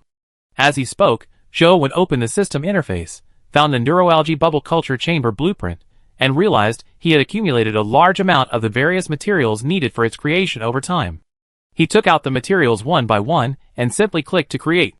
After a while, 9 neuroalgae bubble culture chambers appeared on the platform in the biological cultivation area of the stomach wall space, and each device had begun cultivating mech brains. Brain platinum crystals are still a bit scarce. Hopefully, Shenhong and the others exploring the dream sea can find more corpses of the Leviathan of Light, Zhou said hopefully. 13 Wavebreaker mechs were still too few. After finishing this, Zhou went to the back of the phantom scale, basking in the sun, while gathering king-level energy. In the blink of an eye, 10 days passed. On the 436th day, the deathly stillness energy within Zhou's body reached 7 levels. He needed another 6 days to reach 10 levels, at which point he could go to see Area 1 and meet the human emperor. At this moment, Zhou was lying on the phantom scale's head, basking in the sun, when he suddenly remembered the phantom scale's puzzled voice. Another Leviathan? Zhou wondered. In the past 10 days, Huanlin had encountered many Leviathan creatures, 3 large Leviathans, and 1 Abyss-class Leviathan, but none were a match for Huanlin. However, something Zhou sensed was amiss. The frequency of encounters with core creatures had increased. Huanlin had already encountered 3 core creatures along the way. Zhou sat up and looked ahead, noticing a triangular wave churning on the distant sea, indicating that a giant creature indeed lurked beneath the surface. Buzz! Zhou put on the True Sense mask, activated the True Sense trait, and released his mental energy to investigate. Although it was most likely not a king-class Leviathan, he still needed to investigate for Huanlin's safety. A survivor? When Zhou's mental energy spread to 300,000 meters, he detected the giant creature causing the wave ahead. In front of this giant creature, a phantom Leviathan was swimming at an incredible speed, seemingly chasing it. Survivors from other sea areas? Zhou had been away from Sea Area 2 for 12 days. At Huanlin's current speed, it was equivalent to being away for 120 days. Encountering survivors from other sea areas at such a distance wasn't surprising. Huanlin, deal with that Leviathan creature, Zhou said to Huanlin. Yes, sir, Huanlin replied. The next second, a fiery red energy surged from its body, king-level burning flame energy. While condensing burning flame energy in its mouth, Huanlin approached the Leviathan creature. When it was only 10,000 meters away, Huanlin unleashed a fireball of energy from its mouth. Sizzle! The blazing fireball instantly evaporated the seawater in front of it, directly striking the gigantic Leviathan creature.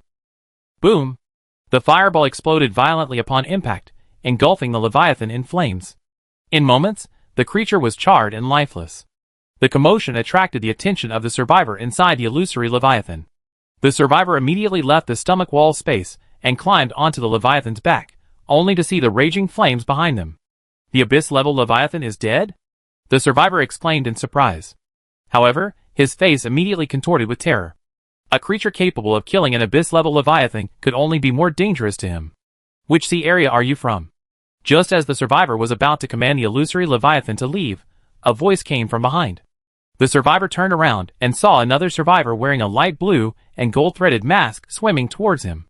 The survivor paused slightly, then looked at the charred, sea-level Leviathan and immediately realized that the person before him had saved him. Reporting to you, sir, I am a survivor from Sea Area 7. The survivor stammered nervously.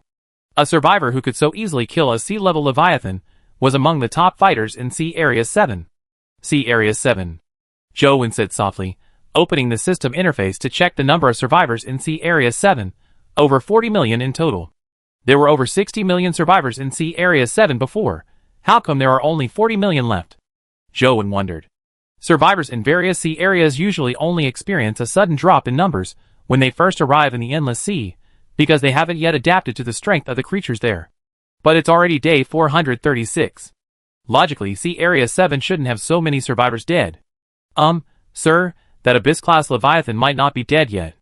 Let's leave now, a survivor said, his eyes filled with anxiety and fear as he looked at the charred remains of the Abyss-class Leviathan. Not dead yet? How do you know? Joan asked, somewhat surprised. The Abyss-class Leviathan was indeed alive, because there was a core creature inside its heart. Sir, let's get out of here first, the survivor said urgently, his gaze fixed on the charred corpse of the Abyss-class Leviathan. Crack! The survivor's words had barely left his lips when a deafening roar erupted from near the heart of the charred, Abyss-level Leviathan corpse. Its charred body shattered, and a humanoid creature burst forth. There really is a core creature. We're doomed. The survivor utterly devastated the moment the humanoid creature appeared. Because the energy intensity of a core creature is far greater than its original form, many top experts in Sea Area 7 had perished at the hands of these Abyss-level core creatures. Whoosh! The Abyss-level core creature, having just emerged, locked its gaze on Zhou and the survivor beside him. Then, with a swift movement, it transformed into a blur and charged forward at incredible speed. We're doomed. The survivor's face was ashen.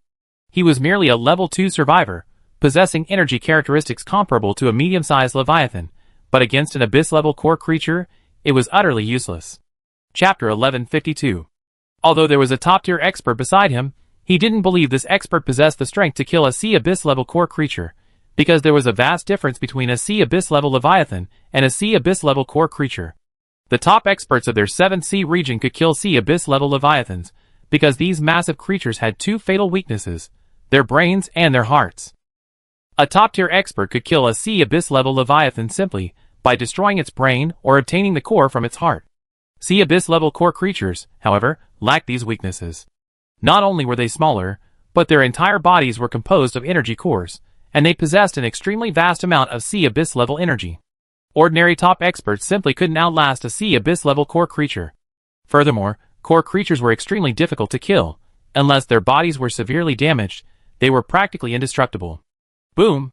Just as the survivor thought he was doomed, a deafening clap of thunder suddenly rang out beside him, so loud it nearly deafened him. Then, the survivor saw a blinding golden light shoot out, striking the Abyss-level core creature directly. The Abyss-level core creature's high-speed movement was instantly halted by the golden lightning. The survivor's expression froze, but hope ignited within him. My lord, let's leave quickly, the survivor said hastily. He had thought he was doomed because he believed the top expert beside him only possessed a fire-based Abyss-level trait, but he hadn't expected it to also have an even more powerful lightning-based Abyss-level trait. However, he still didn't believe the top expert beside him could kill a Sea Abyss-level core creature, because in his understanding, only the king of survivors in Sea Area 7 possessed the ability to kill such a creature. What puzzled him was that the top expert beside him didn't move an inch, remaining rooted to the spot. Even more infuriatingly, the other man was holding him back, preventing him from leaving. At this moment, the golden lightning subsided, revealing a hole about 1 meter wide in the chest of the Sea Abyss-level core creature, which was about 5 meters long. But the Sea Abyss-level core creature wasn't dead, and the hole in its chest was visibly healing. My lord! Let's go! Sea Abyss-level energy is useless against Sea Abyss-level core creatures. You can't kill it! The survivor shouted. Who said that? Zhou casually retorted, then raised his hand and unleashed another burst of lightning energy, this time a crimson gold color. Boom! A crimson gold lightning bolt, like a thunder dragon, instantly struck the Abyss-level core creature that was just about to move. The creature's body melted instantly under the powerful crimson gold lightning. This. The survivor beside him stared in disbelief, his eyes wide with astonishment. The molten energy liquid from the Abyss-level core creature recondensed into an Abyss-level core, which Zhou casually collected. Master, you are the king of survivors? The survivor suddenly asked excitedly. That's right, what's wrong? Zhou nodded. May I ask, which sea area are you the king of survivors from? Having confirmed that the mysterious powerhouse before him was indeed the king of survivors, the survivor became even more excited. I am the king of District 10 in Sea Area 3, Zhou said. Sea Area 3? The survivor's voice held a hint of surprise. What's wrong? Zhou asked, somewhat puzzled. Sea Area 3 used to have over 100 million survivors, but about 3 months ago, the number suddenly dropped to 40 million. Sir, was your sea area also attacked by a large number of core creatures? The survivor asked. Your Sea Area 7 was attacked by a large number of core creatures? Zhou instantly grasped the key point in the survivor's words, his expression changing. Yes. The survivor nodded, his voice bitter. Just over 2 months ago, their Sea Area 7 was suddenly attacked by a large number of Leviathans, including 5 King-level Leviathans, 50 Abyss-level Leviathans, and 1,000 large Leviathans. Faced with such a massive Leviathan attack, all 9 survivor kings of Sea Area 7 mobilized to deal with the 50 Abyss-level Leviathans. The 5 King-level Leviathans were handled by the strongest survivor in Sea Area 7, True King, while the remaining 1,000 large Leviathans were left to the top-tier fighters. True King was extremely powerful. Even fighting 5 King-level Leviathans single-handedly, he held his own and, after some time, successfully killed them. However, just as True King was collecting the core, a King-level core creature emerged from his heart. Initially, True King could fight 1 King-level core creature, but with the addition of 4 more, he was instantly overwhelmed. In the end, Lord True King was surrounded and killed by 5 core creatures, and the space was sealed off by one of the King-level core creatures, preventing him from even escaping. Back then, only one of the 9 survivor kings escaped. Now, the entire C7 has been completely occupied by the core creature, and the Guardian Leviathan has fallen, the survivor recounted, his voice tinged with dejection. Zhou Wen's expression grew grave after hearing the survivor's story. He had only speculated that the core creature might attack a survivor sea in the future, but he hadn't expected it to actually happen. You asked me which sea's survivor king I was. You wouldn't be asking for help from C3, would you? Zhou Wen asked. Yes, the survivor nodded, his voice low, knowing the risks were immense, and that most survivors from other seas would be unwilling to help. What would be in return for helping you? Zhou Wen asked after a moment's thought. If your C3 can help us clear out the core creature from C7, we in C7 are willing to become subordinate to C3, the survivor said quickly, his face lighting up at the sight of the C3 survivor king's apparent willingness to help C7. So, if we fail to clear out the core creatures for you, there's no reward? Zhou Wen frowned. I don't know, but you can communicate with our king of survivors, the survivor said. He was just an ordinary survivor who went out to seek help. The reward wasn't something he could discuss. Alright, bring your king of survivors along, Zhou Wen nodded. Actually, even without a reward, Zhou Wen wanted to go to Sea Area 7. Including the corpse of the Leviathan guarding Sea Area 7, there were 6 king-level Leviathan corpses lying there. Killing 5 king-level core creatures would yield 6 king-level cores, and 6 king-level treasure chests. Chapter 1153. Having received permission from the king of Zone 10 in C3, the survivor from C7 had a thought, and a travel ticket appeared in his hand. The travel ticket then dissipated into specks of light. The next second, a blue light flashed before the survivor from C7, and a male survivor clad in blood-red armor quickly appeared within it. Buzz!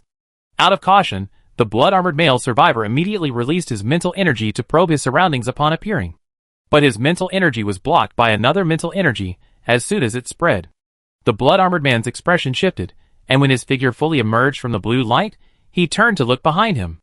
Hello, King of Survivors in C3, my name is Abram. The King of Survivors in Zone 2 of C7, the blood-armored man greeted him and introduced himself.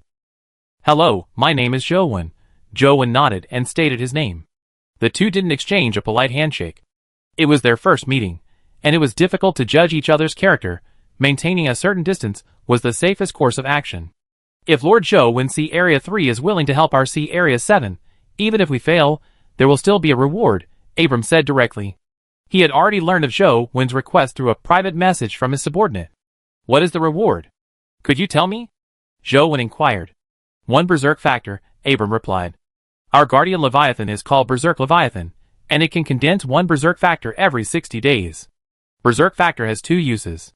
First, it can directly break through the survivor's 3rd stage strength attribute cap to the 4th stage. Second, it's one of the materials used to break through the 4th stage strength attribute cap, Abram explained in detail. When Abram introduced the Berserk Factor, he didn't produce a physical example, because he worried that the survivor king of Sea Area 3 might become greedy, and if the strongest survivor from Sea Area 3 came along, he would be in danger. Lord Abram, from your description, this Berserk Factor is indeed a good thing, but I can't believe it just by talking. Why don't you show it to me? Zhou Wen said. I'm afraid I can't do that. Abram shook his head and refused. Lord Abram, how can I believe you have the Berserk Factor if you don't produce a physical example? Words are meaningless, Zhou Wen said calmly. Abram knew this, but he had no choice. It was the only berserk factor he had, and he didn't have it on him. Since Lord Abram has no sincerity, then forget it. You encountered an invasion by 5 king-level core creatures. Our Sea Area 3 can't risk helping you for an empty promise. Seeing that Abram still refused to offer anything tangible, Zhou Wen directly pressured him, making it seem like he was about to leave. Lord Zhou Wen, please wait. Abram hesitated for a moment, then decided to take the risk. I can provide the berserk factor, but only within the sealed space. Are you willing? Abram requested. The other party was the king of survivors of Sea Area 3, and he was also the king of survivors. He had just learned about the other party's strength from his subordinates. He possessed 3 abyss-level energy characteristics, and their intensity was quite high. However, he himself possessed 6 powerful abyss-level energy characteristics, and believed he wouldn't lose to his opponent in combat. As long as the opponent didn't bring their strongest member from Sea Area 3, he wasn't worried about them forcibly seizing the berserk factor. But this was contingent on the opponent agreeing to his request. If they didn't, it would confirm they had no intention of helping Sea Area 7, and only wanted to steal the berserk factor, making further wasteful interaction pointless.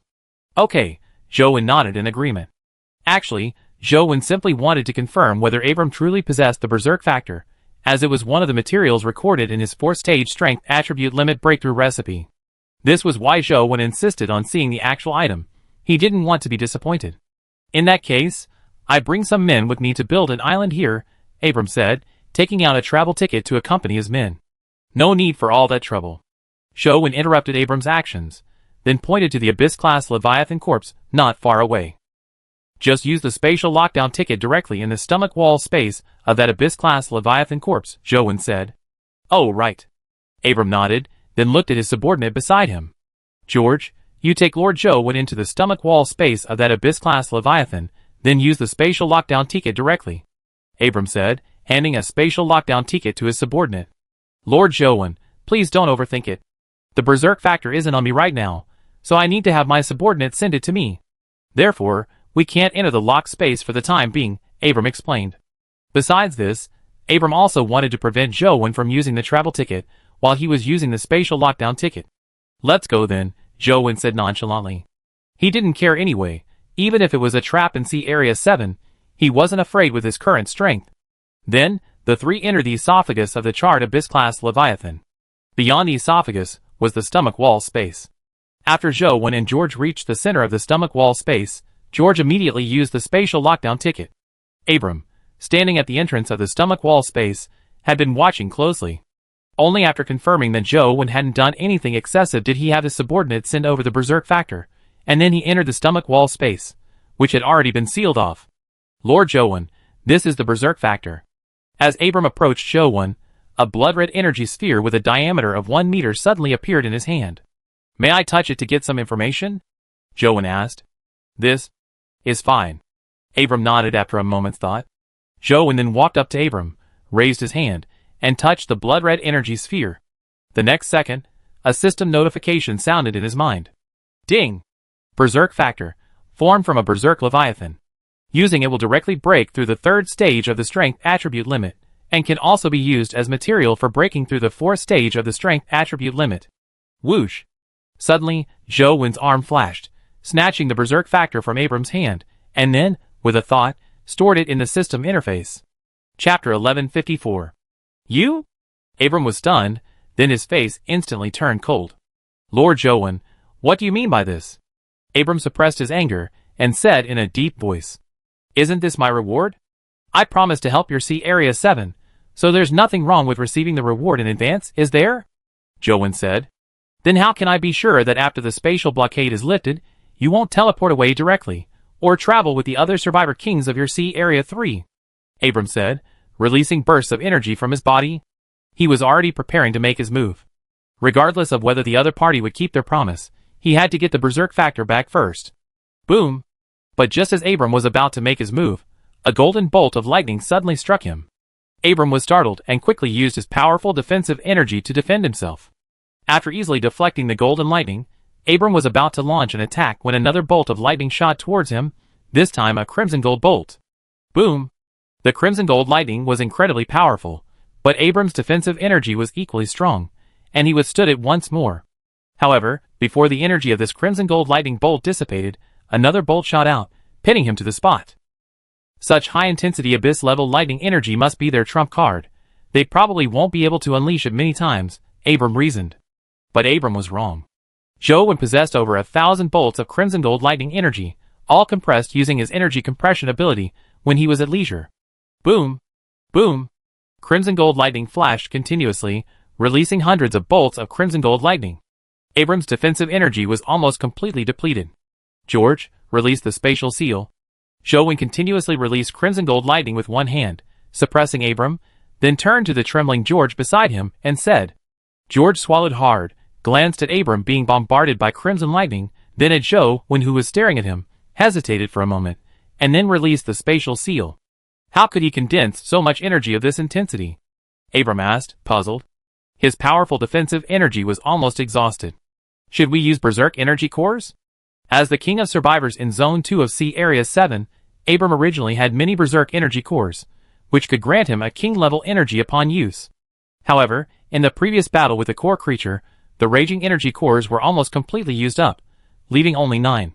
The fate of the raging Leviathan was uncertain, and each raging energy core used was one less available. Just as he hesitated, the crimson lightning suddenly stopped. Abram's expression brightened, assuming the opponent had run out of energy. But just as he was about to launch an attack, he heard the opponent's voice. The space ceiling has been lifted. I didn't leave, nor did I travel with any other survivor kings. You can rest assured now, right? Zhou said. Abram was taken aback, then glanced at his system interface. He could indeed see messages in the regional communication channel. His gaze then sharpened as he looked at George beside him. All right, I always keep my word. Don't waste time. Give me the location crystal for your main island in Sea Area 7. I head to Sea Area 7 first, Zhou said. Abram stared at Zhou for a long time, his entire body radiating energy, before finally letting out a deep sigh. When the other party suppressed him earlier, he could have easily activated his speed-related abilities to escape the sealed area of the Leviathan's stomach wall space, but the other party didn't. This meant that the other party truly didn't intend to leave after taking what he wanted. I hope you can keep your promise, Abram said, tossing a location crystal to Zhou before ending their journey and leaving. Next, Zhou looked at the stomach wall space, then waved his arm, and 14 wavebreaker mechs appeared, each wielding a 50-meter-long black broadsword. These 14 black great swords were crimson energy blades condensed by Zhou when using a small amount of flame ion energy, condensed from the carapace of the Leviathan using the Rift Blade technique. They were extremely strong, even capable of disintegrating the corpse of a king-level Leviathan. George, witnessing this, was stunned, marveling at the power of Sea Area 3, which possessed mechs capable of autonomously disintegrating corpses. After watching the mechs decompose the corpse for a while, George suddenly realized that staying put and doing nothing seemed inappropriate. So, after consulting with Zhou, he joined in the decomposition. After some time, the Sea Abyss-level Leviathan's corpse was completely decomposed. Zhou returned to Huanlin's side and used the location crystal from Sea Area 7. Ding! Location successful. You will arrive in Survivor World 7 in 3 days. Huanlin, proceed to Sea Area 7, Zhou said to Huanlin using his mental energy. Just as Phantom Scale was about to depart, George's Phantom Leviathan approached. Lord Zhou, may I return to Sea Area 7 with you? George asked. The Endless Sea was far too dangerous. Returning with this powerful king of survivors would ensure his safety. My Phantom Leviathan is quite fast, George said, noticing Zhou scrutinizing his Phantom Leviathan, worried it might not be able to keep up. I was lucky enough to obtain a medium-sized Leviathan energy level material for the Metamorphosis stage. Using it on my Phantom Leviathan and entering the Metamorphosis stage will accelerate its energy release, George explained. How many days will it take you to return to Sea Area 7? Zhou asked. About 30 days, George replied. 30 days, that's fast. Zhou nodded, then tossed George a supply box. You should go back slowly yourself. After Zhou finished speaking, blue energy surged around Huanlin, and in an instant, he disappeared before George's eyes. This, so fast! George exclaimed in shock. Then, he curiously opened the supply box, and the next second, his face lit up with excitement. Inside the box was a large bottle of Leviathan Gene Potion, and a corresponding core. The King of Survivors in C3 is so generous, George exclaimed with delight. Meanwhile, Zhou immediately sent the news of the large-scale attack by core creatures on C7 to the regional communication channel of Survivor C10. At the same time, he warned all survivors in C10 to be careful, and if a large number of Leviathan creatures appeared in C10, to immediately hide among the corpses of the Leviathans. Next, Zhou Wen also notified Chen Ke in C2 and Ruan Winqing in C3, and then began to gather energy. Chapter 1155. Hopefully, the 5 king-level core creatures in C Area 7 won't consume too much of my dead energy, Zhou Wen thought to himself. Otherwise, he'd have to wait even longer to reach C Area 1. 3 days passed quickly. Today was the 439th day. In the morning, after feeding Huanling the flesh and blood of the Xianlei Leviathan, Huanling continued its journey towards C Area 7. Around afternoon, a system notification sounded in Zhou Wen's mind. Ding! Entered the survivor world of C Area 7. Confirming he had entered C Area 7, Zhou Wen immediately opened the system interface and accessed the regional chat channel for C Area 7. Zhou Wen quickly browsed the survivor messages in C Area 7 and found many survivors discussing the recapture of the main island. Survivor from Area 2, finally, we're starting to recapture the main island. I wonder how the Guardian Leviathan is doing. Survivor from Area 1, the Guardian Leviathan is also a king-level Leviathan. Those core creatures shouldn't be attacking the Guardian Leviathan anymore, right? Survivor from Zone 10, I hope the Guardian Leviathan is alright. Without the Guardian Leviathan's energy crystal as a trump card, I don't even dare to explore the Endless Sea anymore. Survivor from Zone 5, so what if our Guardian Leviathan is dead? From now on, Zone 7 will be subordinate to Zone 6. The leaders of Zone 6 will naturally exchange better king-level Leviathan energy crystals for us. Survivor from District 9, you bastards from District 5. Ever since you learned that the ruler of C6 is from the White Elephant Kingdom, you've been hoping for your own Guardian Leviathan to die every day. You beasts. Survivor from District 8, I'm truly fed up with the idiots from District 5. They're even begging to be someone else's dogs. It's laughable. Survivor from District 5, you just wait. Once the ruler of C6 takes over C7, I drag you all out one by one and make you my slaves. However, this survivor from District 5's message was quickly killed in a duel by a survivor from District 10. Survivor Zone 7 has been transferred to Zone 6? What happened? Zhou Wen inquired. He came to Zone 7 not only to obtain the 6 king-level Leviathan corpses, but also to have Zone 7 transferred to Zone 10. Now, suddenly Zone 6 has appeared. Zhou Wen quickly searched the regional chat channel, found Abram's avatar, and sent a message. Did you ask people from other zones for help? 3 days ago, after parting ways with you, I received a report from another subordinate who went out seeking help. They encountered a survivor from Zone 6, and then contacted Zone 6. Abram replied. However, Lord Zhou Wen, you come at the right time. Tomorrow, the king of survivors from Zone 6 will be coming to understand the situation. You two can have a good talk. Abram said. How did they run into people from C Area 6 again? This is troublesome, Zhou Wen frowned. He knew nothing about the strength of C Area 6, but if they were to compete with them for C Area 7, they would inevitably offend them. Forget it, I go meet that king of survivors from C Area 6 tomorrow, and see how strong he is. Zhou Wen shook his head, no longer dwelling on it. That night, Zhou Wen spent in the colorful bubble space. At midnight, he successfully condensed a strand of deathly energy, bringing the total number of deathly energy strands within him to 9. On the morning of the 440th day, after leaving a large amount of Leviathan flesh for the energy rainbow tree, Zhou Wen returned to the stomach wall space of the illusion scale. Shortly after feeding the illusion scale the flesh and blood of the Xianlei Leviathan, he received an invitation from Abran to join him. Find a safe place to hide after you become invisible, Zhou Wen instructed Huanling through mental power. The current C Area 7 is occupied by core creatures, potentially posing unknown dangers. Although Huanling is quite powerful now, he's still uneasy without Zhou Wen's presence. Understood, sir, Huanling replied, his form becoming transparent before disappearing into the water. Only then did Zhou Wen agree to Abram's invitation to accompany him. The next second, he vanished in a flash of blue light, reappearing in a magnificent golden palace. Your C Area 7 is occupied by core creatures. I didn't expect your life to be so luxurious, Zhou Wen said, looking at Abram beside him. Sigh, this was requested by the people of C Area 6. I had no choice, Abram said helplessly. Such a grand display? Didn't you say you were the king of survivors in C Area 6? Did you suddenly become the strongest in C Area 6? Zhou Wen asked, puzzled. He is indeed the king of survivors from C6, Abram said, with a somewhat strange expression. In truth, Abram didn't want the king of survivors from C6 to come at all, because everyone from C6 had an arrogant attitude. 3 days ago, when his subordinates escorted him to that survivor from C6, the survivor looked at him with disdain, head held high, practically looking down on him. At the time, Abram thought that the survivor from C6 was also a king of survivors like Showan, but after asking, he learned that the other party was just an ordinary survivor from Zone 5 of C6. Abram was so angry he almost attacked, but considering the current situation in C7, he held back. Afterwards, Abram gave the survivor a location crystal for C7. Since the survivor from C6 was relatively close to C7, they entered C7's territory the next day. Abram then took the survivor to an island they had built on the edge of C7. Upon arriving on the island, the survivor from C6 looked at Abram's stone palace as if it were trash, demanding it be replaced with gold, otherwise it would be blasphemy against their gods. Then, the survivor from C6 brought some companions and began directing them on how to build the palace. While building the luxurious palace, these survivors from C6, without Abram's permission, sent a message in the C7 area chat channel that C7 had been taken over by C6.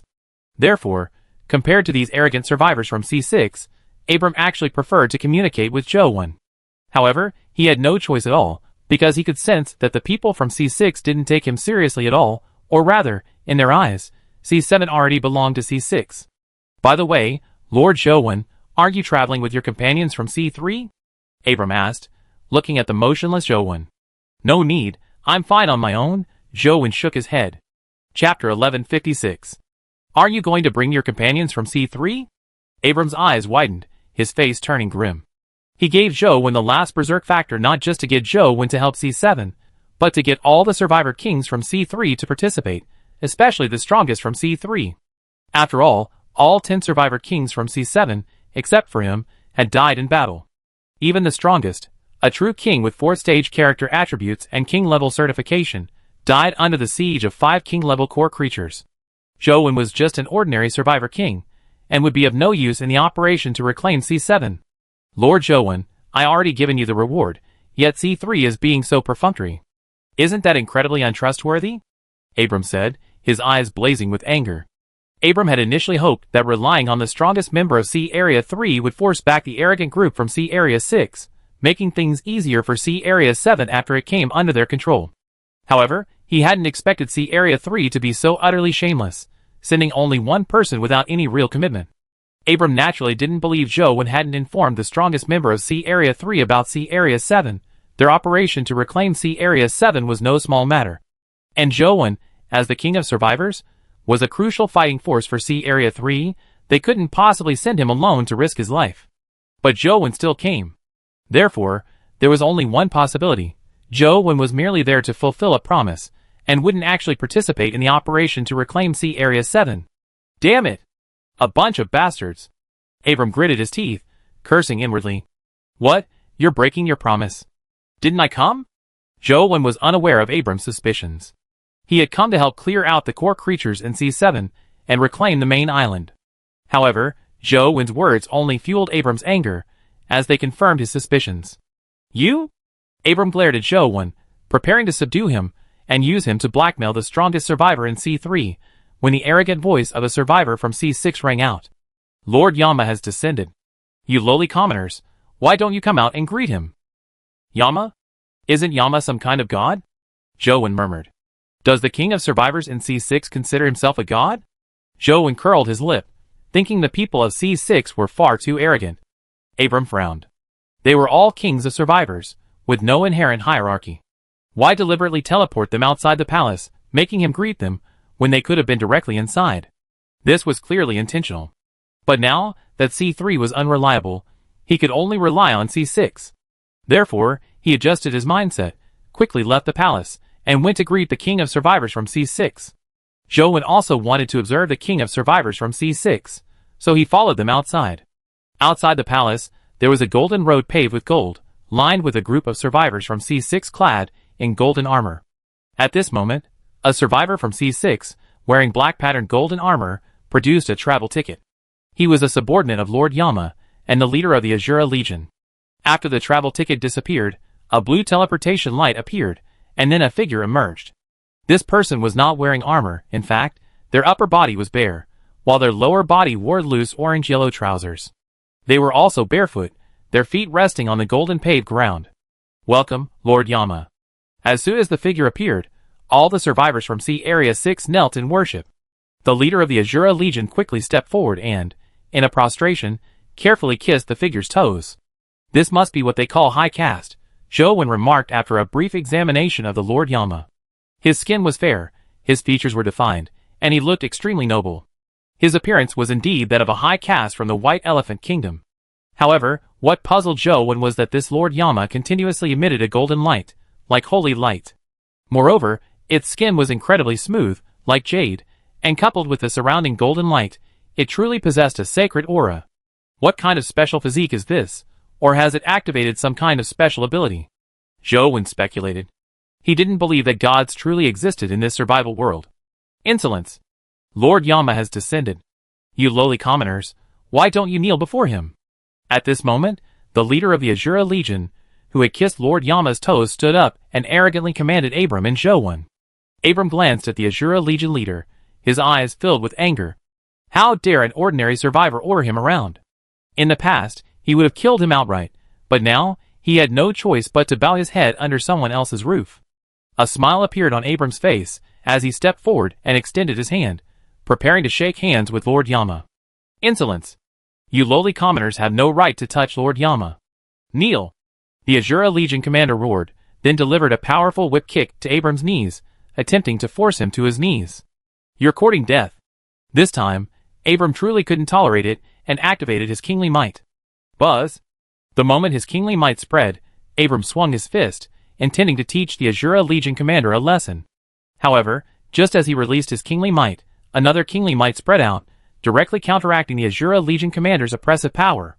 The Azura Legion commander, who had just been affected by Abram's kingly might, immediately recovered. A powerful golden energy erupted from his body, and he swung his fist, striking Abram.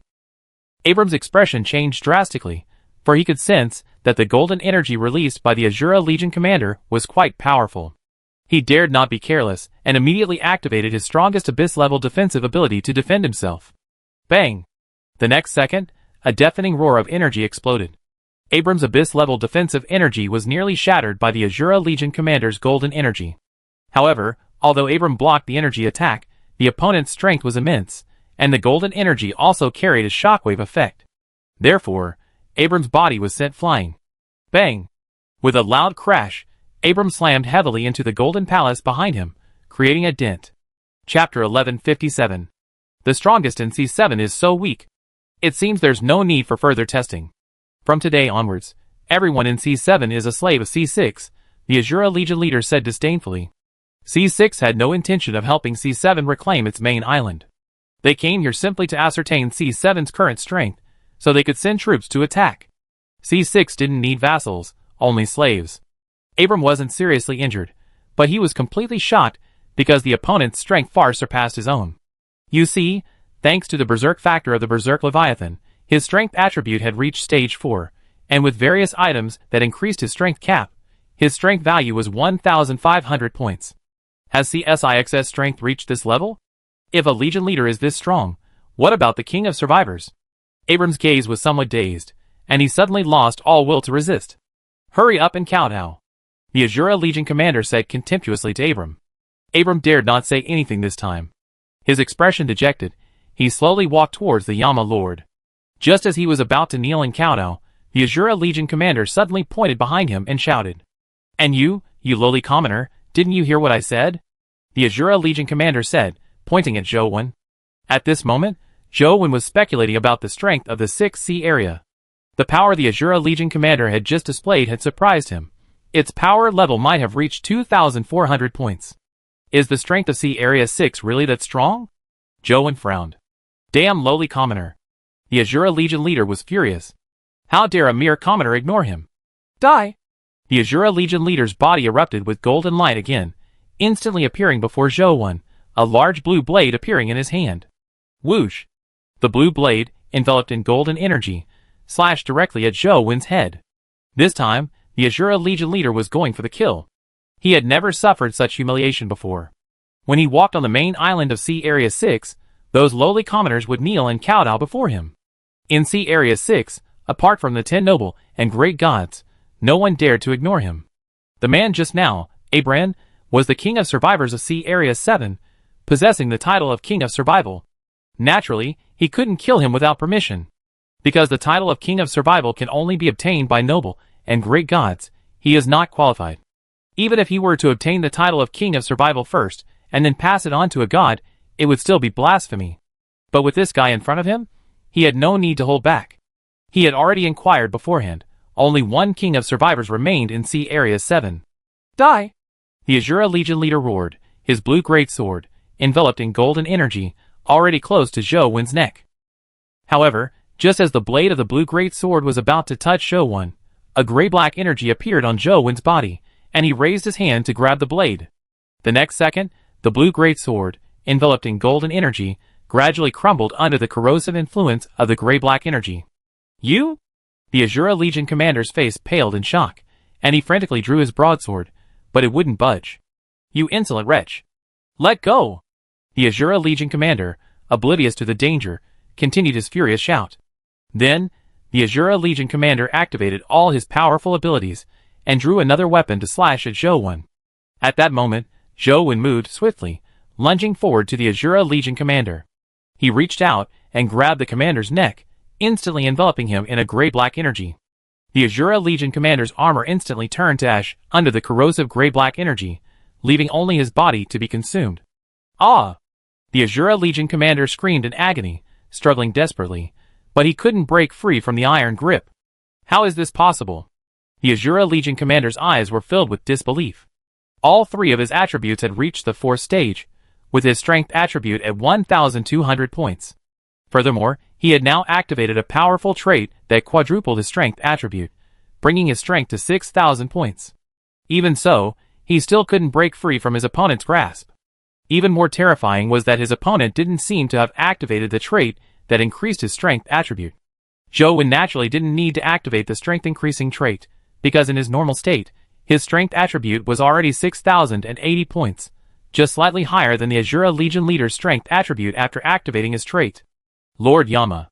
Save me! His body was being rapidly eroded, and even the golden energy was proving difficult to resist. The Azura Legion leader panicked completely, and began to cry out to Lord Yama for help. Buzz! Suddenly, the previously silent Yama released a surge of black energy. The next second, a massive black phantom appeared in the sky, followed by a powerful mental attack that crashed down. Thump! Thump! Everyone present was forced to their knees by the overwhelming mental force, even Abram, the king of survival. Only Zhou Wen remained standing, completely unaffected. Yama's expression changed for the first time, his gaze towards Zhou Wen filled with doubt. Whoosh! However, Yama didn't ponder the reason. There was no need, killing him was enough. He raised his hand and pointed at Zhou Wen, unleashing a black flame energy that shot directly towards Zhou Wen's head. Boom! Yama had clearly released king-level energy. Zhou Wen dared not be careless and immediately activated his lightning ion property, releasing a bolt of silver lightning. Boom! The two energies, black and silver, collided, exploding violently. A terrifying shockwave spread outwards.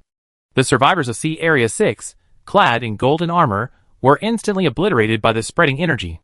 Seeing the dire situation, Abram immediately used a berserk energy core, gaining a king-level berserk energy to withstand the energy impact. Don't you people of Sea Area 6 know what manners are? Zhou Wen said calmly, then lifted the nearly corroded body of the Azura Legion leader high, turning it to ashes in front of Yama. Unaffected by true king's pressure and possessing multiple king-level energies, wasn't the strongest in Sea Area 7 dead? Who are you? Only now did Yama truly take Zhou Wen seriously. Yama was indifferent to the Azura Legion leader's death, just a subordinate. He could simply choose one from the elites of Sea Area 6 later. Chapter 1158. I am the human emperor of Sea Region 1. You people of Sea Region 6 are far too rude. Zhou Wen raised his head, his face filled with arrogance, his voice authoritative even without anger. Sea Region 1? Human emperor? Yenmo murmured. So, you are the strongest in Sea Region 1? Yenmo said, a hint of fear in his eyes.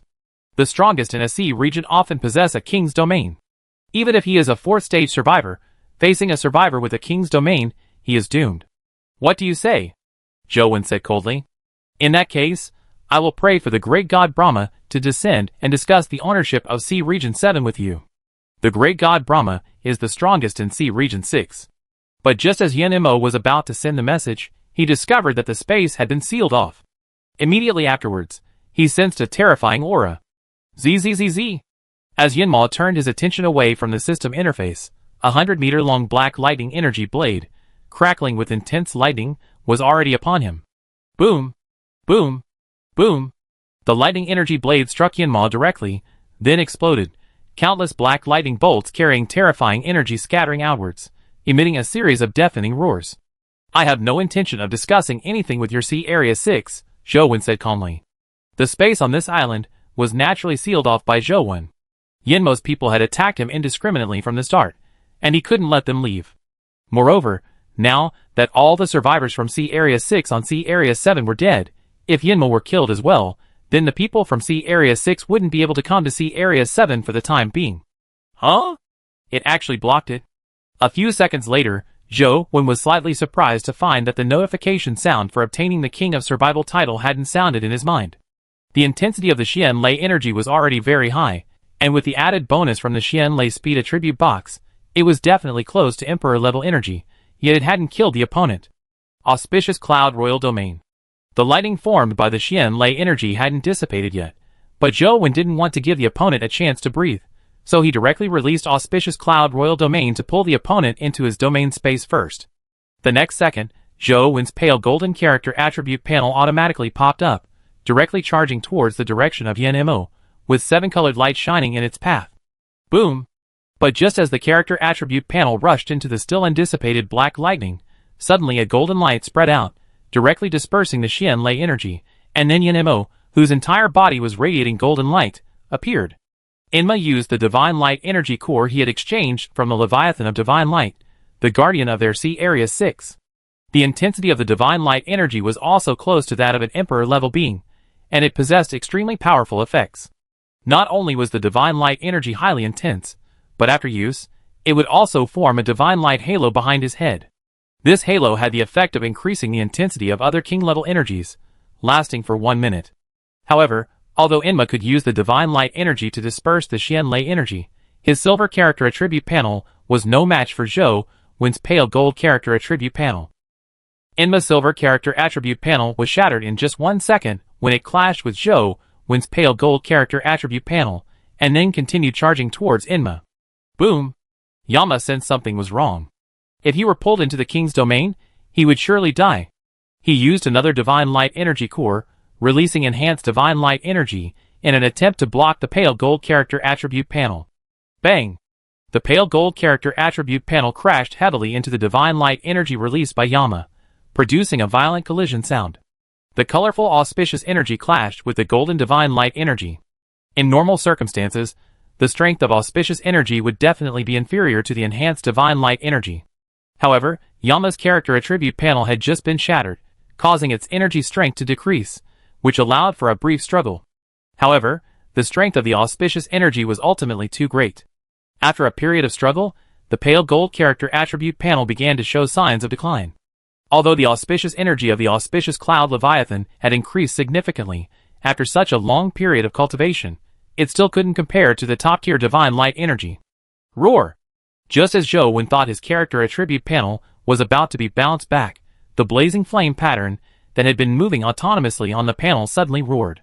Immediately afterward, the auspicious energy on the pale gold character attribute panel blazed brightly, its intensity surging dramatically. Boom!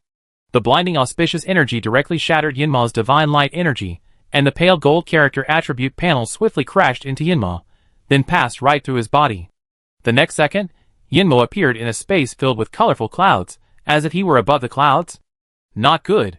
Yinma's expression changed drastically, his face turning deathly pale.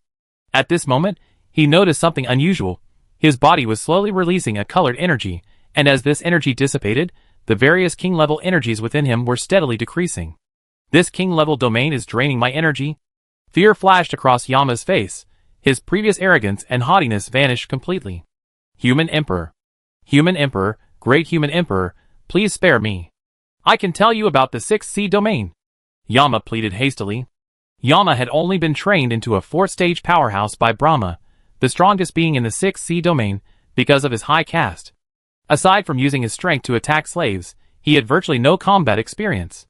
Since becoming Yama, he had never left the main island of the 6th Sea Domain, always enjoying the service of numerous slaves in his palace. I can also become your inside man in the 6th Sea Domain, helping you take it over, Yama added, seeing Zhou remain silent. Is your bone so soft? Zhou remained silent, stunned by Yinmo's sudden change. He hadn't even attacked yet, and the other party was already begging for mercy. At this moment, Zhou used auspicious energy to conjure a figure, appearing above the colorful clouds above Yinmo. How did someone like you become the king of survivors in Sea Area 6? Zhou asked, puzzled. Cultivated by the great god Brahma, Yinmo replied without hesitation. You're a stage 4 survivor, right? Your great god Brahma, so willing to sacrifice you? Zhou asked, somewhat surprised. Using so many precious stage 3 materials to cultivate a piece of trash? Our guardian Leviathan of Sea Area 6 is called Divine Light Leviathan. Divine Light Leviathan possesses a symbiotic plant. The divine light fruit it produces, when consumed, can directly allow all 3 attributes to break through to stage 4, Yinmo explained. Divine light fruit. This is amazing for protecting Leviathan. Zhou face showed surprise, and he felt a little envious. Chapter 1159. Why are the guardian Leviathans in the other sea areas all so much better? Zhou complained, feeling a bit resentful. The Berserk Leviathan in Sea Area 7 can condense Berserk factors, which are both materials for breaking through the 4th stage of the Strength attribute cap, and can directly break through the 3rd stage of the Strength attribute cap. The Divine Light Leviathan in Sea Area 6 is even more overpowered. It possesses a symbiotic plant that produces divine light fruits that can directly break through all 3 attributes to the 4th stage. In other words, all that's needed is to find materials to break through the 3rd stage of the intelligence cap. Your body is constantly emitting light. Is that related to the divine light fruits? Zhou continued to ask. Yes, after eating the divine light fruits, I gain a physique called divine light. My body emits light, and my 3 attribute values increase by an additional 1,000 points, Yinmo explained in detail. An additional 1,000 points to the 3 attribute values shouldn't be multiplied by the attribute enhancement effect, right? Zhou asked. No, it only increases the value by 1,000 points, Yama shook his head. Do you have a divine light fruit? Zhou asked, quite interested in it. No, but if you release me, I can ask Brahma for one for you, Yama quickly added after shaking his head. Is that so? Alright, I'll let you go after you answer my question, Zhou said with a smile. Thank you so much. I definitely give you a divine light fruit as soon as I get back, Yama immediately promised. But in reality, he was lying to Zhou. Once he could leave the king's domain space and escape the spatial blockade, he would immediately join Brahma and the other gods to kill this lowly commoner who dared to blaspheme him. Next, Zhou learned about the general strength of Sea Area 6 from Yinmo. The strongest being in Sea Area 6 was a survivor from District 5. No one knew his real name, but everyone called him the Great God Brahma. Yinmo didn't know the Great God Brahma's specific strength, only that he possessed a king's domain space and was extremely powerful.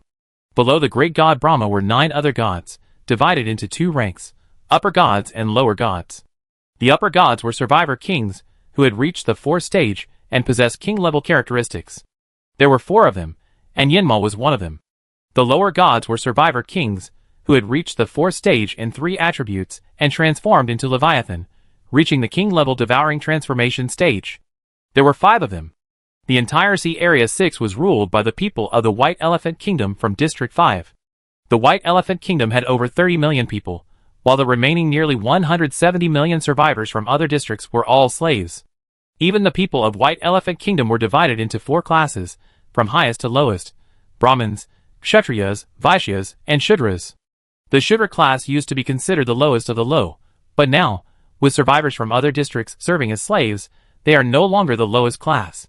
The 9 gods of Sea Area 6 were chosen from the Brahmin class, while figures like the leader of the Azura Legion were chosen from the Kshatriya class, and the Legion members were chosen from the Vaishya class. The Shudras were responsible for managing the lowest of the low from other districts. Furthermore, only noble beings like Brahmins are qualified to consume the divine light fruit, others are not.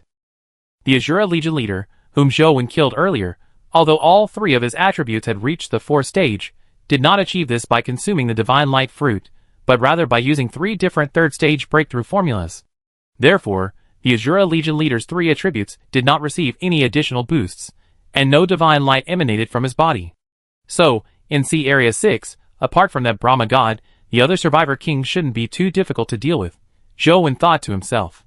However, I can't completely trust the information this Yama revealed. Zhou Wen wasn't suspicious that Yama would deliberately spread false information to deceive him, but rather worried that the Brahma god might intentionally release false information for Yama to know.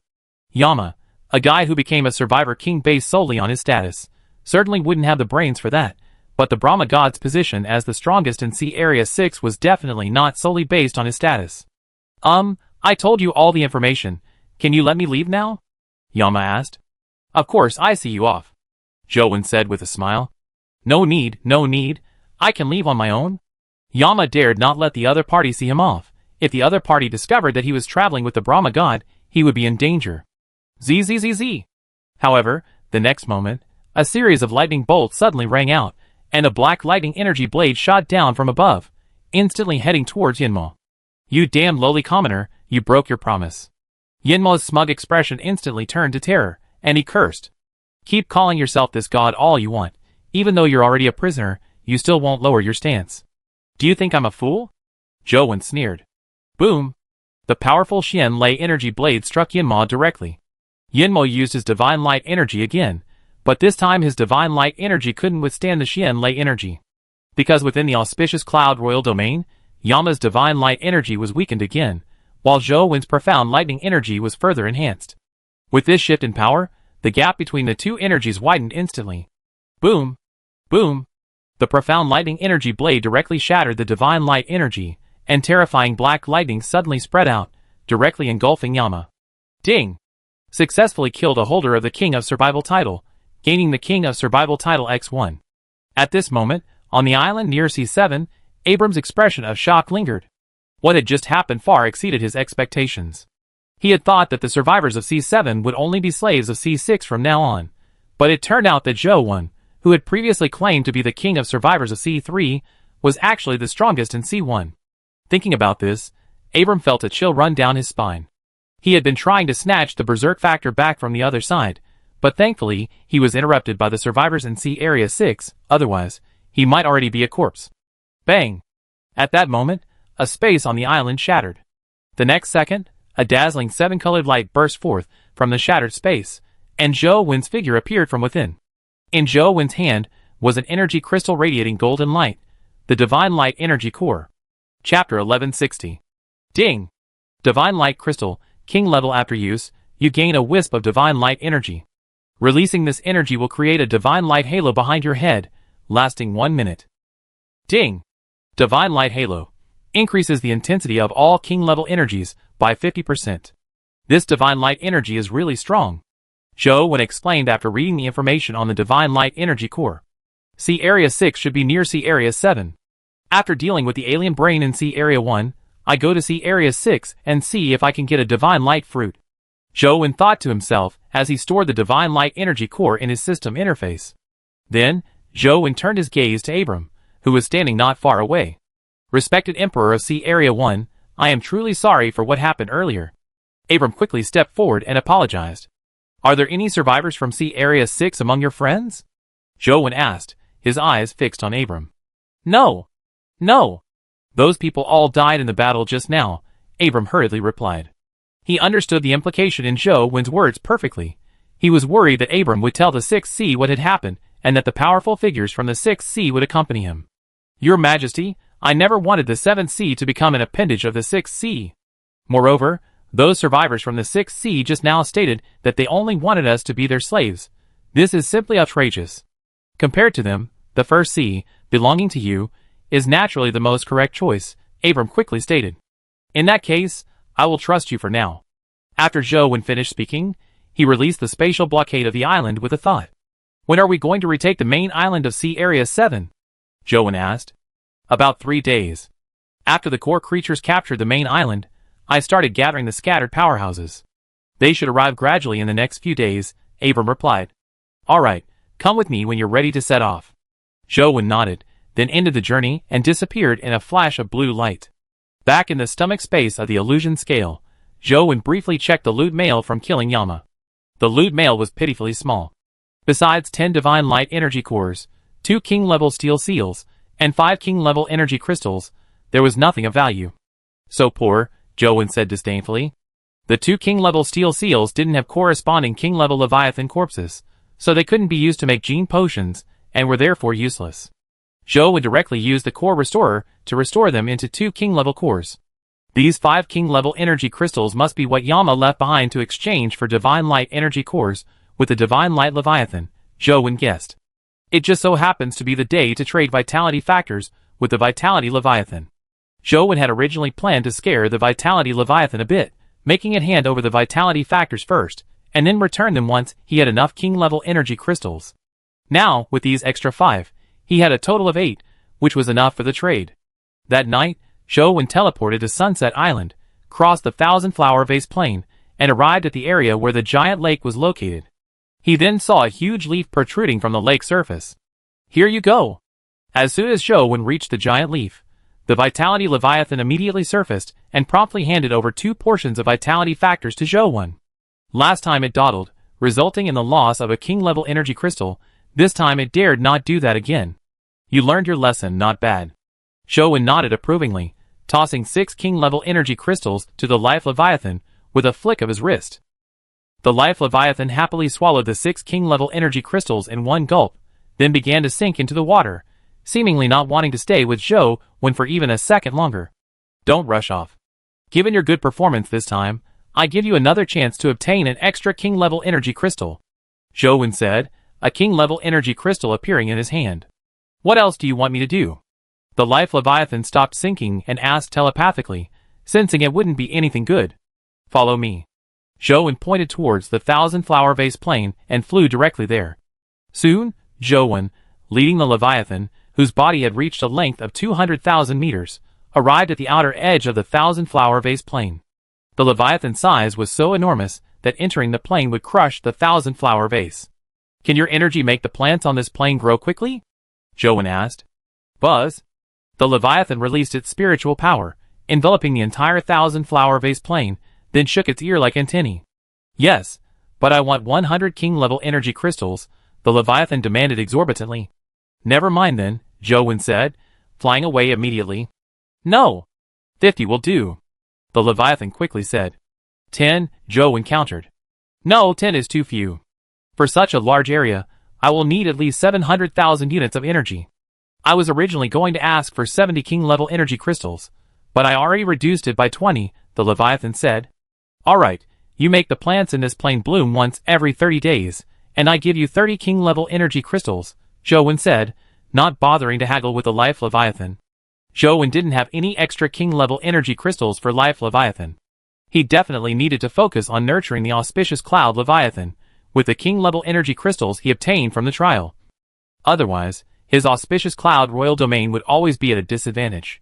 Fine, but I wait until my body recovers, Life Leviathan said, feeling insecure until it recovered. Okay, here's a king-level energy crystal for you. Consider it a deposit, Zhou tossed Life Leviathan a king-level energy crystal. After exchanging words with Life Leviathan, Zhou went to the location of the sunflower vine and took 2 sunlight crystals. Next, Zhou accompanied the group to see Area 10, where he found the main body of the auspicious Cloud Leviathan. He handed over the 2 newly acquired king-level cores to the auspicious Cloud Leviathan, and then teleported into the colorful bubble space to condense various king-level energies. Zhou sent the 2 newly acquired materials for breaking through the upper limit of the 3rd stage physique attributes to Zhang Dongyang and Galen. On the morning of the 441st day, Zhou returned to the stomach wall space of the illusionary scale. After feeding the illusionary scale, seeing nothing else to do, he stayed on the illusionary scale's head, basking in the sun while condensing king-level energy. At this moment, the illusionary scale used its energy to condense a miniature clone that landed on Zhou head. Illusionary scale, try attacking me with your blazing flame energy. Zhou tapped the miniature illusionary scale's head. No! The illusionary scale refused outright. Actually, Zhou had wanted the illusionary scale to attack him with blazing flame energy a long time ago to see if he could condense flame ion energy, but the illusionary scale refused to attack him no matter what. Sigh. Zhou sighed helplessly. Chapter 1161. Meanwhile, in a certain area of the number 1C zone, a phantom leviathan was swimming towards the main island at top speed. Behind the phantom leviathan, A humanoid squid-like creature about 3 meters long was in hot pursuit. Survivor from Zone 7, is there anyone strong enough to save me? Our team just encountered a strange humanoid creature. It's incredibly strong. All the team members are dead, and I'm the only one left. Please help me. This survivor pleaded for help in the number 1C Zone's communication channel. Survivor from Zone 1, a strange humanoid creature? Do you know its strength? Survivor from Zone 7, it should be at the energy level of a large leviathan. My teammate has a golden flame stone, but after releasing the golden flame energy, it didn't damage the strange humanoid creature. Survivor from Zone 1, since it's at the energy level of a large leviathan, give me 100 golden flame stones, and I go with you to help you deal with it. Survivor from Zone 7, I don't have 100 golden flame stones. Can I owe you some? I kill more leviathan creatures later, exchange them for golden flame leviathans, and pay you back slowly. Survivor from Zone 1, that won't do. I'm taking a risk too. You have to give me 100 golden flame stones first. At this moment, the survivor's phasic leviathan began frantically changing direction, causing the survivor to roll back and forth in the stomach wall space. The survivor knew that the phasic leviathan's frequent changes in direction were because the strange humanoid creature behind was getting closer. Survivor from Zone 7, can anyone lend me 100 golden flame stones? I promise to pay you back double. But even so, no one lent them any, because this survivor from Zone 7 was just an ordinary survivor. No one would pay special attention to him, and if he died, he died. Just as the survivor was resigned to his fate, and could only await death, he suddenly received a private message. He opened it with a look of delight, thinking someone was willing to help him. However, upon opening the message, he found it was from a survivor in C9. Come with me, I'm coming, I help you. How can a slave from C9 help me? The survivor immediately fell into despair again. I am a survivor from C9 on the 10th island near the main island. My name is Adam. A survivor from C9 on the 10th island near the main island? The survivor was startled, and hope was instantly rekindled. Recently, the regional chat channel had been buzzing with messages of powerful survivors from C9 rescuing ordinary survivors from C1. These powerful survivors from C9 all claimed to be from the 10th island, but for some reason, the Emperor forbade survivors from C1 to approach the 10th island. Therefore, no one could confirm the veracity of these messages. After all, the survivors in C Area 9 were all slaves of C Area 1, and it was impossible for so many powerful individuals to exist there. But now, he was in a dead end. Whether it was true or false, he had to try. So, this survivor from Zone 7 directly used a travel token to send Adam a travel invitation. The next second, a blue light flashed, and a spirited young man appeared from within it. He wasn't wearing armor, just a simple set of black regular clothes. Buzz. As soon as Adam appeared, he released a burst of mental energy, instantly covering a radius of 10,000 meters. Then he saw the humanoid squid creature, which was almost catching up with the transformed Leviathan. Have your phantom Leviathan open its esophageal diaphragm, Adam ordered directly. Okay. The survivor from Sector 7's voice trembled slightly, as he felt a sense of oppression emanating from the young man before him. Whoosh! The instant the phantom Leviathan's esophageal diaphragm opened, Adam grabbed the survivor's body and swiftly left the stomach wall space, arriving outside. Adam flew directly behind the phantom Leviathan, landing on the sea surface and releasing a burst of energy into the water, causing the surface behind him to churn. Boom! Suddenly, the churning sea exploded, and the humanoid squid creature was thrown to the surface. How can there be such a humanoid energy creature? Adam wondered, having never seen one before. It's this strange humanoid creature, the survivor from Sector 7 whispered. Whoosh! The survivor from Zone 7 had barely finished speaking when the humanoid squid creature charged forward. Its tentacles, infused with crimson energy, moved like steel needles, stabbing towards Adam with incredible speed. Quick! It's attacking. Use your energy to defend. The survivor from Zone 7 shouted urgently, seeing the humanoid squid creature charging, and Adam showing no reaction. Thud thud thud. However, the humanoid squid creature was already upon them, its tentacles, like steel needles, flashing through the air as it stabbed towards Adam, and the survivor from Zone 7. The survivor from Zone 7, watching the tentacles draw ever closer, turned deathly pale. The scenes of his companion's death flashed through his mind. He gave up, closing his eyes and awaiting death. Bang bang bang. But the next second, he heard a rapid, crisp collision sound, like something sharp rapidly striking glass. The survivor from Zone 7 opened his eyes to find a semi-transparent black energy shield appearing before him, blocking the tentacle attack of the humanoid squid creature. "Are you alright?" Adam asked the survivor, who was slumped on the sea surface, with a confident smile, then reached out to help him up. "And no. I'm fine, thank you," the survivor stammered, somewhat dazed. "Don't worry, I'm strong. This creature can die now," Adam said, pushing forward with his palm. The semi-transparent black energy shield lurched forward, slamming directly into the humanoid squid creature's body. The powerful impact sent the humanoid squid flying high into the air. Adam then flashed to where the creature had landed.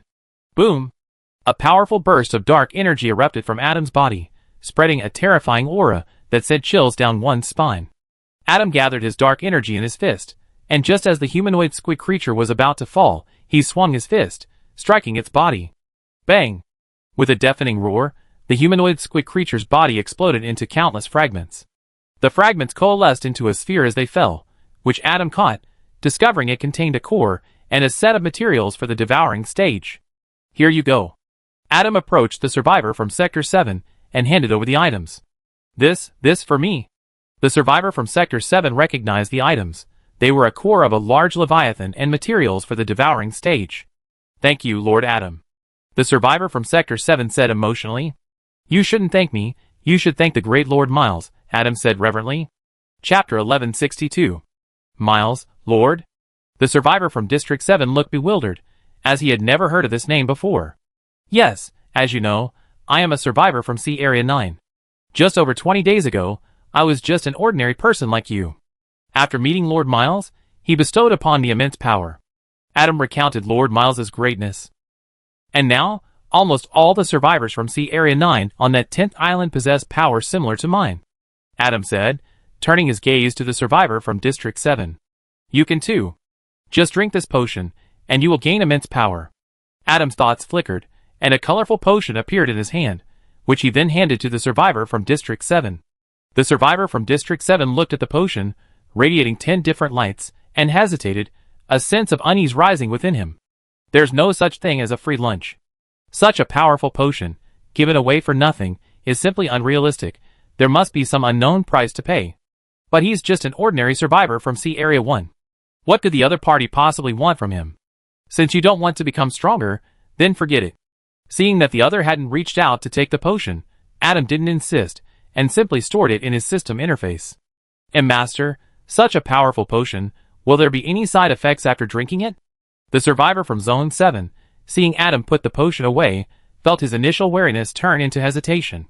He was just an ordinary survivor, and relying solely on his own efforts to become a powerful figure was incredibly difficult. He might even one day die in the mouth of some leviathan. Now, however, an opportunity to become stronger was before him.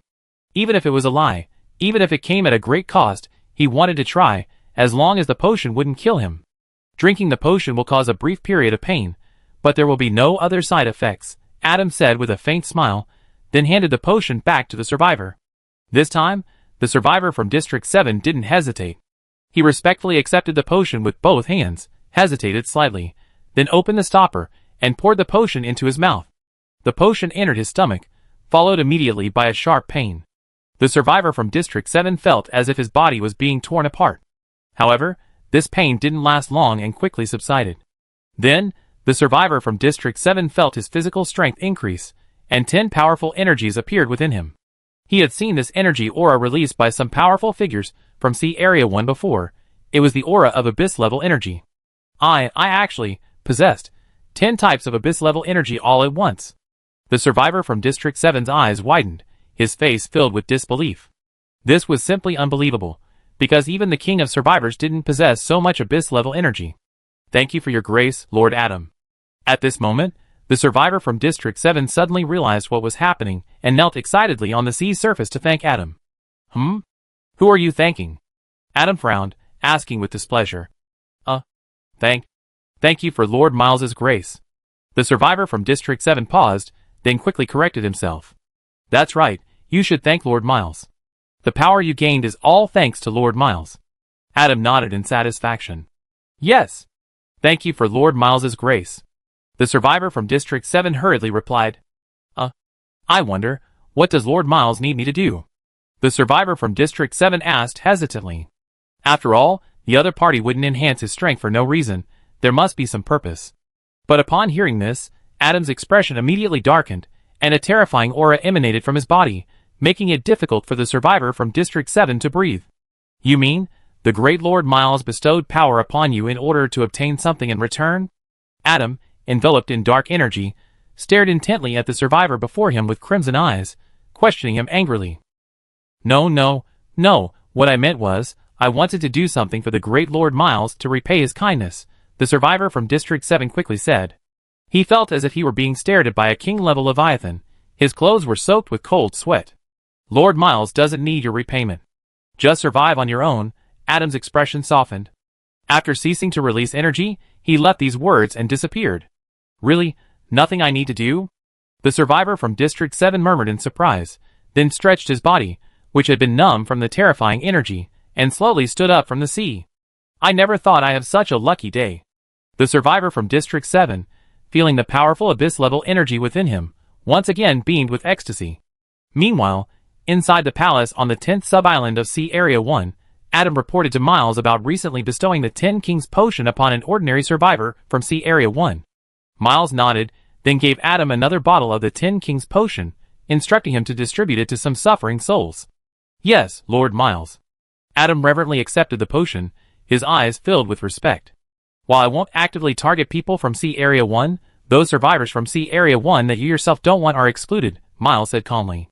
As for Miles's purpose in granting those ordinary survivors from Sea Area 1 the 10 Kings gene, he didn't really have one.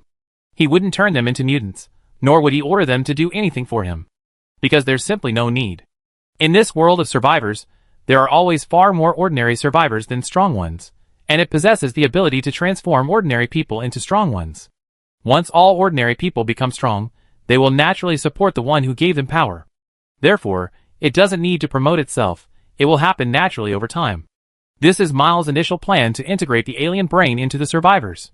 First, to establish himself as a supreme being, and then gradually promote the alien brain as a partner to the survivors. Later, he plans to have the alien brain and the survivors explore the endless sea together, completely merging them. A win-win situation is much better than a life-or-death struggle, Miles said with a smile. However, whether the survivors can achieve a win-win situation with the alien brain depends entirely on its decision. 3 days later, on the morning of the 444th day, the deathly energy within Zhou Wen's body had reached 10 strands. Chapter 1163. After feeding Huanlin, Zhou Wen received a private message from Abram. Your Majesty, our forces have assembled. Shall I accompany you? Abram asked respectfully. How many people have you gathered? Zhou Wen asked. Over 10,000, of whom over 2,000 possess abyss-level energy characteristics, and the rest possess large Leviathan-level energy. Abram replied. That's all? The number is indeed a bit small, but these are the only strong individuals left in Sea Area 7. Other survivors would only be a hindrance. Abram said helplessly. When the core creatures first invaded, almost all the strong individuals in Sea Area 7 returned to the main island, only to be killed in battle. Now, only this many remain. So, you mean I have to deal with 5 king-level core creatures and 50 abyss-level core creatures by myself? Zhou Wen asked. Well, I try my best to deal with as many abyss-level core creatures as possible. Abel said awkwardly. I can handle them alone, but those king-level Leviathan corpses, their cores, and treasure chests are all mine. Zhou Wen stated clearly beforehand. Of course, but if our guardian Leviathan isn't dead, we hope you hold back. We in Sea Area 7 are willing to hand over all the rampage factors condensed by the rampaging Leviathan to you. Abel said this hoping to keep the rampaging Leviathan in Zhou Wen's hands, since rampage factors are a rare resource. Actually, the reason many survivors in Sea Area 7 believe the guardian Leviathan wasn't dead was because some survivors, who escaped during the invasion, discovered that the king-level core creatures hadn't attacked the rampaging Leviathan. This is why Abram was so eager to find someone to reclaim the main island of C7.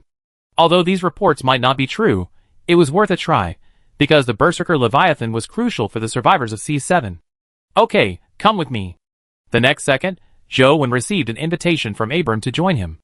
After clicking accept, he vanished, reappearing on Abram's Leviathan. By the way, how long does it take you to get from the edge of C7 to the main island? Zhou Wen suddenly asked. He remembered that it took him about a day to get from the edge of C2 to the main island, but that was because the phantom scales were fast. The Leviathans of the people in C7 weren't that fast. 7 or 8 days, Abram said. Won't the trial start soon after we arrive? Joan frowned. Yes, so we plan to stop halfway and continue after the trial, Abram said. Where am I going to waste so much time here with you guys? Joan said, sending a message to Jiang Haitao to temporarily obtain the tidal surge device. Place this inside your transformed Leviathan, Joan said, temporarily handing the tidal surge device to Abram. After obtaining the tidal surge device, Abram heard the introductory information in his mind, understanding Joan's meaning. He immediately placed the tidal surge device in the stomach wall space of the transformed Leviathan and activated it. Whoosh, whoosh. The next second, an accelerating tidal wave appeared, covering all the transformed Leviathans present. Next, the group of powerful individuals from Sea Area 7, led by Abram transformed into a Leviathan, rode the surging tides at incredible speed towards the main island. The group paused temporarily that night, having covered approximately 2/3 of the journey. Because nighttime combat is extremely disadvantageous for survivors, they stopped to rest, resuming their journey at midnight. They arrived at the main island around morning. Along the way, the group encountered many Leviathan creatures, but the rapid speed of the surging tides allowed them to easily evade them, resulting in minimal combat. Unless a Leviathan happened to be blocking their path, they generally ignored it to avoid wasting energy. Previously, the main island of Sea Area 7 had been attacked by core creatures. While the main force consisted of king-level, abyss-level, and large Leviathan-level core creatures, these core creatures also led many lower-level Leviathan creatures into Sea Area 7. Therefore, Sea Area 7 is now teeming with Leviathan creatures. The team needs to stop and rest, and be wary of attacks from the Leviathan swarm. Fortunately, these survivors who reclaimed the main island are all powerful figures in Sea Area 7. Their Leviathan transformations have entered the devouring stage, and their energy levels are at the abyss level and large Leviathan levels, making it difficult for ordinary Leviathan creatures to cause them harm. Splash. Splash. The once calm sea began to churn with surging waves shortly after the team stopped. Watch out. A Leviathan swarm is coming. Abram sent a message in the Sea Area 7 regional communication channel. Whoosh. Suddenly, a beam of yellow energy shot out from beneath the sea, striking a phallus Leviathan brimming with massive Leviathan energy and piercing its body. Whoosh. Immediately afterward, the yellow energy beam swept upward, instantly slicing the phallus Leviathan's head in two. It's an Abyss-class Leviathan. Abram's eyes narrowed. He immediately activated his 3 powerful abilities, preparing to dive into the sea to find the Abyss-class Leviathan creature that had released the energy beam. Boom! But just as Abram was about to move, the surface of the sea not far ahead suddenly exploded, revealing a humanoid creature radiating yellow light. An Abyss-class core creature? We encountered it so quickly! Abram exclaimed in surprise. I deal with this Abyss-class core creature. You guys go and clear out the other Leviathan creatures, Abram said, transforming into a streak of white light and charging directly towards the Abyss-class core creature. Boom! Boom! Boom! Suddenly, splashes of water erupted from the surrounding sea as gigantic Leviathan creatures charged towards the group. Whoosh! Whoosh! Whoosh! The powerful figures from Sea Area 7 immediately rushed towards the Leviathans, their Leviathan forms complementing their actions as they launched a coordinated attack. Instantly, the waters descended into chaos, flashes of energy of various colors, and the sounds of explosions and roars echoed throughout. Joan stood on the sea surface, donned the True Sense mask, activated the True Sense trait, and released his mental power, covering the entire battlefield. After confirming there were no more Abyss-level core creatures, he summoned 14 Wavebreaker Mechs, which joined the battle to eliminate the Leviathans. Chapter 1164. The energy cubes used by these Wavebreaker Mechs were all made from large Leviathan energy crystals of various high energy intensities, sufficient to deal with Leviathan creatures below the energy intensity of large Leviathans. Bang bang bang. Not far away, 2 figures, one white and one yellow, fought fiercely, unleashing bursts of energy roars. However, this battle didn't last long. Abram, after all, was the king of survivors in Sea Area 7, possessing very high Abyss-level energy intensity, and also wielding an Abyss-level spear weapon that could enhance energy intensity. When Abram found a fatal opportunity, he directly released Abyss-level energy approaching King-level energy intensity through his spear, killing the Abyss-level core creature. By this time, the surrounding Leviathan creatures had been mostly cleared out by the others, and the waters gradually returned to calm. Seeing the battle was over, Joan released his mental power, recalling all the Wavebreaker Mechs. The survivors in Sea Area 7 looked at the mech, then had returned to Zhou Wen with curious expressions. They had never seen a mech capable of autonomous movement before, and its energy intensity was quite high. When these mechs participated in the battle, they were quite startled, mistaking them for some kind of core creature. After the battle, the survivors cleaned up the battlefield. With so many energy-type Leviathan creatures, their cores were all very valuable.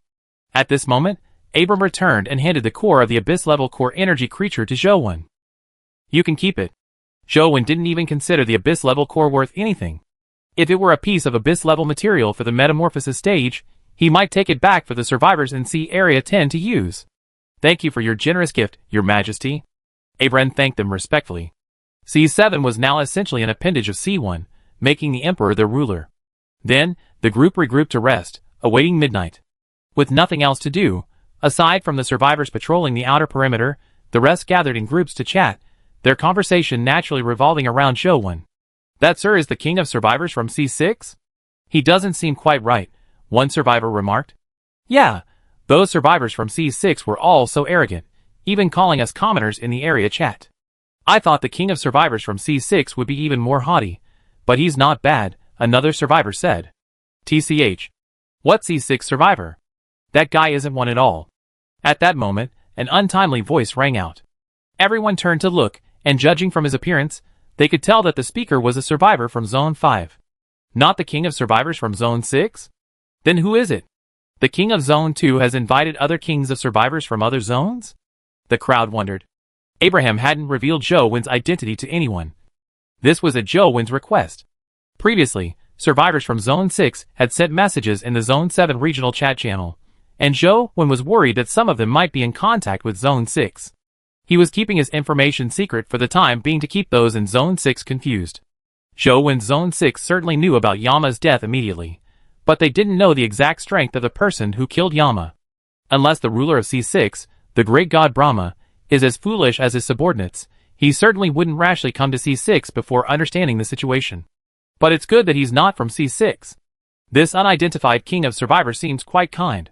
He didn't need to fight in that battle, but he still released his mech, a survivor said.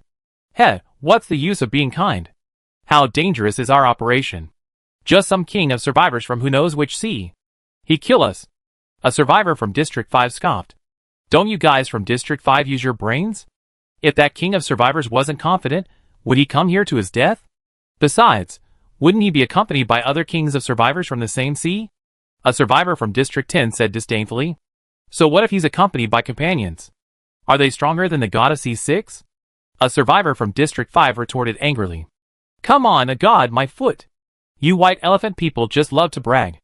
A survivor from District 10 sneered. You? You just wait. A survivor from District 5 roared angrily. What? You want to fight me? What kind of energy strength do you have? You're just a large Leviathan level, while I have 2 Abyss level energy characteristics. It's only because we're all comrades in arms today, reclaiming the main island, that I'm sitting here chatting with you. Before, you wouldn't even be worthy to carry my shoes. The survivor from District 10 said, pointing at the survivor from District 5. Alright. The survivor from District 5 rules Sea Area 6, so naturally he has to speak for Sea Area 6.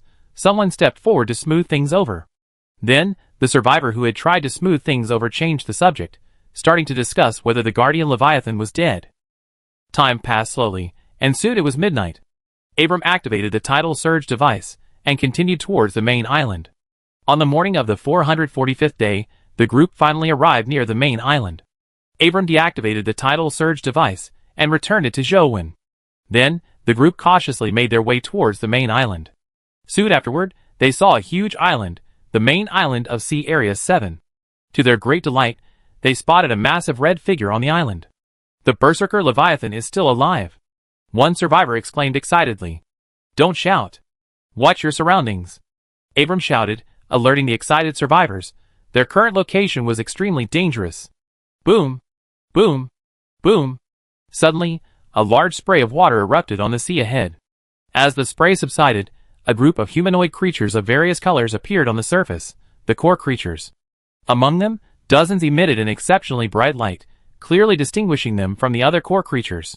Your Majesty, those are the Abyss-level core creatures. I can handle 10. I hope you can help with the rest, Abram pleaded. You can handle 10? Zhou was somewhat skeptical. The danger level was completely different between dealing with 1 at a time and dealing with 10 at once. I still have some energy crystals from the Berserk Leviathan, Abram said.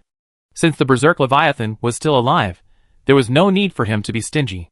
Alright, you deal with the large Leviathan core creatures. I handle the abyss-level ones, Zhou said. Then, with a flick of his wrist, the Liang blade appeared in his hand. He infused it with a stream of Xian Yang energy and a stream of Liang energy, then flashed to the front of the group, and with a swing of his arm, whoosh! A 30-meter-long Liang energy blade, enveloped in Xian Yang energy, swiftly slashed towards a sea abyss-level core creature. Chapter 1165. The abyss-level core creature chosen by Zhou, when as his target immediately released energy beams to resist the Liang energy blade. However, its energy beams were easily sliced through by the Liang energy blade, offering no resistance whatsoever. Whoosh! The next moment, the Liang energy blade pierced directly through the body of the abyss-level core creature, cleaving it in two. The survivors from Sea Area 7 behind Zhou were all stunned by this scene. Because that was an abyss-level core creature, the black energy blade with golden patterns that could kill it so easily must have been incredibly powerful. These strong individuals from Sea Area 7 had initially thought Zhou was just an ordinary survivor king from another sea area. They had just been complaining about why Zhou wasn't traveling with a survivor king from their own sea area, given the extreme danger of this operation. They hadn't expected him to be so strong. Whoosh! Whoosh! Whoosh! Zhou's strike was like a signal to battle. In an instant, all the core creatures charged towards the survivors. The survivors activated their powerful traits, maximizing their 3 attributes before charging forward. Contender trait, Liang trait, activate. Zhou activated 2 traits in succession, raising the intensity of his contender energy to king level, then took out the contender magnum and infused it with king level contender energy. Bang! Bang! Bang! A series of gunshots rang out, 6 king level contender bullets fired, instantly striking 2 abyss level core creatures. Bang! Bang! Bang! The bullets exploded the moment they hit the abyss level core creatures, leaving 3 large holes, each 1 meter in diameter, killing 2 more abyss-level core creatures. Zhou's other hand, wielding the Liang blade, was also busy, continuously releasing Liang energy blades imbued with Xian Yang energy. Zhou possessed a vast amount of abyss-level energy within him, which he usually had nowhere to use. Today, he was using it to eliminate these abyss-level core creatures. Thus, Zhou, with his right hand gripping the Liang blade and releasing Liang energy blades imbued with Xian Yang energy, used his left hand to fire king-level confrontation magnum bullets, firing from both hands simultaneously. The number of abyss-level core creatures dwindled. Meanwhile, system notifications continuously rang in Zhou's mind. Ding! Killed an abyss-level Leviathan creature. Strength, Constitution, and Speed each increased by 3 points. Ding! Killed an abyss-level Leviathan creature. Strength, Constitution, and Speed each increased by 3 points. Ding! Killed an abyss-level Leviathan creature. Strength, Constitution, and Speed each increased by 3 points. Soon, all 49 abyss-level core creatures perished under Zhou's Liang energy blade and king-level confrontation energy bullets. Their remaining mangled corpses transformed into cores, including 15 portions of metamorphosis stage materials. Zhou moved swiftly, storing the 49 abyss-level cores and 15 portions of metamorphosis stage materials into his system interface. He then deployed 14 wave breaker mechs to help the survivors in Sea Area 7 clear out the large Leviathan core creatures. He then charged alone towards the main island. The battle had begun, but none of the 5 king-level core creatures Abram had mentioned had appeared. They must be on the main island. Buzz! As Zhou approached the main island, he donned the True Sense mask, activated the True Sense trait, and his mental power expanded outwards by 200,000 meters, covering half the island. Zhou uttered a sound of doubt, as he hadn't detected any king-level core creatures on the island. Could they be on the other side of the island? Zhou wondered.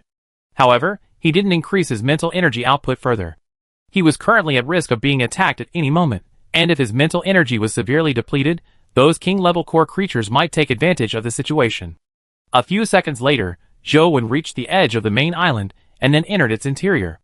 In the center of the island was a huge, blood-red fin, that should be the fin of the Leviathan, the guardian of Sea Area 7, the Berserk Leviathan.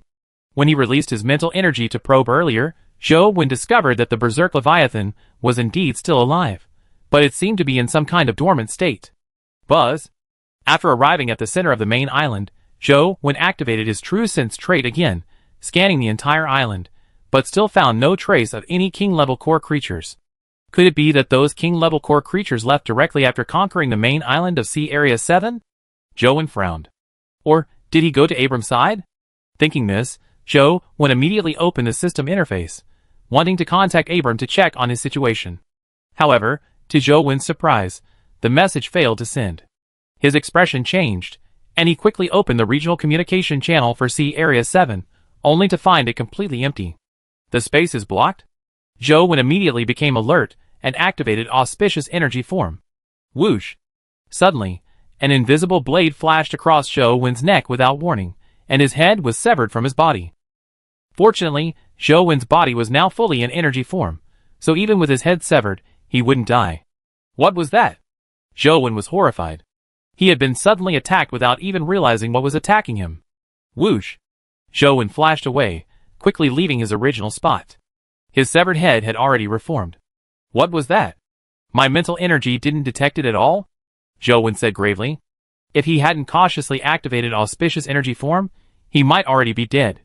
Just as Zhou Wen was pondering what was attacking him, a humanoid creature about 3 meters tall, entirely silver-white with dark blue markings on its body, resembling a swordfish, suddenly appeared within his mental energy detection range.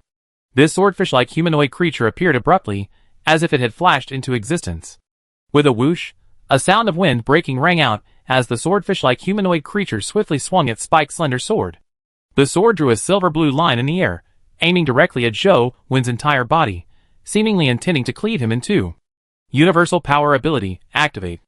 Zhou Wen instantly activated the Universal Power Ability, and with a thought, the flame-splitting blade appeared in his hand. Zhou Wen transformed into an energy form, a layer of dark golden universal power energy appearing on his body. Ensuring a certain level of protection, he immediately swung the flame-splitting blade at the swordfish-like humanoid creature. But to Zhou Wen's surprise, the moment he swung the flame-splitting blade, the swordfish-like humanoid creature suddenly vanished. Chapter 1166. But the next second, the swordfish-like humanoid creature reappeared beside him, wielding its sharp, slender sword to sever his arm holding the blade of rending flame, and then snatched the severed arm. Another core creature with energy levels approaching Emperor level, Zhou Wen judged, as the immense energy had absolutely no effect. The swordfish-like humanoid creature's intention in taking Zhou Wen's arm was naturally to obtain his blade of rending flame, but Zhou Wen had already stored the blade of rending flame in his equipment slot the moment he noticed the creature. Whoosh! The swordfish-like humanoid creature flashed again, and the next second, Zhou Wen's body was severed at the waist. Zhou Wen sensed something was wrong. Although his energy body could continuously regenerate as long as it wasn't completely shattered, as the remaining body gradually shrank, the recovery time would become increasingly longer. If he couldn't escape the swordfish-like humanoid creature's attacks in time, he would be sliced into pieces bit by bit until he completely dissipated. At Zhou Wen's current speed, he was clearly no match for the swordfish-like humanoid creature. Dodging was out of the question. His only option was to use his highly destructive energy to force it back, buying himself time to recover. Mystic Thunder trait, activate. Zhou Wen silently chanted, activating his Mystic Thunder trait. Boom! A terrifying thunderclap exploded, and black lightning suddenly shot out from Zhou Wen's body in all directions. The swordfish-like humanoid creature sensed the danger and vanished within the black lightning's reach. Zhou Wen quickly seized the opportunity to retrieve the Divine Light Energy Core from his system interface, directly using it to obtain a wisp of Divine Light Energy. He then condensed this Divine Light Energy on his body's surface, forming a layer of defensive energy. Simultaneously, a dazzling golden energy ring appeared behind his head, the Divine Light Ring, capable of increasing the intensity of king-level energy by 50%. Whoosh! Just as Zhou Wen, protected by the black lightning and divine steel energy surrounding him, was reassembling his lower body, a rapid whooshing sound suddenly came from behind. Zhou Wen's pupils constricted. Just as he was about to dodge, a dark purple fist carrying terrifying energy struck his head. Boom! Bang! The dark purple fist struck the divine light energy on Zhou Wen's body, but the protective layer of divine light energy, with its energy intensity approaching that of an emperor-level being, only held for a moment before shattering like fragile glass. Bang! The terrifying energy on the dark purple fist exploded, directly destroying half of Zhou Wen's remaining upper body. This was only because the divine light energy bought Zhou in a moment. He managed to shift his body slightly, otherwise his entire upper body would have been destroyed. Whoosh! Zhou quickly created distance, simultaneously releasing another burst of Xian lightning energy to prevent the swordfish-like humanoid creature from attacking him. This time, the Xian lightning energy was amplified by the divine light aura, making it even more powerful. What on earth is going on? A look of surprise appeared on the remaining half of Zhou face. That dark purple fist had appeared suddenly again, and his spiritual power hadn't detected it either. Could it be that all 5 king-level core creatures possess the ability to teleport? Zhou asked incredulously. At that moment, the dark purple fist that had attacked Zhou began to ripple faintly. Gradually, a humanoid creature, about 5 meters tall, entirely dark purple, and constantly radiating violent energy, appeared in Zhou's field of vision. Its shape resembled a mosasaur. Bang! Bang! Bang! The mosasaurus-like humanoid creature charged towards Zhou, its steps extremely heavy, each one accompanied by a deafening crash. However, the mosasaurus-like humanoid creature wasn't fast, and couldn't catch up with Zhou at all. It seems not all king-level core creatures possess the ability to teleport. Seeing that the mosasaurus-like humanoid creature couldn't catch him, for the time being, Zhou breathed a sigh of relief. The mosasaurus-like humanoid creature's energy intensity seemed to have reached the pinnacle of king-level energy. Neither Xian Lei energy nor divine light energy could cause it any harm. Fortunately, its movement speed wasn't fast, otherwise he would have had to use death silence energy. There are 5 king-level core creatures in total, and 2 have already appeared. Zhou moved quickly while releasing Xian Lei energy and divine light energy to protect himself and continuously repair his energy body. No, the one sealing off space should also be some kind of king-level core creature's ability, so there are 3. 2 more haven't appeared yet. Zhou guessed. Whoosh! Just as Zhou was pondering how to make the remaining 2 king-level core creatures appear, the swordfish-like humanoid creature actually withstood the enhanced black lightning and slashed towards Zhou's body. Sizzle! To Zhou's even greater surprise, the swordfish-like humanoid creature's sharp, slender sword actually sliced through the layer of divine light energy protecting his body. Why does this swordfish-like humanoid creature's energy intensity seem to have suddenly increased? Zhou wondered, and immediately used his mental power to carefully scan the swordfish-like humanoid creature's entire body. Then, he discovered an anomaly. That was, within the silver-blue energy emanating from the swordfish-like humanoid creature's body, there was also a blood-red energy mixed in. However, even the swordfish-like humanoid's energy body couldn't completely block the enhanced black lightning, so after unleashing its strike, the area covered by the black lightning immediately appeared. At this moment, Zhou suddenly noticed a blood-red, shark-like humanoid creature appearing not far from the battlefield. That's a berserk leviathan?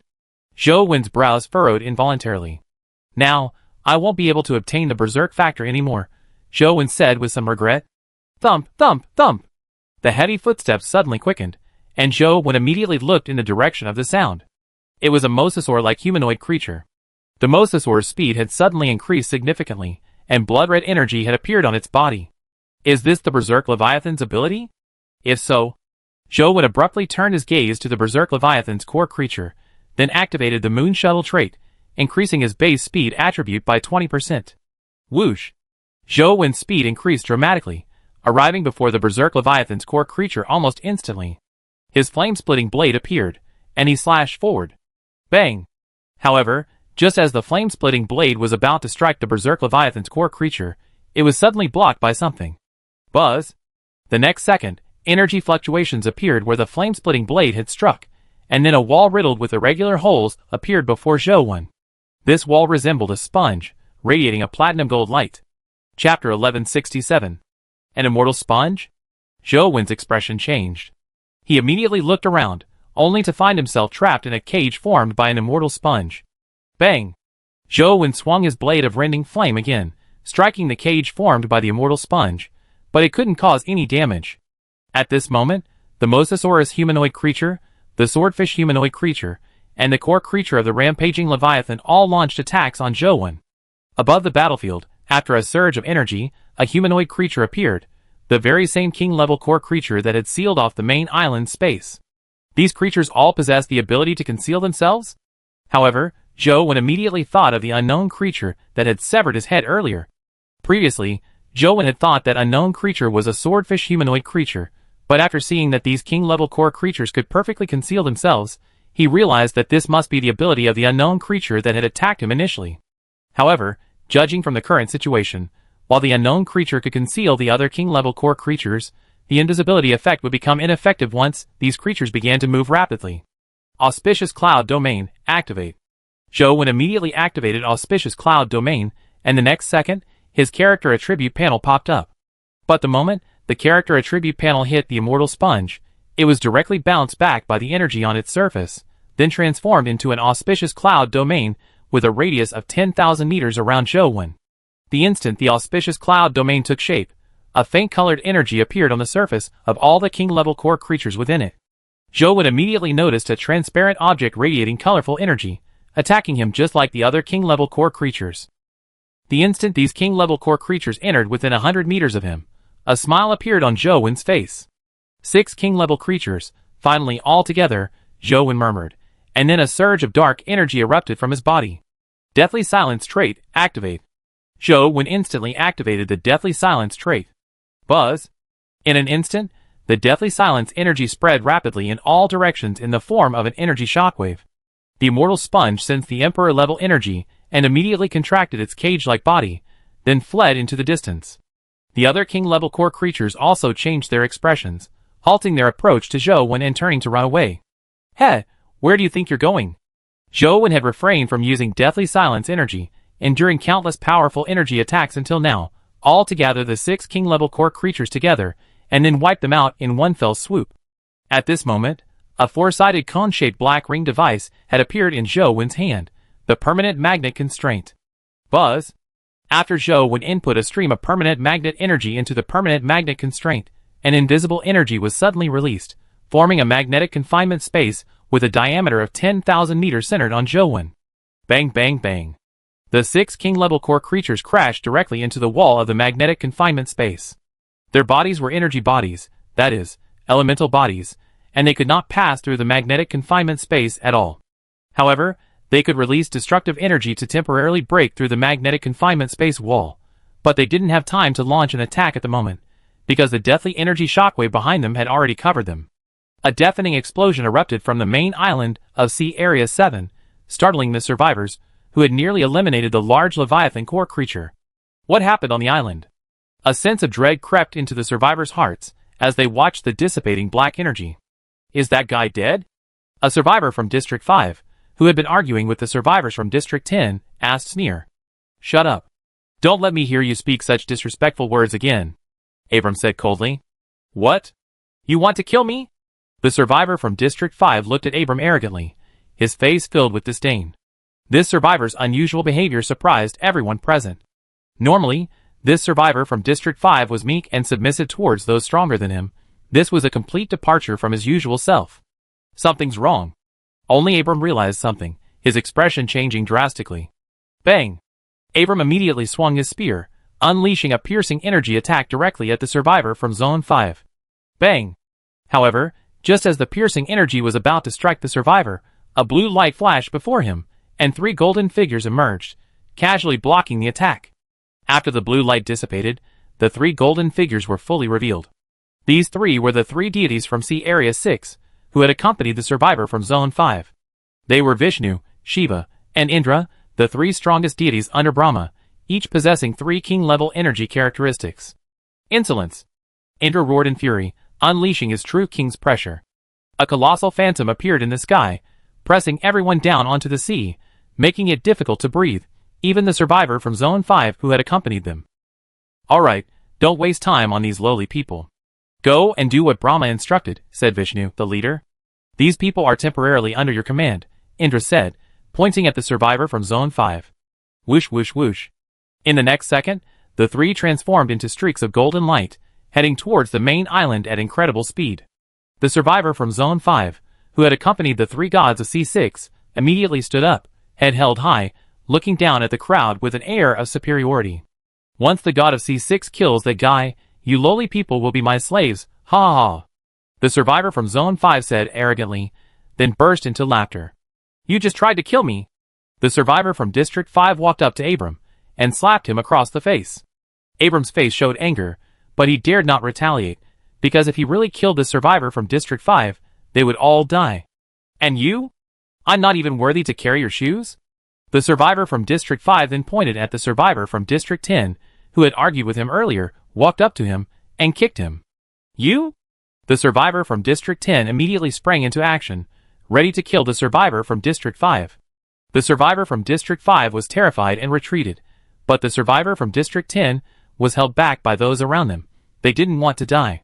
At this moment, on the main island of Sea Area 7, 6 king-level core creatures were completely engulfed by deathly energy. The swordfish-like humanoid creature had originally intended to use its teleportation ability to leave the magnetic confinement space, but Zhou Wen used a spatial lockdown ticket to directly seal off the magnetic confinement space. Boom! After the explosion, 5 king-level cores appeared before Zhou Wen's eyes. Chapter 1168. Ding! Obtain Concealment Core X1. Ding! Obtain Destruction Core X1. Ding! Obtained Barrier Core X1. Ding! Obtained Leap Core X1. Ding! Obtained Berserk Core X1. Zhou Wen's figure flashed quickly, acquiring 5 king-level cores, and 5 system notifications sounded in his mind. Sigh. The Immortal Sponge escaped. Zhou Wen sighed, but he didn't specifically pursue the Immortal Sponge core creature. Because the Immortal Sponge's energy effect was too peculiar, the energy protective layer formed by immortal energy wouldn't dissipate regardless of the intensity of the energy attack, as long as the immortal energy within his body wasn't exhausted. Zhou Wen only had 10 strands of deathly energy within him. Even if the deathly energy was Emperor-level energy, and a single attack could consume 10,000 strands of immortal energy from the Immortal Sponge, he could only consume a maximum of 100,000 strands. The king-level Leviathan possessed at least several million units of energy, far exceeding Zhou Wen's ability to sustain such a drain. Pursuing it would only be a waste of his deathly energy, and once depleted, it might even put him in grave danger. In the previous battle, Zhou Wen had consumed 2 units of deathly energy. One was used to unleash a deathly energy shockwave at the end, and the other was used after his head was severed initially. After his head was inexplicably severed, Zhou Wen was genuinely startled. As a precaution, he used 1 unit of deathly energy to activate the deathly flesh and blood bioarmor within his body. However, the deathly flesh and blood armor did not appear on his body surface. Instead, it protected his heart. Thus, even if those core creatures possessed extremely powerful, wide-range attacks capable of instantly shattering his energy body, he could survive thanks to his heart protected by the armor of the deathly flesh creature. Zhou Wen initially feigned weakness to gather all the king-level core creatures together for a decisive annihilation. After all, the energy intensity of the 6 king-level core creatures was top tier. If he had initially displayed overwhelming power and directly used deathly energy, these king-level core creatures would most likely have fled. Moreover, the abilities of these king-level core creatures were particularly unpredictable. If he released deathly energy immediately, he might still be worn down by their unique effects, since he only had 10 strands of deathly energy within him. This core should be the core of that Mosasaurus humanoid creature whose king-level energy intensity had reached its peak, right? Zhou Wen said, looking at the dark purple core in his hand. This core was called the Destruction Core. Ding! Destruction Core gains the Destruction trait upon use. When activated, it releases destructive energy, capable of destroying even king-level energy, while simultaneously releasing king-level pressure. Truly worthy of being a core with energy intensity reaching its peak. After reading the description, Zhou Wen smiled, and couldn't help but exclaim in admiration. Ding! Concealment Core gains the Concealment trait upon use. When activated, it completely hides the user's form, making them undetectable by any detection methods, while simultaneously releasing king-level pressure. This should be the core of that unknown creature that attacked me at the beginning. This core is quite good, essential for assassinations. Zhou Wen was also very satisfied with this concealment trait. Ding! Barrier Core grants the Barrier trait upon use. When activated, it creates a barrier space with a diameter of 100,000 meters, preventing all spatial travel. The duration depends on the amount of barrier energy within the user. It also releases a king-level pressure. With this Barrier Core, we won't need to prepare a specific area for sealing off space anymore. This is great. Ding! Leap Core grants the Leap trait upon use. When activated, it creates a leap space with a radius of 1,000 meters around the user. Survivors can freely travel within this space. Each leap lasts for 1 minute, and it also releases a king-level pressure. Another very useful core, Zhou Wen said with a smile. Ding! Berserk Core grants the Berserk trait upon use. When activated, the intensity of all king-level energy within the user doubles. The duration depends on the amount of berserk energy within the user. It also releases a king-level pressure, attack, concealment, blockade, teleportation, enhancement, and the immortal sponge's energy should be defense. After reviewing the effects of the 5 king-level cores, Zhou Wen was incredibly excited.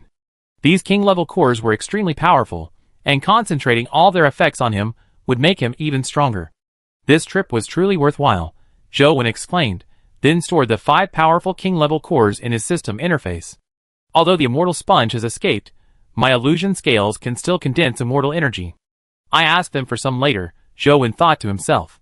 Alright, now it's time to find the corpses of those king-level leviathans, Zhou Wen said, then turned his gaze to the corpse of the berserk leviathan. After killing the berserk core creature, the berserk leviathan died, and a notification sounded in its mind that Sea Area 7 would now belong to Sea Area 10. Zhou Wen went to the berserk leviathan's corpse, took out a king-level leviathan corpse containment sphere to collect the body, and then sent it to Jianggo on the main island of Sea Area 10, instructing him to temporarily store the berserk leviathan's corpse in Sea Area 10. The strongest being in Sea Area 7, the true king, had already obtained an exclusive treasure chest from the berserk leviathan, so Zhou Wen didn't waste time searching inside the berserk leviathan's stomach. The corpses of those 5 king-level leviathans should be scattered around the main island, Zhou Wen thought, preparing to activate his true sense trait to expand his mental detection range to the maximum to find the king-level leviathan corpses. But just then, 3 golden beams of light entered the main island and stopped not far from Zhou Wen. So it was you lowly commoner, who killed Yama? Indra asked arrogantly, his tone imperious. The king of survivors of C6? Which of you is Brahma? Zhou Wen, seeing the golden light emanating from the newcomers, immediately recognized them as the kings of survivors of C6. He wondered if the strongest being of C6 had arrived. How dare you? You dare call Brahma by his name? You're courting death. Vishnu, the leader, roared in fury. Buzz buzz buzz. The next second, the 3 erupted in golden light, simultaneously unleashing a divine energy attack. Whoosh whoosh whoosh. They immediately activated their various powerful abilities, drew their respective king-level weapons, and charged directly at Zhou Wen. Since that Brahma hasn't come, then you're doomed, Zhou Wen said calmly.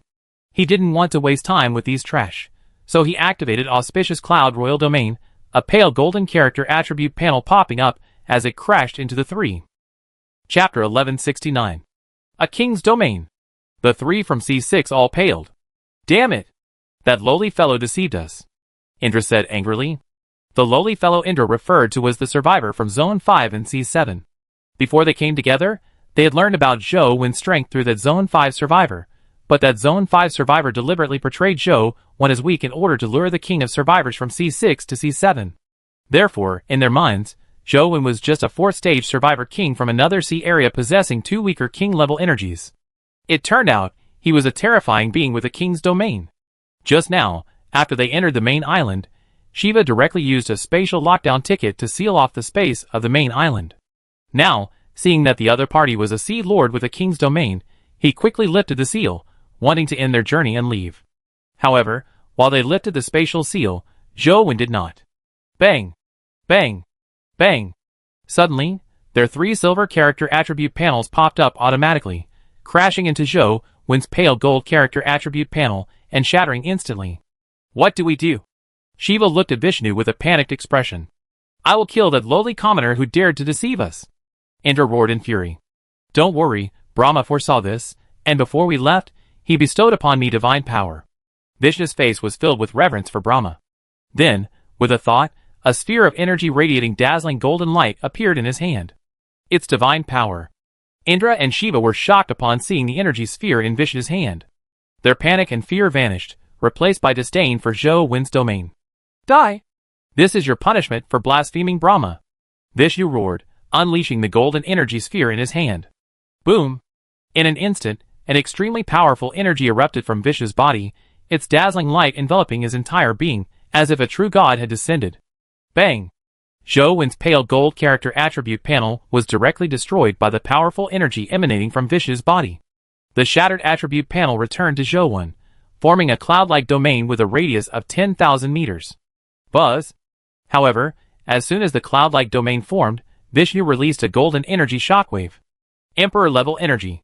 Zhou Wen's pupils contracted, and he quickly mobilized the dormant energy within his body, activating the dormant flesh and blood creature armor, enveloping his entire body. At this moment, the golden energy shockwave had already enveloped Zhou, and the newly formed cloud-like domain was directly shattered by this golden energy shockwave. Huh? Not dead? Vishnu was somewhat surprised that Zhou hadn't been destroyed by the dissipated divine light energy, but he wasn't concerned, because the real attack was yet to come. Divine punishment. Vishnu, his entire body radiating dense golden energy, raised his arm and pointed a finger at Zhou. Buzz! In an instant, a pillar of divine light energy, thousands of meters in diameter, shot towards Zhou, its terrifying energy distorting the surrounding space. Whoosh! Zhou, of course, couldn't possibly withstand such an Emperor-level energy head-on. He instantly activated Dead Silence, and with a wave of his arm, a jet-black, 10,000-meter-long blade of Dead Silence energy shot out, directly clashing with the pillar of divine light energy. Boom! Boom! Boom! The two Emperor-level energies collided, instantly unleashing terrifying energy shockwaves. The main island of Sea Area 7, already dilapidated from numerous battles, was completely obliterated by these Emperor-level energy shockwaves. The spatial blockade, without its carrier, was also lifted. How is this possible? Vishnu, Shiva, and Indra were horrified upon seeing that Zhou also possessed Emperor-level energy. The thought of leaving arose in their minds, since the spatial blockade had been lifted. But just as they were about to leave, they noticed that the opponent's dark Emperor-level energy was gradually dissipating. Believing there was still a chance of victory, they didn't leave. The strength is quite high? In that case. Zhou's thoughts stirred, and the space distortion glove appeared in his hand. Then he took out a Starfall Leviathan gravity factor from the system interface. Zhou directly injected the energy from the Starfall Leviathan gravity factor into the space distortion glove. The next second, an invisible energy fluctuation appeared around the space distortion glove. Just as the deathly energy blade was about to dissipate, Zhou suddenly thrust his hand, clad in a space-distorting glove, forward. Boom!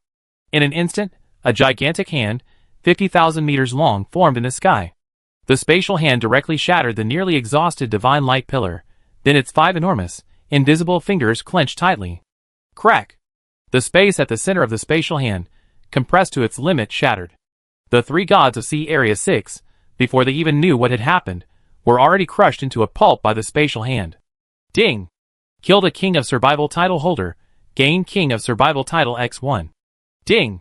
Killed a King of Survival title holder, gain King of Survival title X1. Ding! Killed a King of Survival title holder, gain King of Survival title X1. 3 system notifications sounded in succession. After confirming the 3 were dead, Zhou stopped releasing energy with the space distortion glove, and the spatial hand disappeared. Who accompanied the King of Survivors from C6? Kill him! Zhou immediately sent a message to Abran. The King of Survivors from C6 could release Emperor-level energy, indicating that the Divine Light Leviathan from C6 had likely reached Emperor level. If that meant the Brahma God's strength was terrifying. Therefore, the guy accompanying the King of Survivors from C6 needed to be killed quickly, otherwise, the Brahma God might cause trouble if he came along. Meanwhile, on Abran's side, a group of survivors were enduring the humiliation inflicted by the survivor from District 5. They had all witnessed the battle on the main island. The chilling golden and dark energy, and the terrifying giant hand that sent shivers down their spines, all demonstrated the intensity of the fight.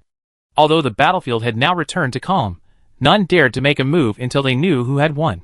Only the survivor from District 5 remained arrogant, convinced that the people of White Elephant Kingdom would surely win. Ha ha! The battle is over. That guy is definitely dead. When the God of Sea Area 6 returns, you lowly commoners will all be my slaves. The survivor from District 5 exclaimed excitedly. Buzz! But just then, a surge of mental energy suddenly enveloped the survivor from District 5.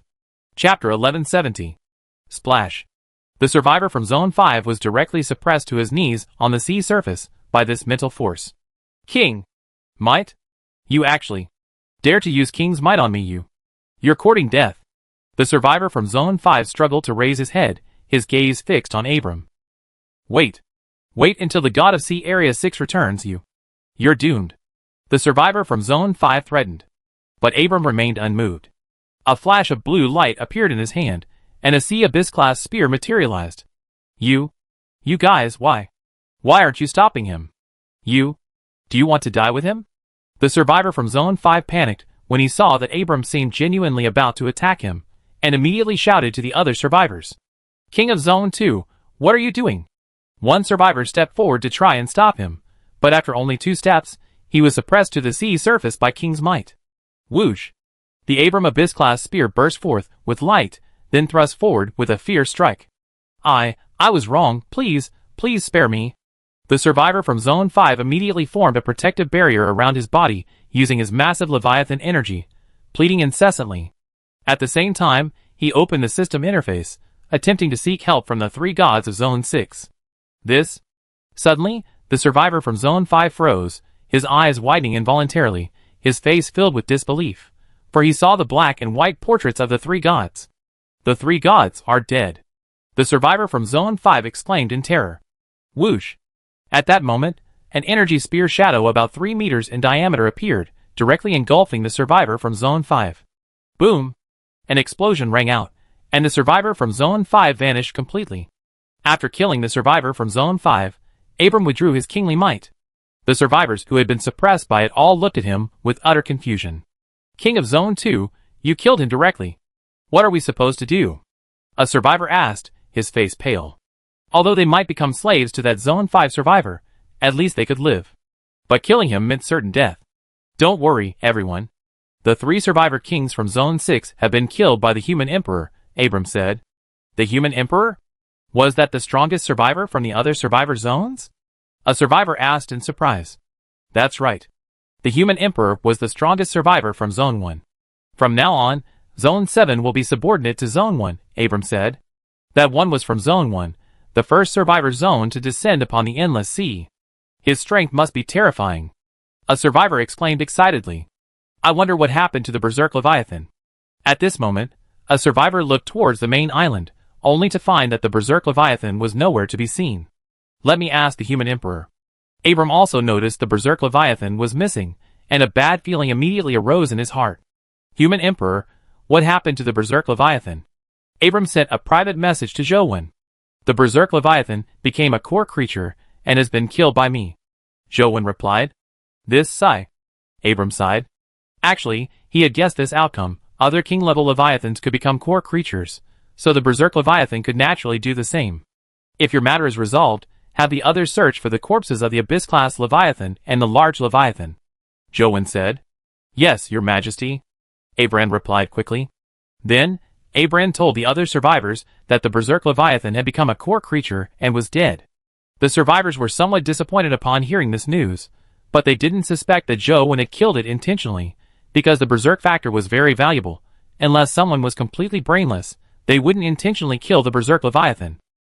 Subsequently, a group of people, along with a large number of survivors from Sea Area 7, came to rebuild the main island, and then dispersed to search for the corpses of the Abyss-class Leviathan and the large Leviathan.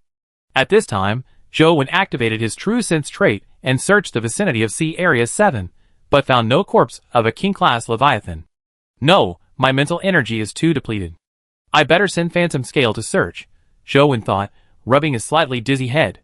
So, after getting a new positioning crystal from Abram, Jowen disbanded the companion and returned to Phantom Scale's stomach space, then sent Phantom Scale towards the main island of Sea Area 7. On the way to the main island of Sea Area 7, Jowen checked his loot mail, examining the items of the 3 survivor kings from Sea Area 6. Jowen found breakthrough materials for strength, constitution, and speed in Vishnu's mail. "I thought these guys' mails would be like the Yama thing before, nothing good, but I didn't expect a complete set of breakthrough materials for all 3 attributes at Stage 3, Jowen said in surprise. "Chenku is only missing the materials for breaking through to strength and speed, right?" Jowen directly sent Chenku the materials for breaking through strength and speed from the 3 sets of materials. "However, the treasure hunt trial starts in 5 days, and I'm afraid I won't make it this time," Jowen said. "Chenku doesn't have any king-level traits yet.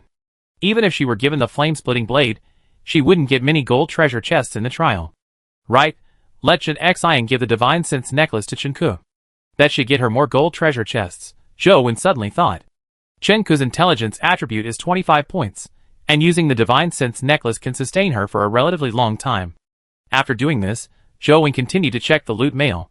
There were 9 king-level steel seals, but none of them had the corresponding king-level Leviathan corpses, so they were unusable. The 3 king-level weapons also lacked the corresponding king-level energy, so they could only be used as ordinary weapons. Fortunately, they were all swords, which were better for slashing than those king-level clubs or ranged weapons. Zhou Wen gave one of the 3 king-level weapons to Lung Liang and one to Chen Ku, and the remaining one to Abram. Abram would be the administrator of Sea Area 7 from now on, so improving his strength would help him handle unexpected situations. He had over 100 Divine Light Energy cores, 33 king-level energy crystals, and the rest were some items of little value. In the following time, Zhou Wen used the Core Restorer to restore all 9 king-level steel seals to king-level cores, and then began condensing king-level energy within the stomach wall space of the Phantom Scale. That evening, the Phantom Scale arrived at the main island of Sea Area 7. The completely destroyed main island had been rebuilt. "Have you found the king-level Leviathan's corpse?" Zhou Wen asked Abram. "Not yet," Abram shook his head. "Never mind, let's look again tomorrow." Zhou Wen hesitated for a moment before saying. It was already very late, and the Phantom Leviathan needed to rest. Chapter 1171. On the morning of the 446th day, after feeding Huanlin, Zhou Wen began having Huanlin search for the 5 king-level Leviathan corpses in Sea Area 7. Yesterday, he obtained 5 king-level cores with high energy intensity and powerful effects. If he couldn't find their corpses, and couldn't create the corresponding gene potions, they would be useless. While searching for the king-level Leviathan corpses, Zhou Wen simultaneously condensed king-level energy and checked the messages in the Sea Area 10's regional communication channel. The survivors in Sea Area 10 had already discovered that Sea Area 7 belonged to Sea Area 10, and were currently praising Zhou Wen's strength in the Sea Area 10's regional communication channel. "Survivor of Area 10, you're awesome. Taking over a Survivor Sea Area every month is just too strong." Survivor from District 10, "Yeah, it was District 3 before, then District 2, and now District 7. I feel like it won't be long before we in District 10 unify all the Survivor districts." Survivor from District 1, "I remember when the King of District 10 came back a few months ago, he said he had been to Districts 9 and 1. If he takes those 2 Survivor districts too, we have 5 subordinate districts in District 10. Survivor from District 8, "If we really include Districts 9 and 1, we already have 6 of the 10 Survivor districts in the Endless Sea. Didn't the King of District 10 say that District 10 was the weakest?" Survivor from District 5, "I think the King of District 10 is good in every way, except he's too kind to the survivors from the other districts. We should make the people from the other districts our slaves, instead of letting them manage themselves and develop on their own." Survivor from District 9, "If the King of District 5 and District 10 weren't kind, you already be a slave. Do you really want survivors from other districts to be your slaves?" Survivor from District 2, "You people from District 5 are always thinking about your White Elephant Kingdom's caste system. Luckily, the ruler of our District 10 is the King of District 10. If it were someone from District 5, wouldn't all of us from other districts become your slaves?" Survivor from District 5, "My suggestion is for the good of all the survivors in our District 10, and it's just a suggestion. Why are you all attacking me?" Survivor from District 4, "That's a good suggestion. Don't make suggestions like that again." After reading the messages in the District 10 regional chat channel, Zhou Wen looked at the District 3 regional chat channel. The survivors in District 3 were also discussing the situation in District 7. However, unlike those in C10, they couldn't directly access the C7's regional chat channel through the system panel. Instead, they learned about it from some survivors in C10. Finally, Zhou Wen checked the C7's regional chat channel. Abram had informed all the survivors in C7 that C7 would now belong to C1, and also announced the death of Berserker Leviathan. Only a small number of the survivors in C7 were happy, as C1 was the first survivor region to arrive in the Endless Sea, and its survivors were undoubtedly very strong. But most survivors were worried about their future. Becoming an appendage of C1 meant their status would be lower than that of the survivors in C1. Living under someone else's roof meant their lives would certainly be worse than before. A very small minority deeply resented C1. These were mostly survivors from Zone 5, who hoped C7 would become subordinate to C6, thus elevating their own status. Among these Zone 5 survivors, some still maintained contact with C6. They informed C6 of Zhou Wen's identity as the Emperor of C1, but received no response. The reason C6 didn't reply was because they had abandoned their claim to C7. The 4 gods of C6, Yama, Vishnu, Shiva, and Indra, all perished in C7. Vishnu, in particular, possessed a divine light crystal, Emperor level, yet died without sending any message, demonstrating the power of C1. Therefore, After some deliberation, the strongest survivor in Sea Area 6, the great god Brahma, abandoned his ambition to contend for Sea Area 7. Sea Area 1, as the first survivor area to descend upon the endless sea, had an unknown strength. It was best not to provoke them further. Zhou Wen's use of Sea Area 1's name was merely a pretext. He didn't want to clash with the great god Brahma of Sea Area 6 yet.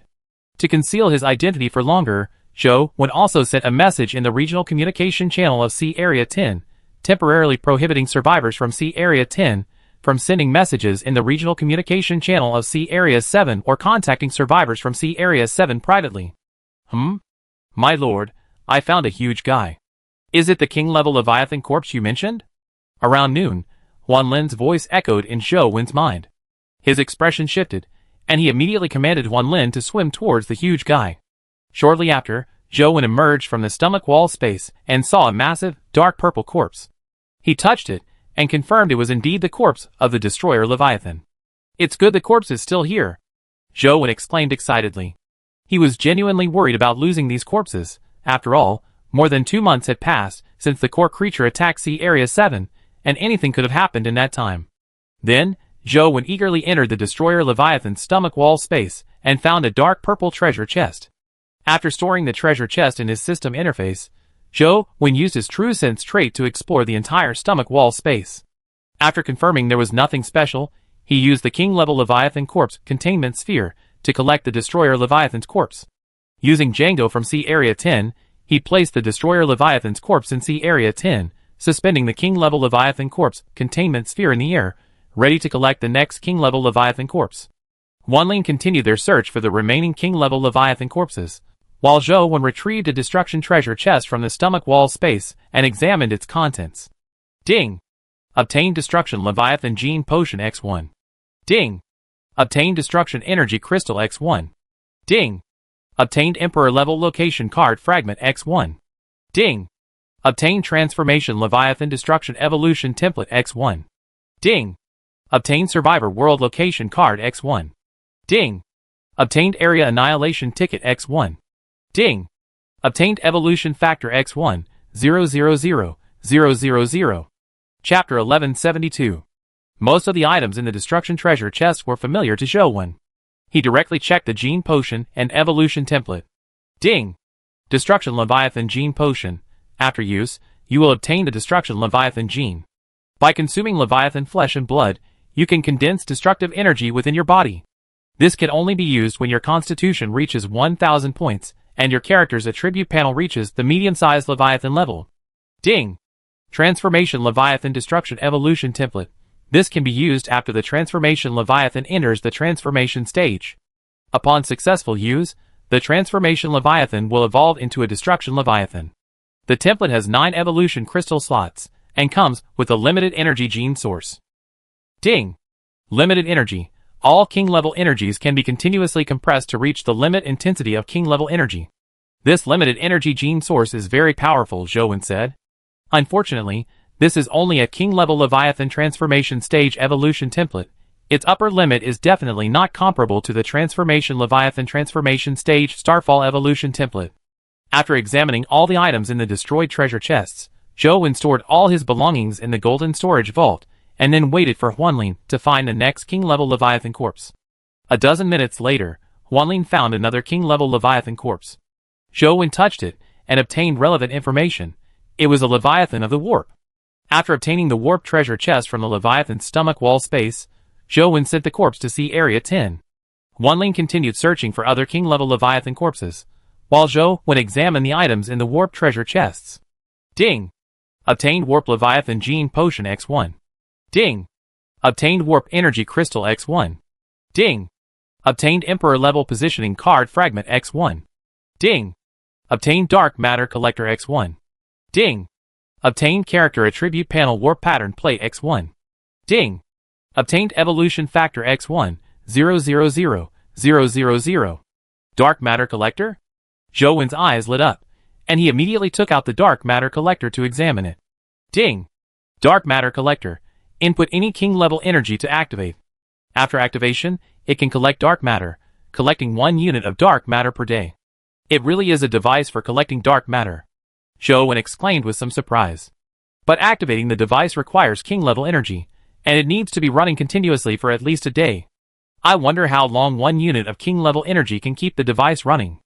Zhou thought to himself, directly inputting a unit of necrotic energy into the dark matter collector. Buzz buzz buzz. The dark matter collector activated, emitting a series of buzzing sounds, while simultaneously releasing layers of invisible energy fluctuations that continuously spread outwards. Zhou observed the dark matter collector for a while, seeing that the device showed no signs of stopping immediately, and began to check the other items in the Leap treasure chest. Ding! Leap Leviathan Gene Potion. After use, you will obtain the Leap Leviathan Gene. It can only be used when you absorb dark matter and condense Leap energy within your body, reaching a constitution of 1000 points, and your character attribute panel reaching the medium Leviathan level. Ding! Character attribute panel Leap Pattern Plate. After use, a Leap Leviathan pattern will be drawn on the character attribute panel. After completion, the dark matter consumption will be halved, and the upper limit of 3 attributes will be increased by an additional 100 points. This Leap pattern. It's useful in some ways, and useless in others, Zhou muttered. After all, Zhou has relatively few traits that require dark matter. Besides Void Escape, he only has 2, including Leap, and under normal circumstances, he doesn't need either of those traits. But this Leap pattern is unusable now, so there's no need to worry about it, Zhou said, directly collecting all the items from the Leap treasure chest. Shortly afterward, the dark matter collector stopped operating. Zhou glanced at the time, his expression somewhat grim. Because 1 unit of necrotic energy only allows the dark matter collector to operate for 15 minutes, to operate it for a whole day, it would require 96 units of necrotic energy. Collecting 1 unit of dark matter requires about 100 units of king-level energy. Zhou suddenly realized that the Leap pattern was quite useful. You see, Zhou's fastest way to condense energy is with necrotic energy, but he can only condense 8 units a day, while the dark matter collector consumes 96 units a day. Such a huge consumption is simply unsustainable for him. Wait! Zhou suddenly thought of something. Why should I use my own king-level energy? I can just have the Auspicious Cloud Leviathan, or the Radiant Sun Leviathan supply king-level energy, right? Thinking of this, Zhou suddenly stopped worrying about the dark matter collector consuming energy. Subsequently, Huanlin seemed to have located the area where the true king of C7 had fought against the 5 king-level Leviathans. Therefore, the corpses of the remaining 3 king-level Leviathans were quickly found. Zhou successfully obtained the exclusive treasure chests for the Barrier Leviathan, the Hidden Leviathan, and the Immortal Sea Leviathan. During this time, when Zhou entered the stomach wall space of the Barrier Leviathan, he also discovered a large number of barrier prisms, totaling 10,000 pieces. That night, Huanlin rested, and Zhou went to the sea area where the energy rainbow tree was located. He then took out 5 of the 6 king-level Leviathan corpses he had obtained, and placed them near the energy rainbow tree, leaving only the corpse of the Berserk Leviathan. Zhou placed the corpses of the Berserk Leviathans in Sea Area 10, then had Jiang Haitao, Chen Xian, Lung Liang, and Bai Lan divide them equally to feed his illusory Leviathans. Shortly after the 5 king-level Leviathan corpses were released, the roots of the energy rainbow tree had already penetrated the corpses and begun absorbing energy. After doing this, Zhou entered the colorful bubble space to absorb hydrogen and condense core energy. While condensing core energy, Zhou, having nothing else to do, took out the Barrier treasure chest, the Concealment treasure chest, and the Immortal Sponge treasure chest and examined them one by one, opening the Barrier treasure chest first. Ding! Obtained Barrier Leviathan Gene Potion X1. Ding! Obtained Barrier Energy Crystal X1. Ding! Obtained Emperor Level Positioning Card Fragment X1.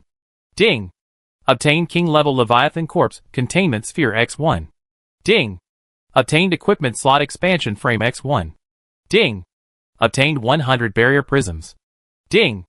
Obtained 1 million Evolution Factors. I obtained another King Level Leviathan Corpse Containment Sphere. Not bad. Zhou nodded. There were only 2 unfamiliar items in the Barrier treasure chest. Zhou first took out the Equipment Slot Expansion Frame. Ding! Equipment Slot Expansion Frame.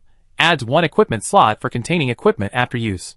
Adding an equipment slot, that's somewhat useful. Zhou pondered for a moment. He currently had many weapons, and 10 equipment slots really weren't enough. Chapter 1173. Currently, Zhou's useful equipment includes Magnum Armor of Contending Edge, Liang Blade, 7-colored Auspicious Cloud Staff, Nuclear Gatling Gun, Xianlei Dragon Pattern Blade, True Sense Mask, Rift Flame Blade X2, and Space Distortion Gloves. This already takes up 9 equipment slots, not counting spare clothing and armor. If he acquires a few more important pieces of equipment later, he won't have enough space. Therefore, Zhou indirectly used the equipment slot expansion frame, increasing the equipment slot limit to 11. Then, after a long absence, he used another equipment slot, increasing the total number of equipment slots to 11. Ding! Barrier Leviathan Gene Potion. After use, you will obtain the Barrier Leviathan Gene. By consuming Leviathan flesh and blood, you can condense barrier energy. This can only be used when your constitution reaches 1000 points, and your character's attribute panel reaches the medium-sized Leviathan level. After reviewing the items in the barrier treasure chest, Zhou continued to check the next king-level treasure chest, the Divine Concealment treasure chest. Ding! Obtained 1 Leviathan Gene Potion. Ding! Obtained 1 Leviathan Energy Crystal. Ding! Obtained 1 Emperor-level Positioning Card Fragment. Ding! Obtained 1 Leviathan Invisible Evolution Crystal. Ding! Obtained 1 Leviathan Transformation Stage Leviathan Evolution Template. Ding! Obtained 1,000,000 Evolution Factors. The Leviathan treasure chest contained nothing special, so Zhou simply checked it. Ding! Leviathan Invisible Evolution Crystal can be inlaid into a suitable Transformation Stage Evolution Template. Successful inlay grants the Transformation Stage Evolution Template the Invisible Gene Source. Ding! Invisible allows the body to briefly enter an elemental state. Ding! Transformation Leviathan Metamorphosis Phase Hidden Evolution Template can be used after Transformation Leviathan enters its Metamorphosis phase. Upon successful use, Transformation Leviathan will evolve into Hidden Leviathan. The template has 7 evolution crystal slots, and comes with a hidden gene source. Ding! Hidden cannot be detected by any detection methods. Boom! Just as Zhou finished examining the hidden treasure chest, and was about to check the Immortal Sponge treasure chest, a loud bang suddenly echoed from outside the colorful bubble space. Boom! Boom! Immediately afterward, the entire energy rainbow tree shook violently. What's going on? Zhou immediately stored the 3 king-level treasure chests in his system interface, and left the colorful bubble space. Buzz buzz buzz. As soon as Zhou stepped outside, he noticed the energy rainbow tree continuously releasing energy in all directions. Waves of colorful energy swept across the surrounding seawater, gradually transforming the ordinary seawater into various colors under the impact of these layers of colorful energy. What's happening now? Zhou wondered, then went to the trunk of the energy rainbow tree to observe the rainbow bubble creatures inside. Buzz buzz buzz. The colorful energy continuously released by the energy rainbow tree was coming from the rainbow bubble creatures within the trunk. Could it be that this creature, suspected to be an Emperor-level Leviathan, is about to hatch? Zhou speculated. Therefore, Zhou immediately returned to the colorful bubble space and moved all the creatures he had been cultivating there out. When he left the colorful bubble space again and came outside, the seawater had completely turned colorful. Zhou put on the True Sense mask, activated the True Sense trait, and expanded his detection range to its maximum, covering a radius of 400,000 meters. After scanning the area, he discovered that the roots embedded in the 5 king-level Leviathan corpses were spreading rapidly and frantically absorbing the energy from the king-level Leviathan flesh and blood. This scene reminded Zhou of the last time the energy rainbow tree generated the rainbow heart, but this time, the commotion was much greater than before. The colorful energy released by the rainbow bubble creatures was slowly expanding the area of the colorful sea. Is it transforming the sea? Zhou thought of his conversation with the Gravity Emperor. It was that each Emperor-level Leviathan had its own sea area and would alter its ecosystem through its own Emperor rules. Having absorbed some king-level Leviathan corpses, is the accumulated energy enough to completely change the sea area? Or is it just changing the nearby waters first? Zhou wondered. Never mind, I help you one more time. Zhou said, waving his arm, and the remaining half of the Blazing Emperor's corpse landed near the energy rainbow tree. As soon as the half of the Blazing Emperor's corpse landed, the roots of the energy rainbow tree seemed to have eyes, beginning to envelop the Blazing Emperor's corpse.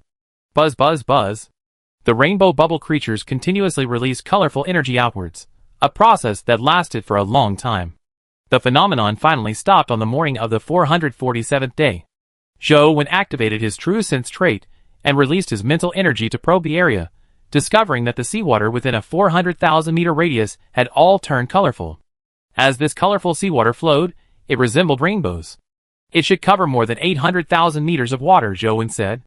His mental energy could only cover a radius of 400,000 meters at most. Anything beyond that was undetectable.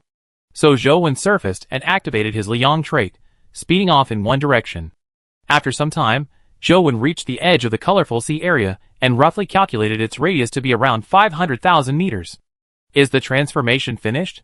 Zhou tried leaving the area covered by the colored sea, then re-entering, but the system notification sound of arriving at the special sea area didn't ring in his mind.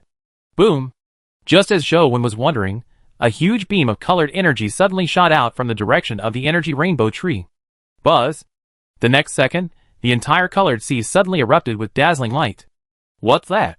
Immediately afterwards, a huge rainbow-colored phantom appeared in the sky, covering the entire colored sea. The huge phantom in the sky was the rainbow bubble creature that had been sleeping in the trunk of the energy rainbow tree. Bang! Suddenly, with a deafening roar, the huge rainbow bubble creature in the sky suddenly exploded, turning into tiny rainbow light spots. Zhou stood on the sea surface, watching the rainbow light spots slowly drifting down from the sky, feeling a dreamlike sensation, strangely colorful and dazzling. At this moment, the first rainbow light spot drifted down, about to meet the colored seawater below. Pop! The instant the rainbow-colored light points fell into the colorful seawater, a colorful bubble 10 meters in diameter suddenly expanded. Pop, pop, pop! As more and more rainbow-colored light points fell into the colorful seawater, more and more colorful bubbles were generated, while the colorful seawater gradually decreased. Soon afterward, the seawater in the colorful sea area with a diameter of 1 million meters had all turned into colorful bubbles. At this moment, a system notification sounded in Zhou mind. Ding! You have entered the rainbow bubble sea area.